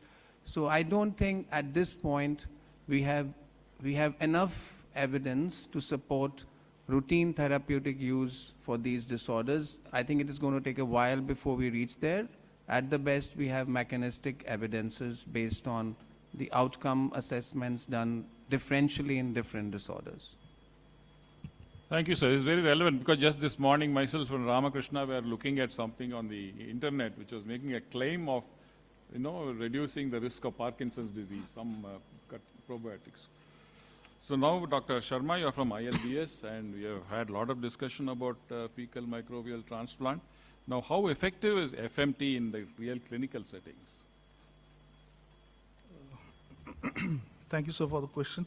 So, we are using FMT for primarily liver diseases, which is the first organ to be hit if there is dysbiosis in the gut. And what we have seen is in cases of acute alcoholic liver disease, where the liver is severely damaged because of chronic alcohol consumption and persistent dysbiosis, if we perform FMT, it is almost 30 to 40% improvement in survival rate over the standard medical practice of giving corticosteroids. So yes, the FMT in certain cases is beneficial. Restoration of the gut microbiota, as we have seen with the discussions yesterday and today, that the whole microbiota needs to be addressed rather than changing one component, because it is more like a forest than a single species effect. Having said that, what was discussed today and yesterday about selection of the donor is equally important. And a not so good example comes from a very reputed journal, NEJM, where in 2017-18 there was a paper published by a very respected lab where they transplanted a 50-year-old person's healthy individual microbiota in acute lymphocytic leukemia patient who was 72 years old. So there was a big mismatch in the age, and that is what we need to be very careful about when selecting donors, because in the microbiota itself is also changing with age, and that too in healthy individuals. So yes, it is very effective, but we have to be cautious with it. I think like any other transplant, you have to do a perfect match to get the best results, I suppose. Yes, and we are not looking for a super donor. What we do is we go for the family of the patient, because that is the closest microbiota you will get, the composition you will get for that particular individual. Okay. Thank you. Now I come to Professor Namita. I'm sorry, we should be ladies first, but I'm going to ladies last. And how can hospital microbiology laboratories in India realistically integrate the microbiome and the resistome analysis into routine workflows? And how are these insights translated into actionable treatment and also in antibiotic stewardship guidelines? Thank you, sir. This is a multifaceted question. I'll try to answer it in 3 parts. So taking off from what Dr. Bindu Dey said, this question is very much in line with what the theme of this panel discussion is, which is what is going to be the next decade. So I think if we talk of the entire decade and not just now, it's a promising field, but it has to be practical, it has to be clinician need-based, and I'm so happy to see many clinicians here today. And also it has to be in a phased manner. So we just can't, one size cannot fit all, so we can't just jump on to say that let's start doing resistome microbiome analysis and integrate it into the workflows, but it has to be phased. So the first phase which I would recommend is that we are doing in the hospital setting. We are doing surveillance-based cultures for the high-risk individuals, those who are coming from other hospitals, those who are carrying a lot of antimicrobial resistance genes. So I think the first thing to start doing mapping is probably 16S RNA or, something, the PCR-based resistance genes mappings. That's the first phase, which is the low-hanging fruit and which most of the labs can adopt. The second would come the real clinician need-based. For example, one of the youngsters was mentioning some of the organisms which are not culturable, some of the infections which are recurring in ICU patients, the very, very high-risk individuals, and outbreak investigations. So there we will have to include the metagenomic analysis, and that will come slowly and swiftly. And the third is when microbiology starts becoming, more of what is there to more of what prediction. We heard Dr. Anand's talk on whether he found that those organisms, the microbiome, was suggesting that they have them and the resistance genes, and ultimately they went on to become UTI. So that's the kind of predictive science. But I think what are the actionables, which is the second part of your question, is that on a patient level, I think the actionables will be that in the ICU, what antibiotic to give, the empiric antibiotic therapy. What empiric antibiotic therapy should I give looking at the microbiome? Whether I should escalate or de-escalate. Whether there is an infection risk prediction, which Dr. Anand was talking about. And at a hospital level, instead of having antibiograms, which we make in the hospitals, they will now become resistome maps. And they will be dynamic. And we will be able to look at that. And at a public health level, we will be able to integrate it into One Health, which has also been talked about. Now, in the interest of time, I've said all this, it's very promising, but there are very many challenges. So we have challenges at the technical level, because it's costly, it's not very much standardized, there is a training problem. It is a problem with the clinician, at the clinician level, the acceptance. And the communication which has to go off to clinicians. We can't tell them that, blah NDM is present. We have to tell them that don't use carbapenems, simple things like that. And at a regulatory level, it has to be still included in the guidelines. It has to be still accepted. The reimbursement is not there.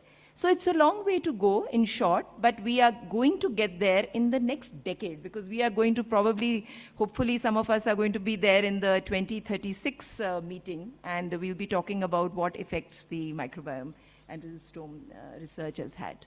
Thank you. While you are describing it, I was also thinking that will it one day become like an antibiotic sensitivity test? Something of that, where you do a resistome test before you give the antibiotic. Yes, I think what will happen probably is, because microbiology is peculiar also, and our mentor and teacher, Dr. Ganguly sir, will agree with me, that, the problem in microbiology is the commensals can become pathogens also. They are unculturable also. And also that the good thing is that here we are only looking for the bad guys. So, there are numerous healthy microbiomes, but the bad guys are fewer. So we'll be probably able to capture them first, and that will be the easy part of doing. Thank you. Now back to Sharath. Are there any areas of research or knowledge which involve the gut microbiome and nutrition, especially relevant to our region, which you believe needs further exploration? I'll say it again, Dr. Shashikaran. In fact, we lost one of our dear colleagues, Professor Jyoti Tamang, whose unfinished dream is still pending. Clinical trials on fermented foods. The entire South Asian region and the Asia-Pacific region, one of the greatest strengths is we have a rich tradition of fermented foods. And for example, you have something called kinema in India, in the Northeast. You have natto in Japan. You have chikungyong in Korea. And till date, in fact, there was a poster today, which was presented today.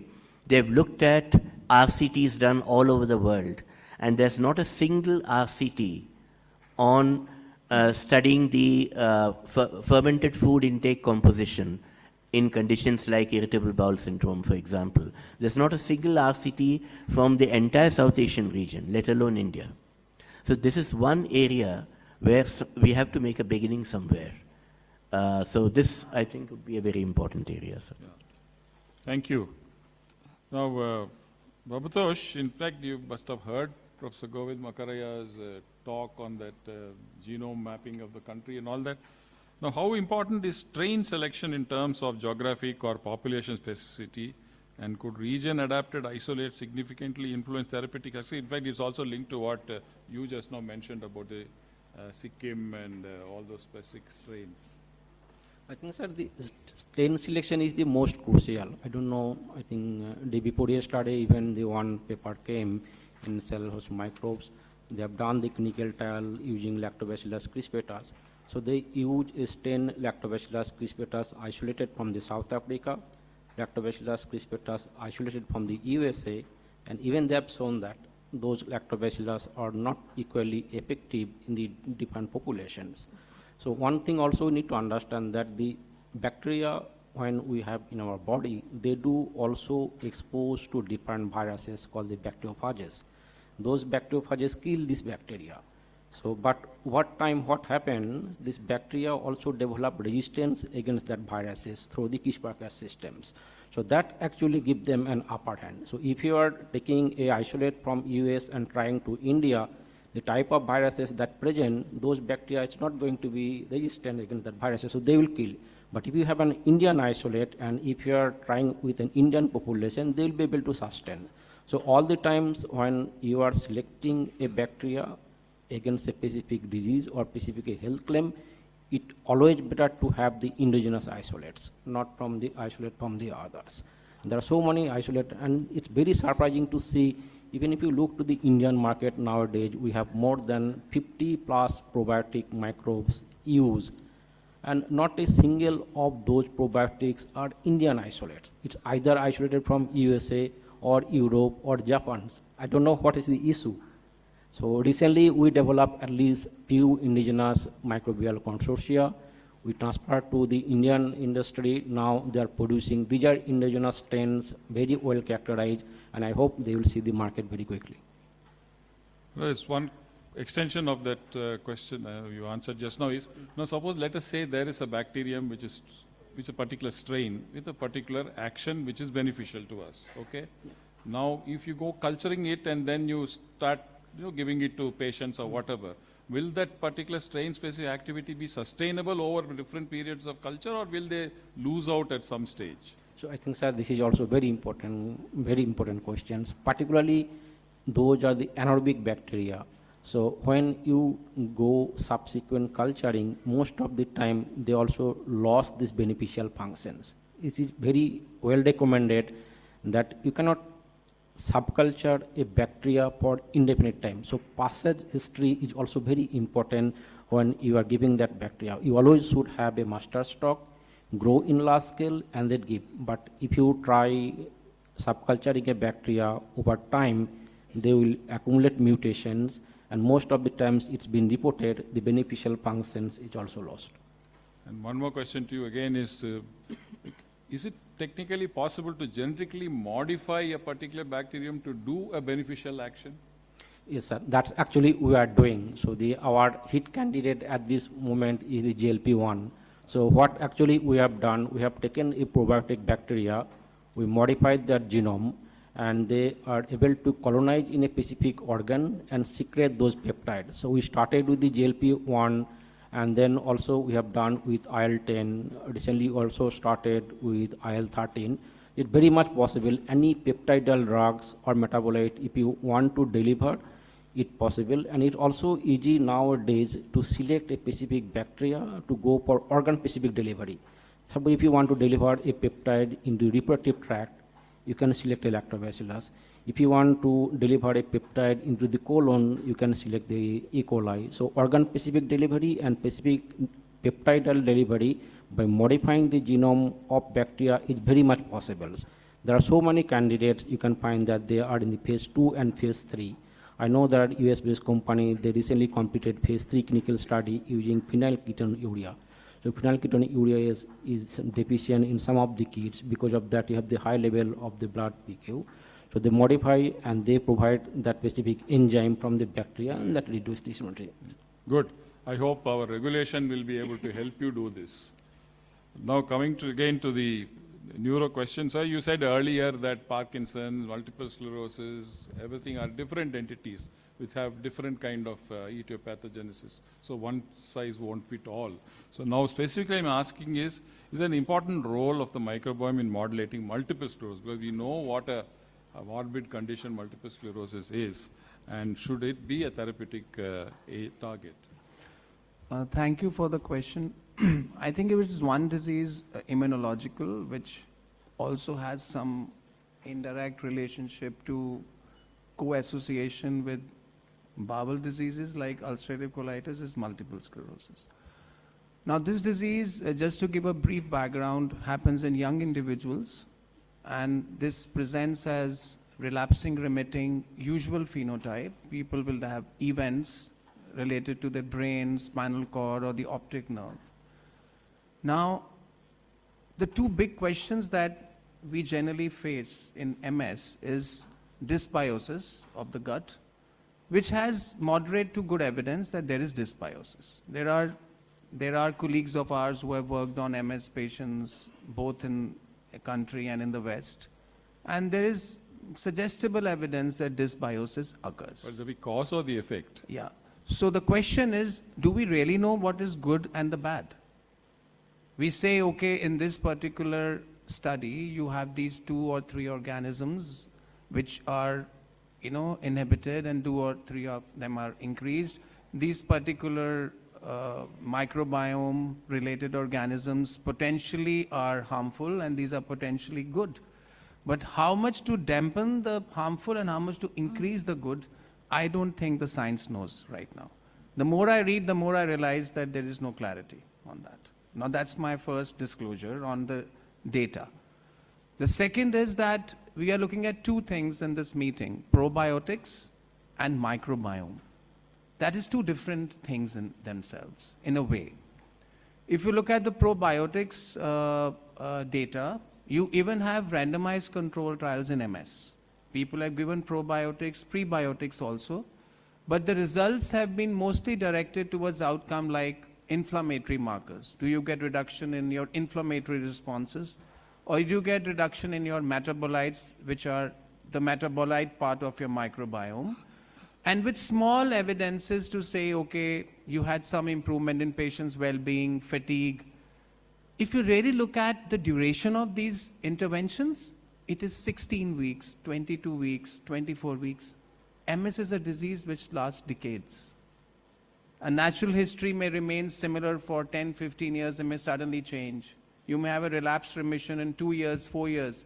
So you need long duration of interventional studies. Even in any disease-modifying treatment trials of MS, you need to have a trial for minimum of 3 years to show effect sizes, because the relapse rates are on an average just about 1 in 2 years. So we don't have long-term evidences, but we do have a moderate evidences that probiotics may reduce the inflammatory, I would say the inflammatory milieu or the ecosystem, and may potentially be beneficial. As far as the microbiome is concerned, we know the dysbiosis occurs.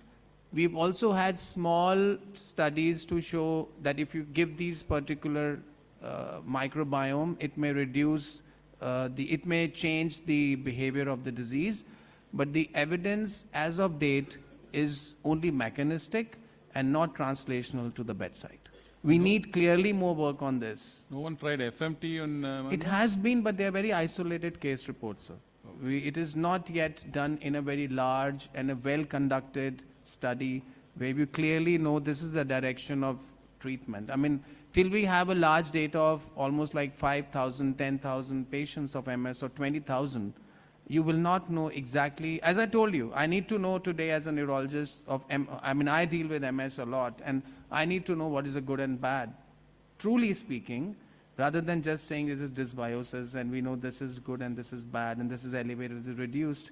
But I think we need a more consortium data. We need more people coming together to really say this is what it is, and we need to go then step forward by conducting a well-conducted large RCT long-term to see long-term outcomes. This is not going to help in just 4 weeks or 6 weeks outcomes. That's not going to happen. Thank you. That's now, Dr. Sharma. Now, where do you see the role of probiotics and FMT in future? Because just now we asked him also whether FMT helps in MS.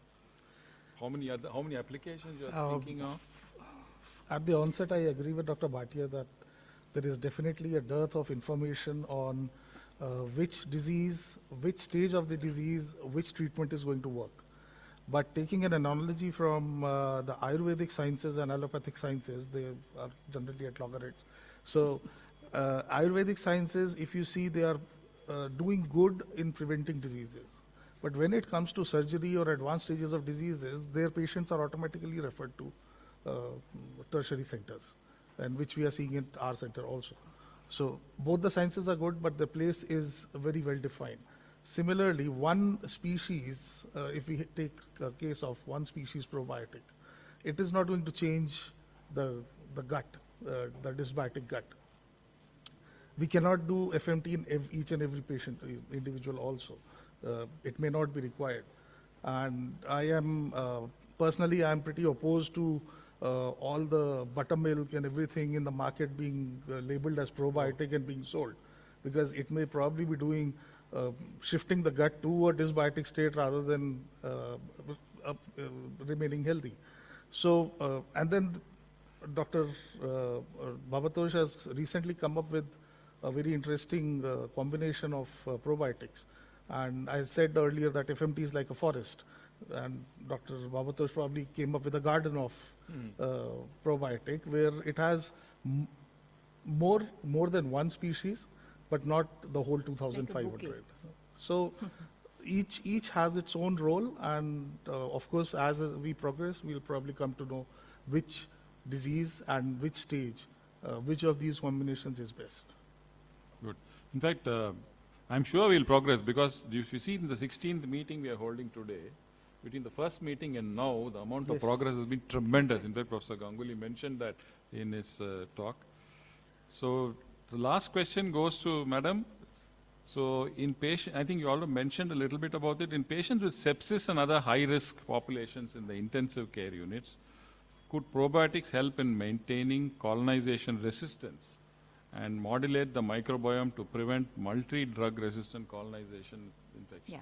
So I think, you know, just before, I actually agree with many of the comments made by my colleagues here.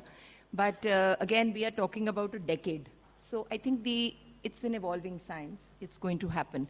In the ICU, we have a very peculiar, we have very sick patients whose immunity is very low. We have multi-drug resistant organisms over there. And on top of that, we are trying, and a dysbiotic state. So we are actually doing a study in the hospital, in Artemis Hospital right now, where we are looking at the healthy microbiome, though we don't know what is really healthy, because that's very true. But the healthy microbiome of patients who have not been hospitalized, then what does just hospitalization do to them? Because we know that when we enter the hospital, our microbiome changes very quickly. Then when it progresses to critical illness, what happens? Critical illness further changes the microbiome. And then if they go into sepsis, then what happens? So here, you know, in this entire dogma, I mean, one thing which we're not forgetting, but we have to concentrate more on is what our colleague actually gave a talk. The first talk of this conference was on the host. So what is the host? So we have to also look at the host, and we have to see more of the functional microbiome rather than just identifying the bacteria. Now, coming to the question of whether probiotics are going to help. So there have been many randomized controls trials where two conditions, antibiotic-associated diarrhea and ventilator-associated pneumonia, have in fact shown some improvement. And also, it has been seen that probably the multi-drug resistance decreases and there is a few less infections in these patients. But the ICU outcomes, the mortality has not changed. So again, one is that we need more of these studies, randomized controls trials over a large period of time to understand whether they will help. And second is that probiotic, just like Dr. Bhabatosh said, it has to be strain specific. So we just can't put anything over there and assume that it's going to work. It has to be strain specific, and we have to see whether we have to give it early on or whether we have to give it late. And the most important thing is the safety, because already in critically ill patients, we have a compromised leaky gut. And suppose we give probiotics, sometimes they can be unsafe. So we have to look at the safety, we have to look at, whether it is strain specific. And yes, I'm optimistic that in the future we will have some probiotics, and we have seen Dr. Sachet Shukla also come up with, a consortium. We have seen Dr. Bhabatosh come up with a consortium, and I'm sure in the future it will be an adjunct, it will be a useful adjunct to treatment initially. And hopefully in the future, we could use more of these probiotics to actually, treat many, many diseases. So it's on an optimistic note that I would say that yes. Thank you, and I think we had a very good discussion in various aspects. And what we can conclude is this particular science has got a lot of promise for therapeutic applications and in patient care, though it is not immediately possibly available for most of the situations. But nevertheless, in the matter of time, I think every clinician or every expert in every specialty should look at options of how this gut microbiome modification or giving bacteria, etc., could benefit that patient by doing research primarily to generate the required evidence so that we can apply it.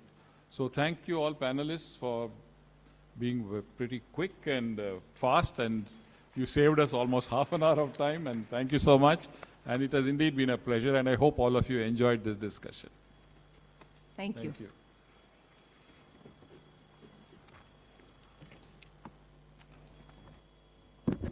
Well, thank you, everyone.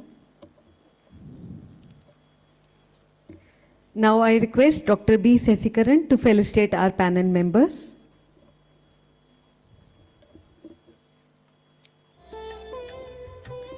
Let's felicitate Dr. Sarath Gopalan.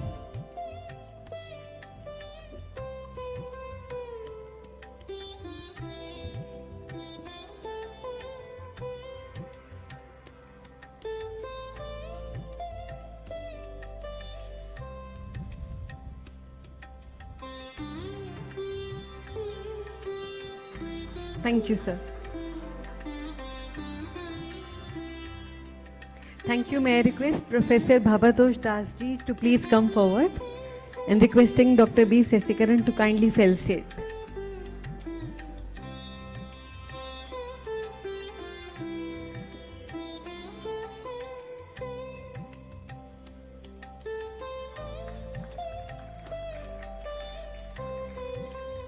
Requesting Professor Rohit Bhatia to please come forward.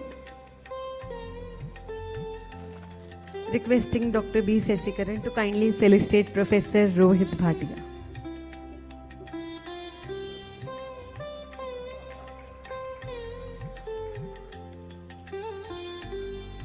Requesting Dr. Shwetank Sharma to please join us.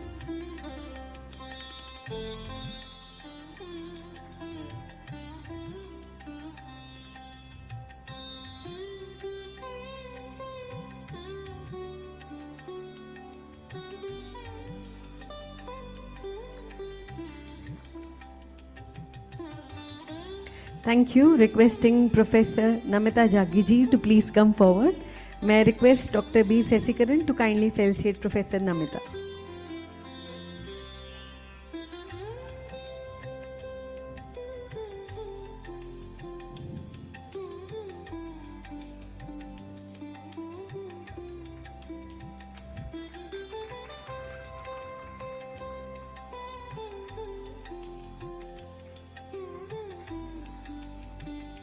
Thank you. And now may I request Professor Yukihiro Yokoyama to please join us to kindly felicitate Dr. B. Sesikaran.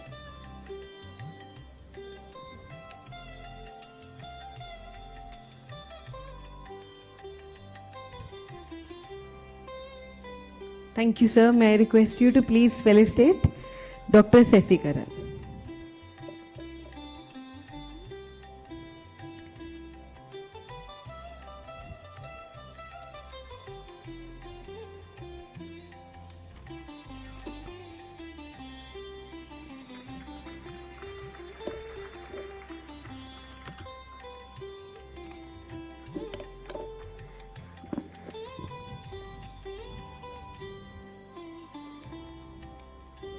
Requesting all panel members to come forward for a group photograph.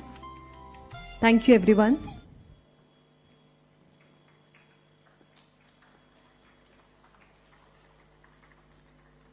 Thank you. May I request all of you please be seated. And now we have presentations by the selected top 5 young investigators. I would like to invite our chairpersons, Professor A.P. Das, ex-Vice Chancellor, Central University of TN, ex-Vice Chancellor, AIPH University, Bhubaneswar, ex-advisor, United Nations. And I would like to invite Professor J.B. Prajapati, Chairman, IDA Mumbai Coordinator, ex-Principal and Dean, Faculty of Dairy Science, AAU, Anand, Gujarat, for taking over this session.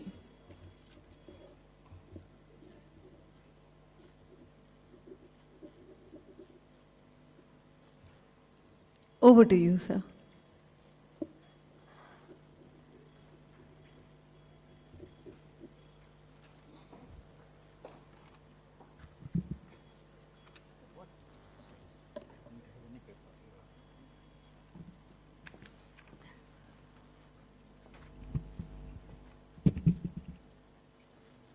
Good afternoon, everybody. And this is last but the sweet session because you will see the dynamism here. Friends, the foundation is invited young scientists to send their posters. We had about 50 posters and then we screened 20 and 20 were evaluated today morning and the top 5 has been given chance to present here. So I will call one by one the presenters. All of you please remember that you have 7 minutes for presentation and then we'll have 1 or 2 minutes for 1 or 2 questions, relevant questions. And then at the end of that, we'll also have a prize distribution. 3 outstanding posters will be awarded. So I request Dr. Das to invite the first speaker.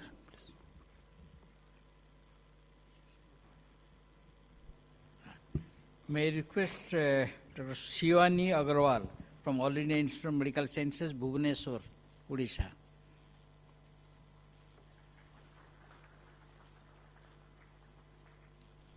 I think all the students know that who are going to present here, so be ready so that we don't waste time in transit.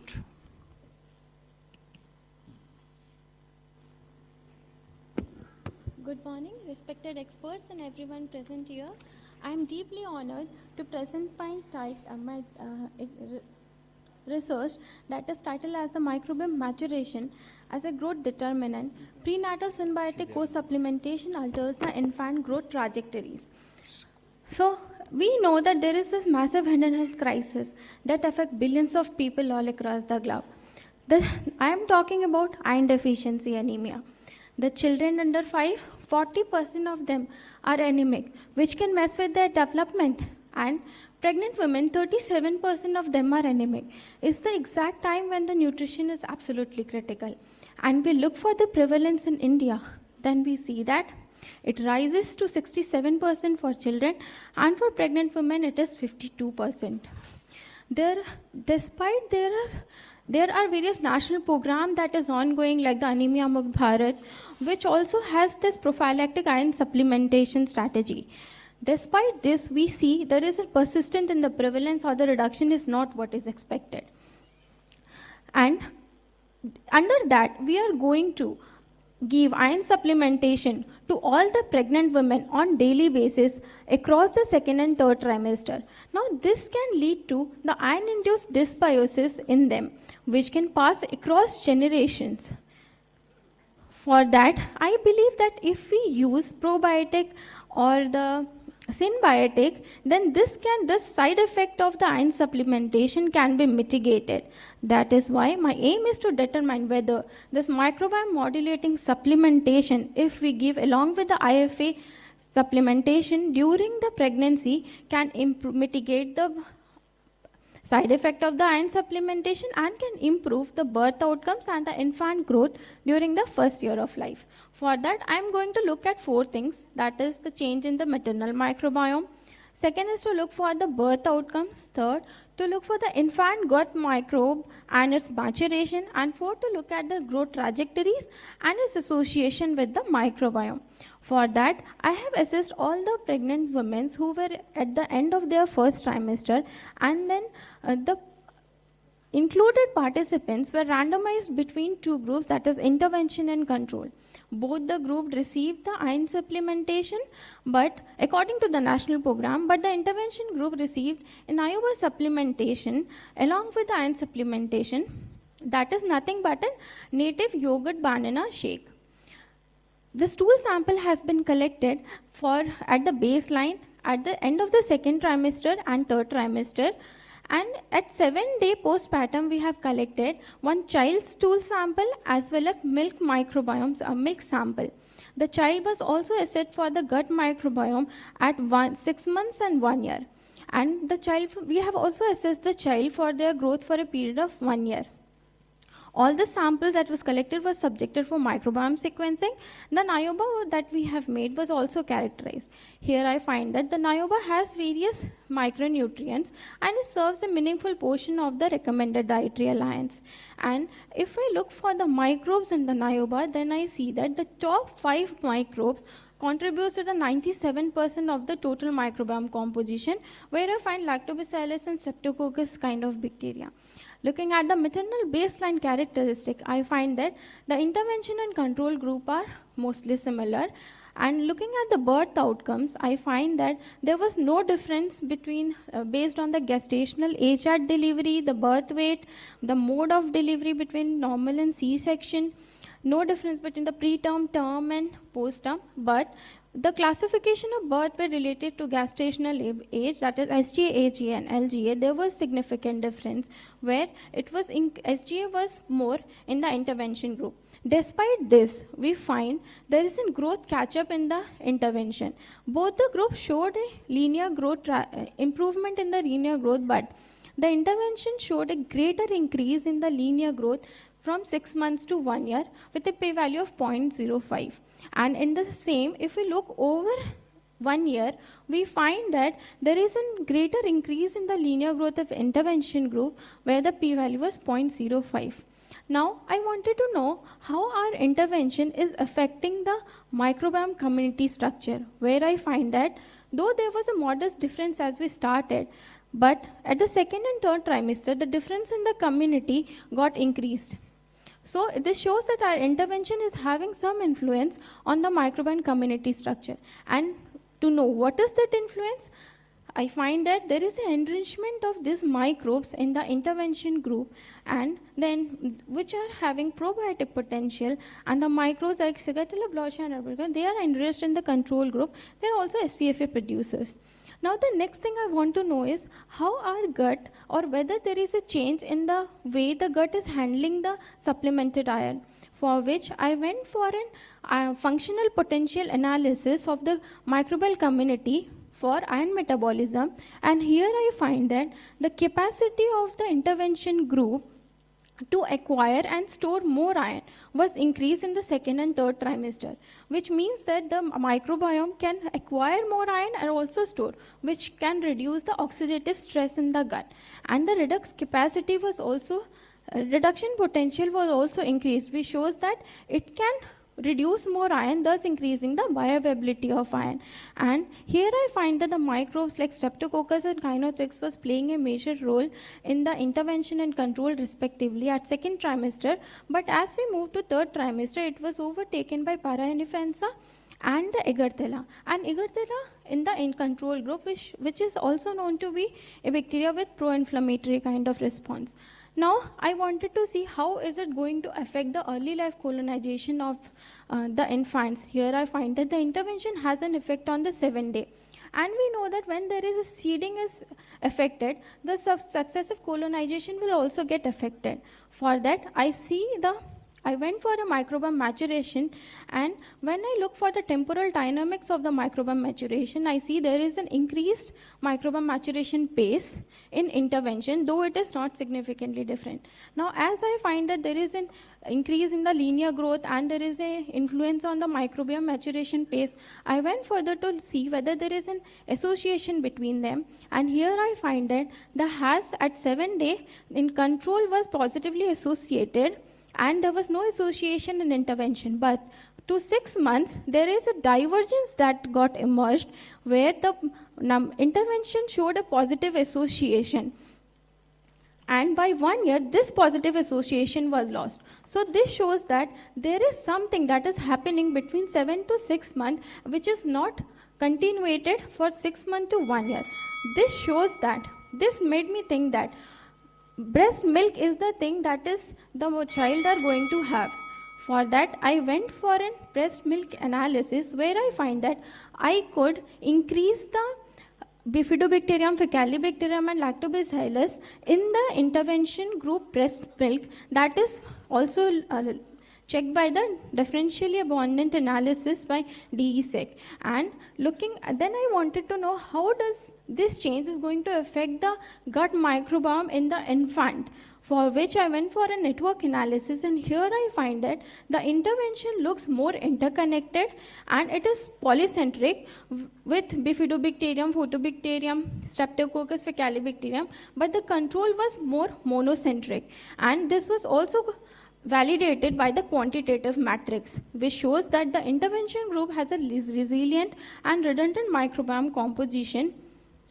This brings to my conclusion that the Niobal supplementation, if given along with the IFA supplementation, it helps to mitigate the side effect of IFA, that is the iron-induced dysbiosis. It accelerates the gut microbiome maturation, which helps to improve the linear growth. Thus, it can be used as a symbiotic, which promotes the healthy infant development. Thank you. Thank you, Shivani. I have one question. Yes, sir. Did you check the effect of the dietary habits of the mother on this? Sir, I have collected, but I have collected at one time point. That's why I couldn't analyze it. But I have taken the participants from same demographics and geographic area. So, and the dietary habit that I collected at one time point, it was similar. So I considered that it is not changed over the year as well. One question only.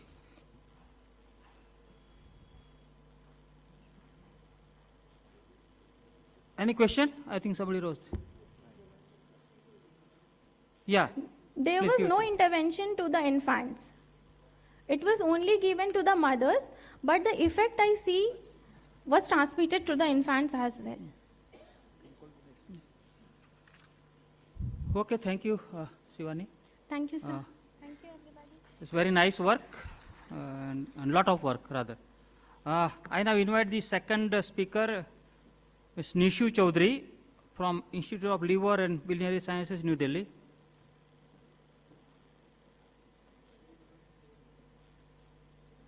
She is talk on caprylic acid increased by fecal microbiota transplantation, alleviates steatosis and protects against ethanol-induced hepatotoxicity. Please. So I would like to thank the chairpersons and the organizing committee for giving me this opportunity to present my work, which is entitled as Caproic acid increased by fecal microbiota transplantation, alleviates steatosis, and protect against ethanol-induced hepatotoxicity. So clinically, alcoholic hepatitis is a very morbid complication and the treatments are also very limited. So the recent microbiota-based therapy, which is fecal microbiota transplantation, showed better outcome in the ALD. So these two studies are from my institute, which shown that the FMT showed better survival rate in steroid-ineligible patients and in comparison with the prednisolone. However, despite the promising results of FMT in ALD, the efficacy remains highly variable across the studies and the patients, and the underlying mechanism is also very poorly understood. And as we know that the diet is a major modulator of gut microbiota, so we hypothesized that donor dietary preconditioning with different protein sources, specifically we took soya and egg proteins, could enhance FMT efficacy, and we aim to identify key microbial metabolites modulated by diet-altered FMT and evaluate their efficacy in a murine model of ALD. So to understand this, first I developed an ALD mice model of 12 weeks and successfully attained a similar injury with the humans, such as the exacerbated liver inflammation, fibrosis, steatosis, and oxidative stress. So we took further this ALD model and performed the fecal microbiota transplantation from different donors that were kept on standard diet, high egg protein diet, and high veg protein diet, and assess the hepatic and intestinal injury parameters post day 7. And we observed that the steatosis, fibrosis, and the immune infiltration, which were attained in ALD animals, were significantly reduced after stopping the alcohol, but we observed more reduction with the FMTs. Specifically, the veg FMT showed higher reduction in the steatosis and fibrosis. Likewise, the biochemical parameters ALT, AST, and bilirubin were also found to be significantly reduced with the veg FMT. Now, further, we assess the hepatic injury, the pro-inflammatory cytokines, and the fibrotic markers via assessing the mRNA expressions, and we observed that the IL-6, TNF-alpha, and TLR4, which are the pro-inflammatory markers, were significantly reduced with the veg FMT. Concomitantly, there is a significant increase in the anti-inflammatory IL-10 levels. And we also checked the hepatic mRNA expressions of fibrotic genes, ECTA2 and TGF-beta. These are also significantly reduced with the veg FMT. Now, how does FMT affect hepatic metabolic functioning in disease remission? So we performed hepatic metabolome, and by identifying the upregulated metabolites in veg FMT, and we observed that the glutathione metabolism, fatty acid oxidation, the vitamin B6 metabolism were significantly upregulated in the veg FMT group, and meanwhile the lipid accumulation and the linoleic acid metabolism, which is related to the inflammation, were significantly reduced. Now further, we wanted to check what is happening with the intestinal barrier integrity. So we checked the expressions of tight junction proteins, antimicrobial peptides, and the MUC2 levels, MUC2 expressions, and we observed that the tight junction proteins and the MUC2 levels were significantly recovered with the veg FMT, and meanwhile the bacterial translocation shown by the plasma endotoxin levels were significantly reduced with veg FMT. Now, what is happening with the gut microbiota composition? So we observed that the microbial composition showed approx 77% variance at first 2 principal coordinates, and the FMT groups were shifting towards the control one. And from the differential taxas, we observed that the Tuzarella, Lectospiraceae, and Coriobateriaceae were significantly significantly present in higher abundance in veg FMT group, and the pathogenic taxas like Vagococcus, Staphylococcus, Porosarcina were significantly reduced. Now, the next question comes is, how does microbiota interacting with the host physiology? So for that, we have done the stool metabolome and the plasma metabolome, and we identify caproic acid as a key microbial associated with metabolite. When we further dig the literature, we identified that caproic acid enhances the PPAR alpha signaling, and this the PPAR alpha signaling were found to be hampered in the ALD setup also. So to further done the functional validation, we designed in vitro and in vivo experimentation in the presence and absence of PPAR alpha pharmacological inhibitor. And so for in vitro validation, we gave the caproic acid as a supplementation with or without PPAR alpha inhibitor. And we observed that the lipid accumulation and the inflammation was significantly reduced with the caproic acid supplementation. And these results were abolished in the presence of PPAR alpha inhibitor. Now, further, we checked how does this hepatic lipid clearance occurs by assessing the PPAR alpha signaling downstream markers. And we observed that the PPAR alpha, CPT1A, ACOX1, which is the downstream marker of PPAR alpha signaling and leads to the mitochondrial beta oxidation, were significantly increased with the VEGF-FMT. And meanwhile, the lipogenesis marker was significantly reduced with VEGF-FMT. So to further check that this effect is, the lipid clearance is only because of the mitochondrial beta oxidation, or does the lipid redistribution also occurring? So for that we assess the lipid redistribution markers ApoB and MTTP, and we observed that these are found to be enhanced, but there were no significance. So from that, we concluded that the lipid clearance is primarily happening through the mitochondrial beta oxidation. To further validate it, we performed the mitochondrial fuel flex assay, and we observed that the oxygen consumption rate was significantly elevated in the presence of caproic acid. So we concluded that caproic acid promotes hepatic lipid clearance predominantly through PPAR alpha-driven mitochondrial fatty acid oxidation. Further, we validated these results in vivo setting. In ALD mice model, we gave the caproic acid supplementation with or without PPAR alpha inhibitor. And we observed the biochemical parameters and the histopathology shown the reduction of steatosis and fibrosis with the caproic acid supplementation, and these results were not obtained in the presence of PPAR alpha inhibitor.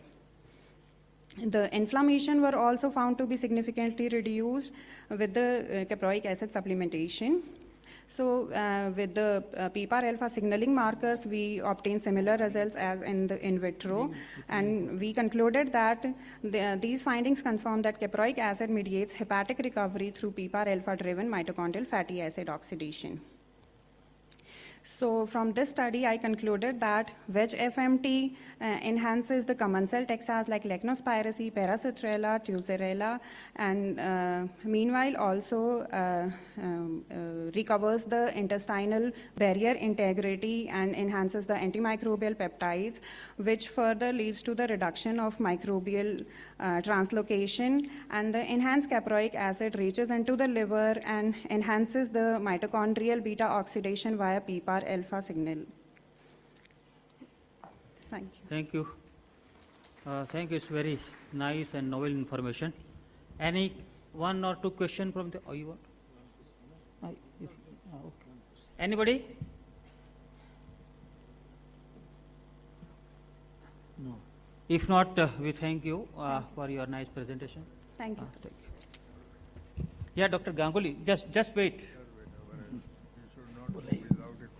So, then, what do you say if this model, this liver damage model, is a very heavily toxic model? So, will it simulate the natural conditions? Sir, actually this model is published now, and we attain at the fibrotic condition. We are not saying that we achieve to the cirrhosis or further severe condition. We attain the fibrosis, which is the marker in my question was that there's not only toxic thing, the chemical is a very toxic entity over here. So what do you think that these microbes which were given there, did they break down the chemicals, or did they improve the other functions which was the bigger player over here? So are you talking about the metabolic composition? No, I am talking about that many of these microbes can neutralize metals, could neutralize toxins, and this carbon tetrachloride is a very heavy toxin. So did they, the effect which you are seeing is whether they neutralize the toxin or they also improve the function, or both? Okay. So I have not assessed the toxin thing. My primary objective was to know how the microbiota is interacting with the host physiology in aspect of metabolites. So I haven't done She that. don't know how they make. Anyway, thank you, thank you. May I invite Mr. Sunil Nagpal, TCS Research, Tata Consultancy, Pune, Maharashtra. Please. Thank you. It's an honor to be here. Thank you, Chair. And it's also an honor to speak in front of all this respected Your name is experts. Sakshi or Sunil? My name is Sunil. I was waiting. Perhaps my presentation might be projected. Yeah. I can always speak next if Sakshi would like to speak first. Sunil, no, the third one. To go as per the sequence.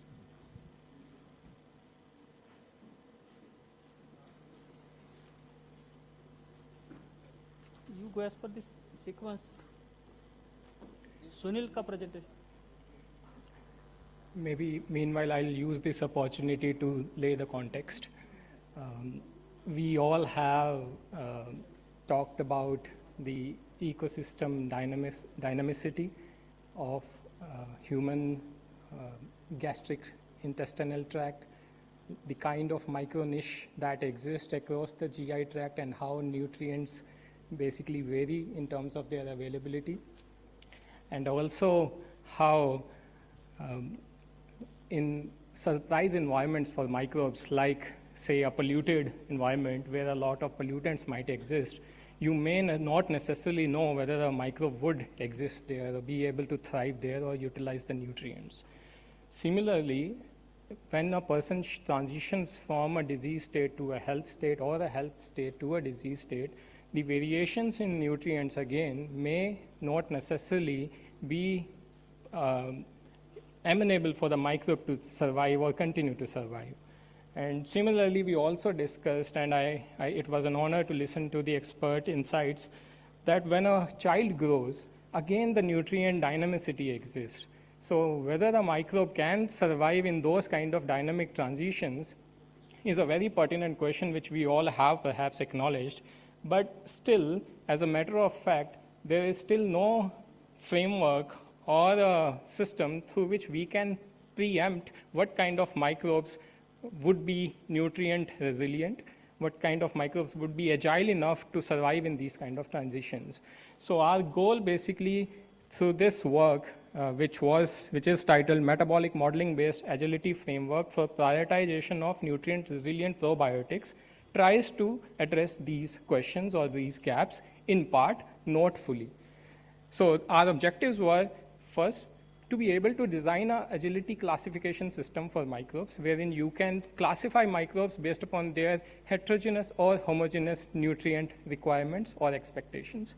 Second, you build a metabolic modeling based simulation system through which you can actually infer which microbes are actually metabolically agile, nutrient requirement based agile basically.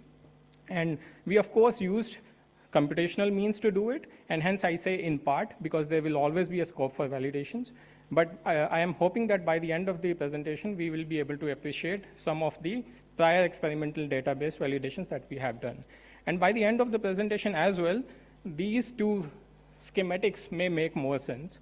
And I go next that what is, for the uninitiated, the metabolic modeling, genome scale metabolic model is like a digital twin of a microbe, which you can grow and simulate in a computational framework in a computer. And this is what is the basis of our work. We basically worked on a panel of these digital twins, genome scale metabolic models, and we tried to actually grow various microbes across a gradient of growth targets, just like sort of a dynamicity that we were trying to propose. These kind of growth targets we set for various genome scale metabolic models, various microbes of interest, and saw that, what you see on the left, saw that what kind of alternate paths a particular microbe prefers to achieve all of those increasing or decreasing growth targets. And I would emphasize here that we didn't use traditional diets or traditional media compositions, but we actually used the microbe's own metabolic network to propose that you have to pick the pathways from its own metabolic network itself. So what you see as alternate pathways are actually the representation of the essential nutrient. Each column is actually an essential nutrient set that a microbe must use minimally to achieve that particular growth target. So when you do this, you sort of, to make you people understand more easily, you have to imagine these are the two microbes that I have in my hand.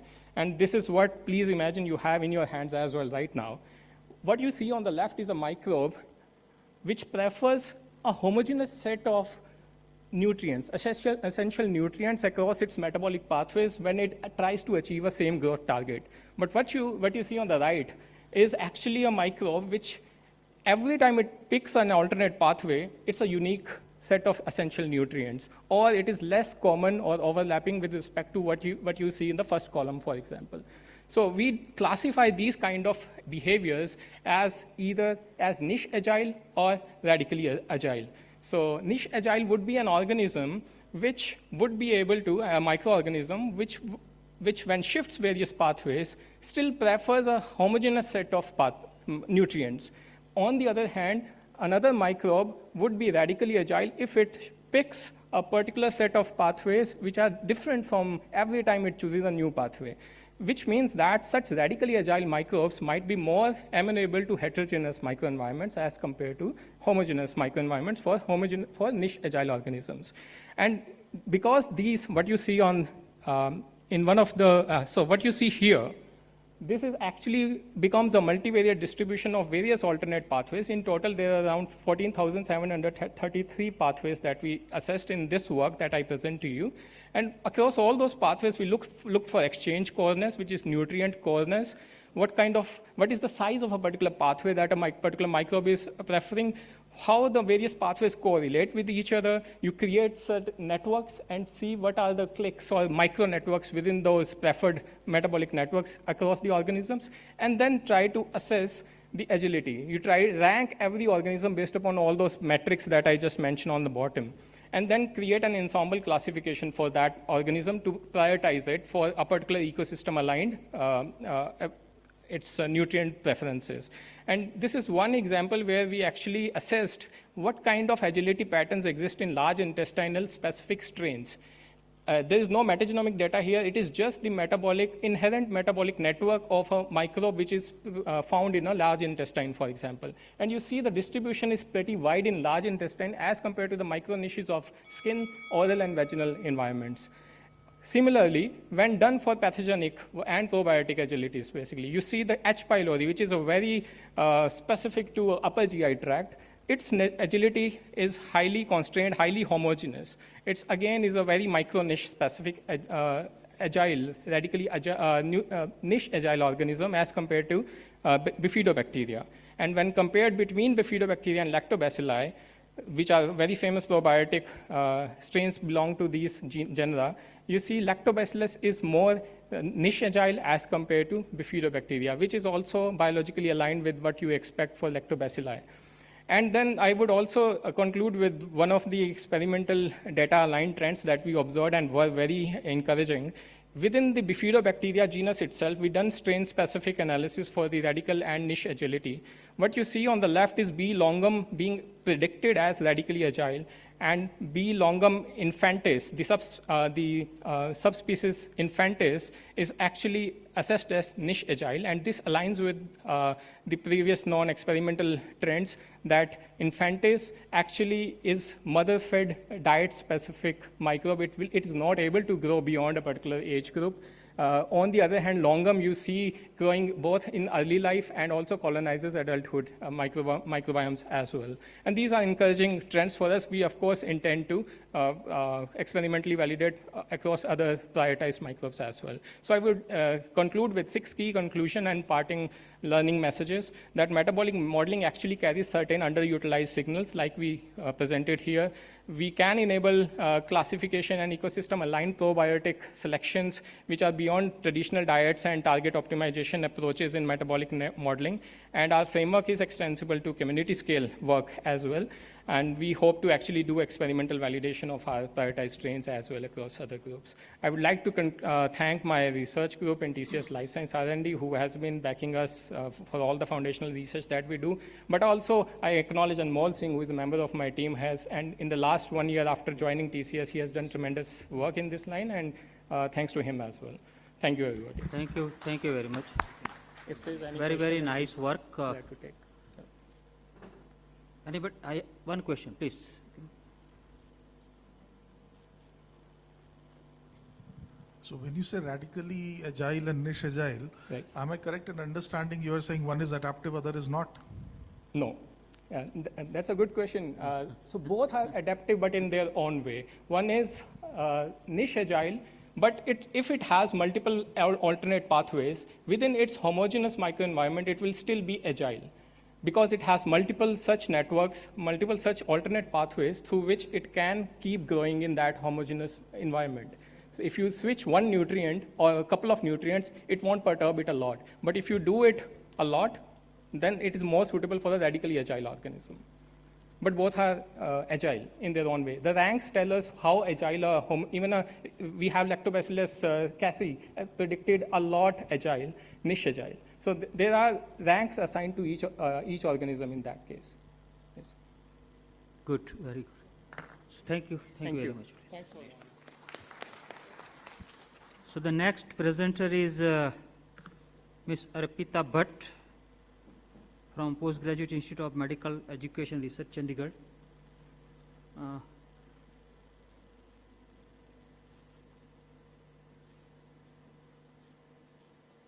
I see very good work by all youngsters. Please.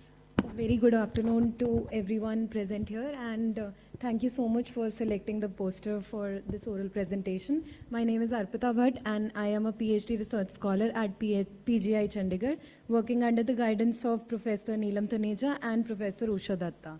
So, the title of my work is Mucosa-Associated Microbiome in Indian UC Patients, and we found elevated F2B ratio and microbial reorganization. So I'll keep it brief. So talking about the hypothesis which was behind all this study. So the very first being the differences between the fecal microbiome and the mucosal microbiome. So the luminal microbiome is represented by the feces, which most of us work on. But we wanted to look at the bacteria which adhere to the mucosa, which gets inflamed in case of ulcerative colitis, which is a type of inflammatory bowel disease. And in case of India, which is the Southeast Asian country, here the IBD epidemiology is transitioning, and it is right now at the phase 2 and moving towards phase 3, which is like compounding prevalence of IBD cases. So it is like the need of the hour that we keep care of our guts. So with that hypothesis in mind, that the mucosa-associated microbiome in Indian ulcerative colitis patients, it is perturbed by the microbial bacteria which are present there, and it might be present with the enriched pro-inflammatory pathobionts and depleted of beneficial commensals. So our aim was to characterize this MAM in Indian patients with UC compared to the non-IBD controls to identify the microbial signatures relevant to disease pathogenesis, which can be used for further future therapeutic purposes. So the sample size was 30 in each group, and you can see the inclusion and the exclusion criteria. The patients who were undergoing colonoscopy in the gastroenterology department, they were enrolled after taking informed consent, and the controls were the non-IBD subjects who did not have any chronic inflammation as such, and they visited the hospital just because of either the age or like yearly screening of their gut. They come for that. So you can see the sample type, it is the colon mucosal biopsy. It reflects the microbes which are adhered to the mucosa, and they are less affected by the diet and the stool variability we see. So talking about the methodology, The DNA was extracted using the tissue biopsy, which was taken from the patients, and the DNA quality was checked and processed. These are all research things.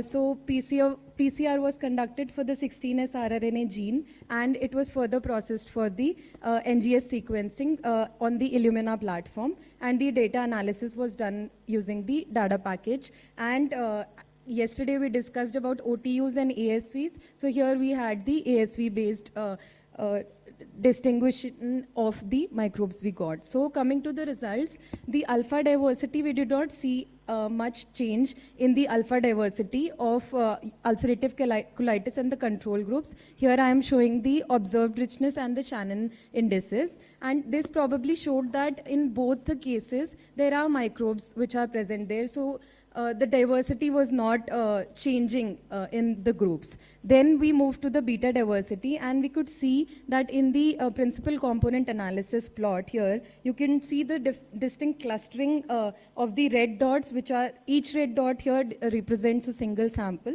and we had 30 samples as I told. So this was based on the Bray-Curtis dissimilarity index, and there was a distinct clustering of both the groups of control and the ulcerative colitis, and the clustering was significantly different, and the P value was around 0.001. So it established that the UC patients' microbiomes are compositionally distinct from the controls. So we moved forward towards seeing that what are the phylum level microbial compositional differences. So we saw that in case of UC patients, the firmicutes were higher, and in case of control group, we could see the fusobacteria, patisserie bacteria, actinobacteria, and others, they were higher as compared to UC. And when compared the F2B ratio, we found that it was higher in case of UC patients.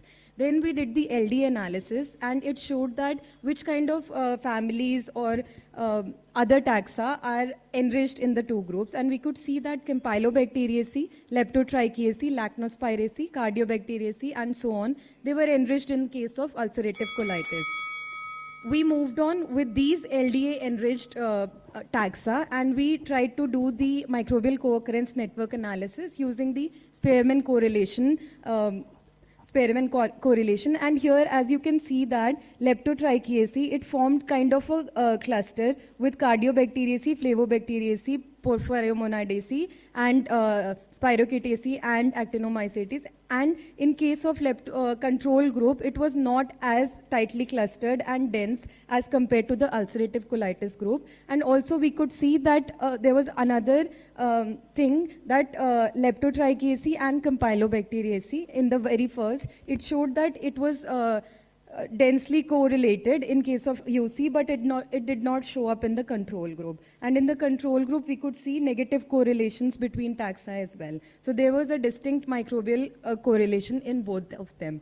And also, when we did it at the genera level, we could see differences. And one very interesting one which we found was Satarella. And we did the species level one also, but 16S, it is not that robust in telling the species level analysis. But here we could find Bacteroides, Blottia, and Satarella, etc. All of these were significantly enriched in case of UC group. So these observed correlation networks, they were not inferred as a uniform preservation of specific bacteria, but instead a compensatory expansion of specific bacteria or the taxa in the diseased mucosa. It suggested probable reduced ecological stability or coordinated expansion, which was kind of forming the disease-associated guilds. So I have kind of tried to summarize what we found out. In case of UC, there was an altered mucosal microbiome, shifted community structure with a high F2B ratio, and a relative depletion of protective commensals, and clustering of disease-associated taxa, which was not comparable in case of the control groups. So our findings indicate that the mucosa-associated microbiome in UC is characterized by compositional shifts, elevated F2B ratio, and altered interaction networks. All of this reflecting reorganization rather than just loss of diversity, and emphasizing the importance of mucosal population-specific microbial profiling. And of course, our study also had some limitations, the very first being the sample size and the cross-sectional design, and also the patients who came to PGI, they, being a tertiary care center, most of the patients were exposed to aminosalicylates, and of course, absence of functional or metabolomic profiling to link the compositional changes, but that work we are doing right now. And also, we are trying to make a culture collection of the clinical isolates from the UC groups and the non-IBD ones, hoping that we find some probiotics as well. So at last, I would like to thank my PhD mentor, Professor Neelam Taneja, and my co-guide, Professor Usha Datta, and my UGC NET Fellowship, and the whole of my institute, and this foundation, Gut Microbiota and Probiotic Science Foundation, for giving me the opportunity of standing here. Thank you very much. Thank you. Any quick question? I think these changes are expected when if a patient has a UC. Yes. Then what is something novel which you can say in 1 or 2 words? So the novelty lies, people say that the diversity decreases in case of this, and people say that fecal analysis is much more important. But I personally believe, and our group believes, that the mucosal microbiome is important to study. Okay. Yeah. Arpita, Yes, sir. Since you are still doing the work, it is a PGI work only, that when the microbes are in touch with the cell, they behave entirely differently. You yourself said in your opening remarks, and when they are in the lumen, they behave differently. Yes.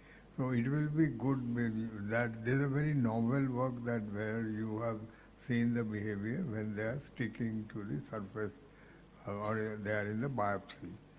It will be good to see these population in the lumen also, to see, since you will be doing the functional analysis, it will be very good if you see that what are the differences. This will be very valuable work. Yes, sir. And so we are also trying to look at the mechanistic insights using patient-derived organoid models. So we hope to, I don't know what we'll find, but we are working on that as well. Okay. Thank you. Thank you. Thank you very much. Sorry, the more clinically relevant, just to continue from what sir has said, more clinically relevant will be the luminal samples, easier to get, and if you can actually prove what he's saying, what are the differences, then ultimately you may not have to take the biopsies, right, for looking at that. So it will be more clinically relevant for you. Okay. But ma'am, I still think that the luminal microbiome... No, you are right also, Yeah. but just to observe and compare and contrast. Yeah, right? yeah, that makes sense, ma'am. Yes. Thank you. Okay, Now, thank you. Now we invite Sakshi Kataria from Sri Ramaswamy Memorial University, Sondipat, Haryana. Last one.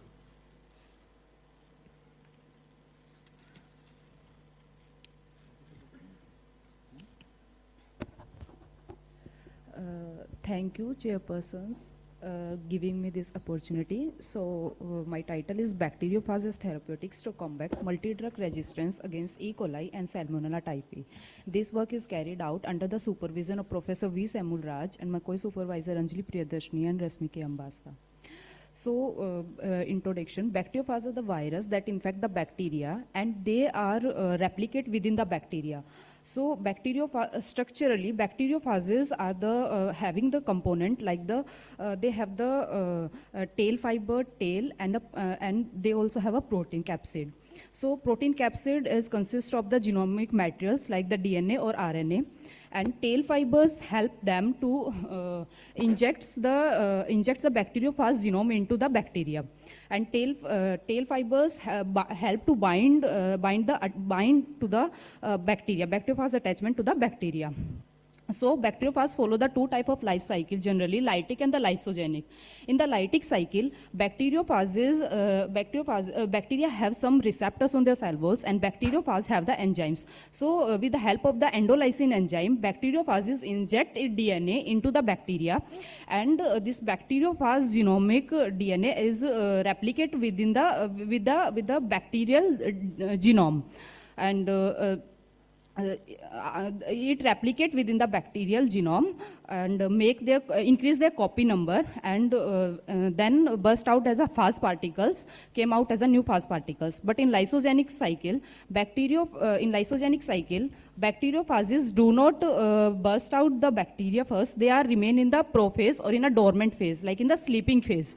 So if any unfavorable condition came out from the outside, like any stress or pH or any temperature change, they will switches to the lytic cycle and then burst out the host bacterium and came out as a new fast particle. So characteristic of bacteriophages, they have the host specificity, they have high host specificity, and they are filtrable through filters. Lytic phase cures the lysis of bacteria. They are sensitive to heat, and their numerous places environment like soil, sewage, river, etc. And their commonest habitat is intestinal bacterial flora of man and animals. So my main objective are, first, to isolate the bacteriophages from the various sources, and after that to make a phase library at my university, and then to evaluate the in vitro efficacy. After in vitro efficacy, we check the therapeutic potential against that pathogenic clinical isolates, and then in vivo efficacy in the murine infectious model. In the lytic cycle, bacteriophages immediately kill the bacteria, but in lysogenic cycle is also have an applications that lysogenic bacteriophage cause the expression in the Cas9. Lysogenic bacteriophage cause the expression of Cas9 in the bacteria. Like when bacteriophage is attached to the bacteria, so bacteria synthesize the Cas1 protein and Cas2 protein. With the help of Cas1 and Cas2 protein, bacteriophages have one PAM sequence which is known as a protospacer adjacent motif. So upstream of this, there is a protospacer region, and bacteria have some repetitive sequence which is known as a CRISPR sequence. These CRISPR sequence, there is a upstream of the Cas9 protein. Cas9 protein is cut the protospacer region of bacteriophage and incorporated into the bacterial genome. After their bacteria is synthesize the tracer RNA and make up one complex with the tracer RNA plus spacer regions and Cas9 protein, and they incorporate into the bacteriophage genome. So lysogenic bacteriophages is nowadays are uses in therapeutics also because lysogenic bacteriophages are used in therapeutics nowadays because they have one application that when infection is reoccur in person, so we generally use the lytic phase also, but lysogenic is because it is remain in a prophase or in a dormant phase. I have collected the 28 samples from the different sources. Out of them, 13 are the E. coli positive and 6 are the Salmonella typhi. So this clear lysis John indicate that bacteriophage is clear lysis the bacteria, and these samples are collected from the ITU breeze and from Delhi, Okhla also. This is against the E. coli 80cc25922, and this sample is we have collected during the from the Prayagraj, from the Haridwar and the Prayagraj.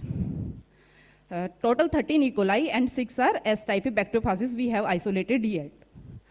Then we check the PFU per ml. Like we do the serially diluted 8 from 10 to the power 1 to 10 to the power 9, and we consider the higher therapeutics phase like 10 to the power 6 to 10 to the power 9 higher phase titer in the therapeutics applications. This is the serial dilution methods, like 10 to the power 1 to 10 to the power 10 were prepared for phase enumeration, and countable plaques 30 to 300 ranges. Based on the plaque count and dilution factor, the phase concentration was calculated. This plaque was clear and well defined, indicating the lytic nature of the isolated bacteriophages. And then we are going for the bacteriophage purification and propagation. By this method, like we have the phase lysate, then centrifugate and 0.22 micron filter, concentration of the phase lysate, resuspension in SM buffer, high titer purified bacteriophages. Propagation, and currently we are working on the live imaging. This is a summary: isolation of bacteriophages, detection and purification, characterization, fast titer determination, and significance of my study is that therapeutic potential of bacteriophage in combating antibiotic-resistant bacteria. Fast therapy represent a promising, targeting, and environmentally friendly alternative to the traditional antimicrobial treatment. Thank you. Thank you very much. Any quick question? Yes, Ganguly sir.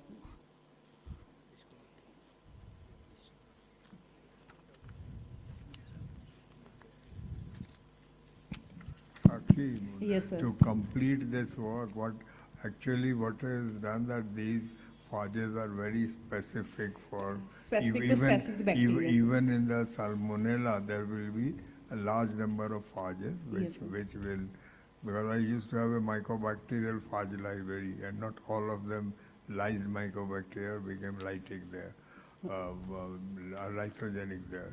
So normally when you do, so you have to create a matrix when you isolate strains Yes, sir. against which you have to work, like on the surface or other.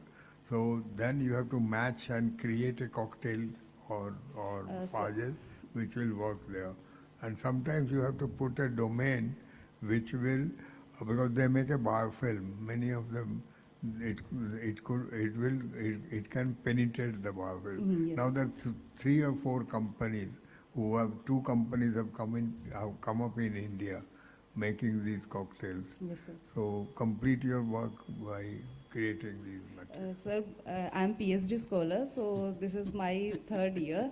So within 1 year, I will completed this work with cocktail also. And I know that if we use the antibiotics, so there may be a higher doses may be used. But if we together with the phage, so the higher dose may not be required. So by using the minimum inhibitory concentration or 2D assay, I will check. Thank you. Thank you. Thank you very much. Now I request all of you to stay for 5-7 minutes more just to have a felicitation ceremony of these youngsters. I will have a privilege to call our international jury to do this prize distribution. And then at the end, I think I will also request Dr. Ganguly and Dr. Nirja to have a group photo with these 5 youngsters. Out of 5, we have selected best 3, first, second, and third. That does not mean the other 2 were not good. And today morning, our international jury evaluated all the 20 posters. Before that, they have done a screening of all the posters which we have received. So it is a 3 stages of scrutinization. And this is differentiation is just for the numbers, but does not mean that one work is good and one work is bad. All of you have done very, very good work, very novel. Actually, we are very happy that this generation is going on a forward direction and the science of probiotics is progressing very much. So I will like to invite all our jury members one by one. Better if you come at the stage, but the 3rd prize goes to Miss Arpita Bhatt. Arpita is from PGI Chandigarh, and Professor Hori.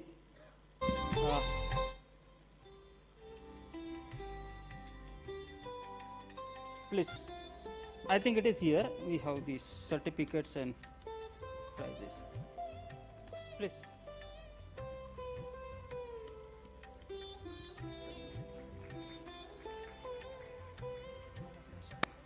Big round of applause. For 2nd prize, I invite Professor Bruno Pott. Sir, you please stay here. And this winner is Mr. Sunil Nagpal. Sunil Nagpal is from TCS Pune.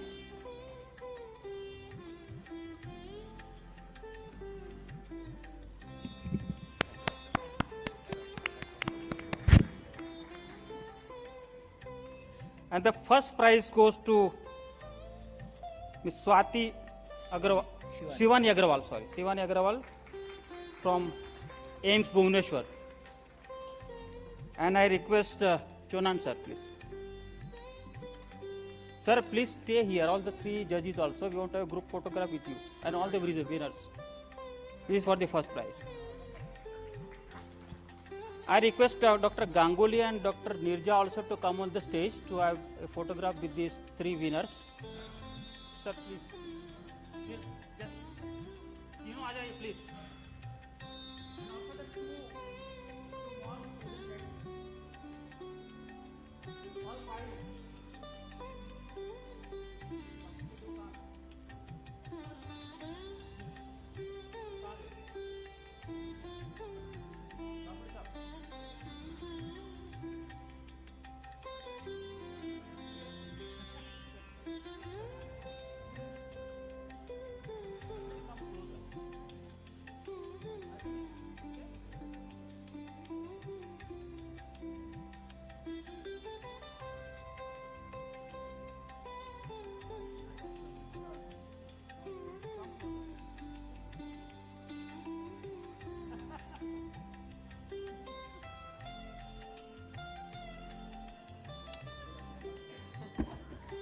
Congratulations to all the winners.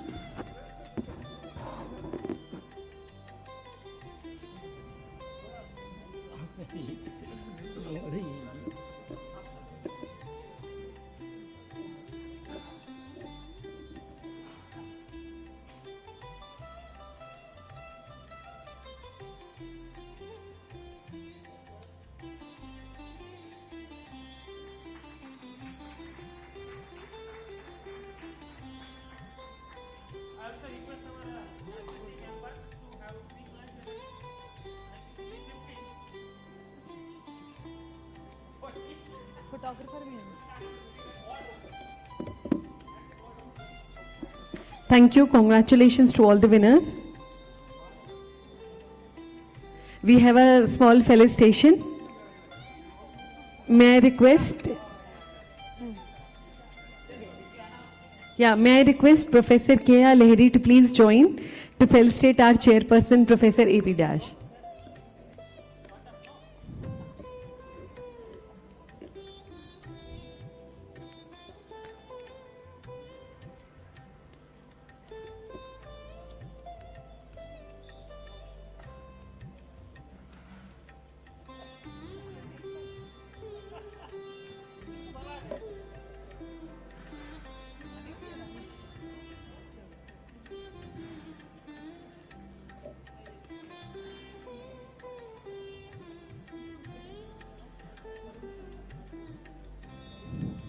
Thank you.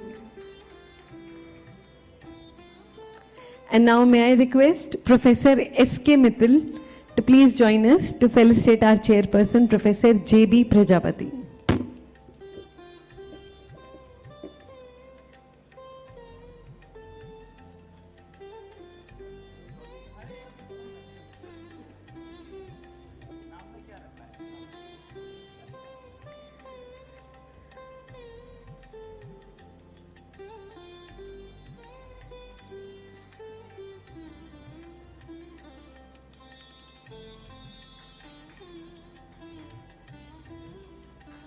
Thank you.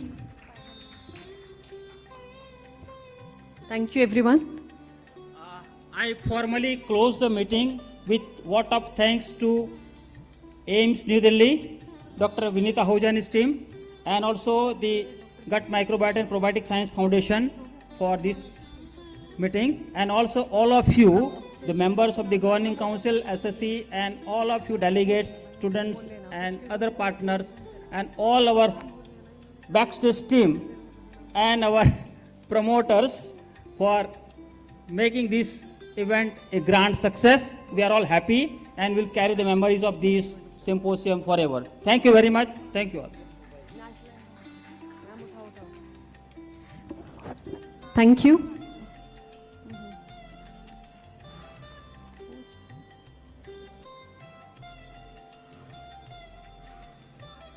So all good things come to an end, and this two-day scientific feast comes to an end too. With that, we come to the final closing of a truly successful 16th India Probiotics Symposium. Thank you everyone for your participation and valuable contributions. Thank you everybody.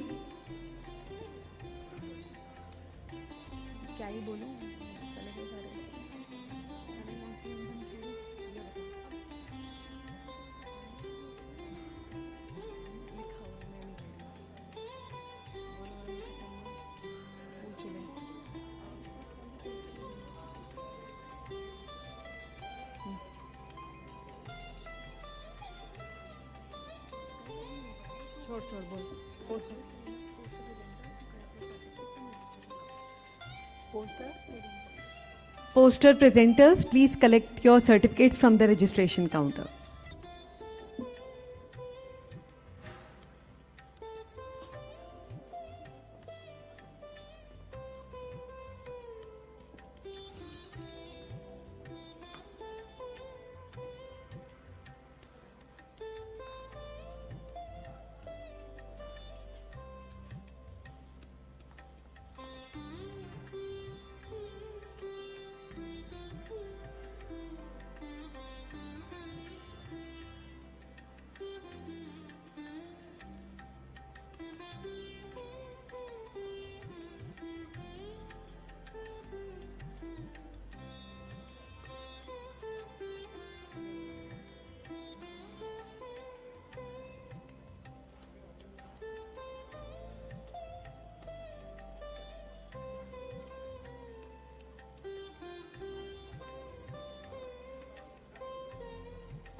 आज भी मुझे लगता है zoom बंद कर दूं?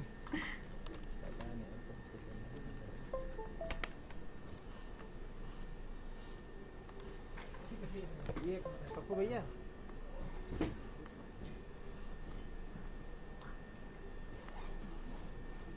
ये मेरी है, इसके अंदर और था क्या? नहीं, कुछ नहीं था, खाली थी हार्ड ड्राइव।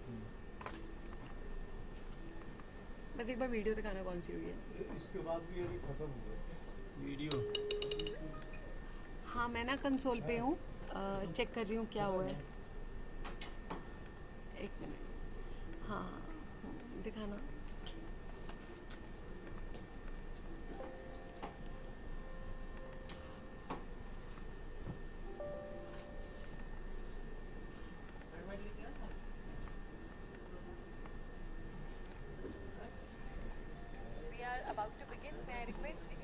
इसके बाद वाली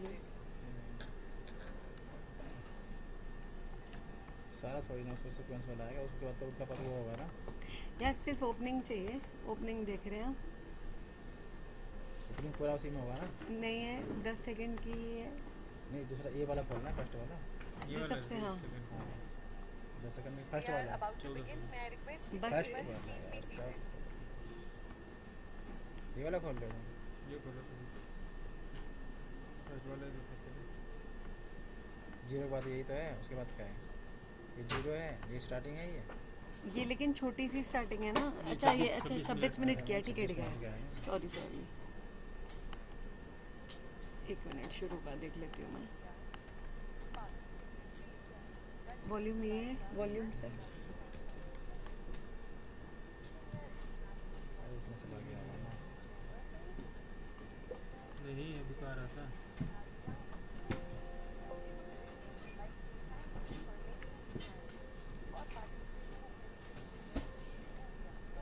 Symposium titled Gut Microbiome and Probiotics Impact from Cradle to Centenarians, an initiative of All India Institute of Medical Sciences Delhi and the Microbiota and Probiotic Science Foundation India. So over the next 2 days, we'll be deliberating on gut microbiota and probiotic science with national. ठीक है, अब आपने आज का आपके पास data है? आज का तभी कॉपी होगा, उसके बाद मिलेगा। आज का कब का चाहिए आपको? क्या कह रहे हो? मैं पता है क्या सोच रही हूँ। आपको कब का चाहिए? जो आप कर दो, आज का कर दो। मैं पता है क्या सोच रही हूँ, मैं क्या सोच रही हूँ, इसका डेटा इसमें डाल देती हूँ, आपको पेन ड्राइव दे देती हूँ। नहीं, आप आज का कौन सा क्लिप चाहिए आपको, किस टाइम? ओपनिंग की ही। ओपनिंग की ना, अभी कॉपी हो रहा है, तो मिल जाएगा 10 मिनट में। हाँ हाँ, इसको इसमें कॉपी कर दूँ मैं? कर लो, वही लैपटॉप दे दिया, लैपटॉप है वहाँ पे हमारा, वही कॉपी कर लो ना। इसमें स्पेस थी? हाँ, थोड़ा स्पेस है, आ जाएगा आज का, तो कोई नहीं। तो कर दो। 1 GB लगभग होगा, देखता हूँ कितना बड़ा क्लिप है, इसमें डाल दूँ।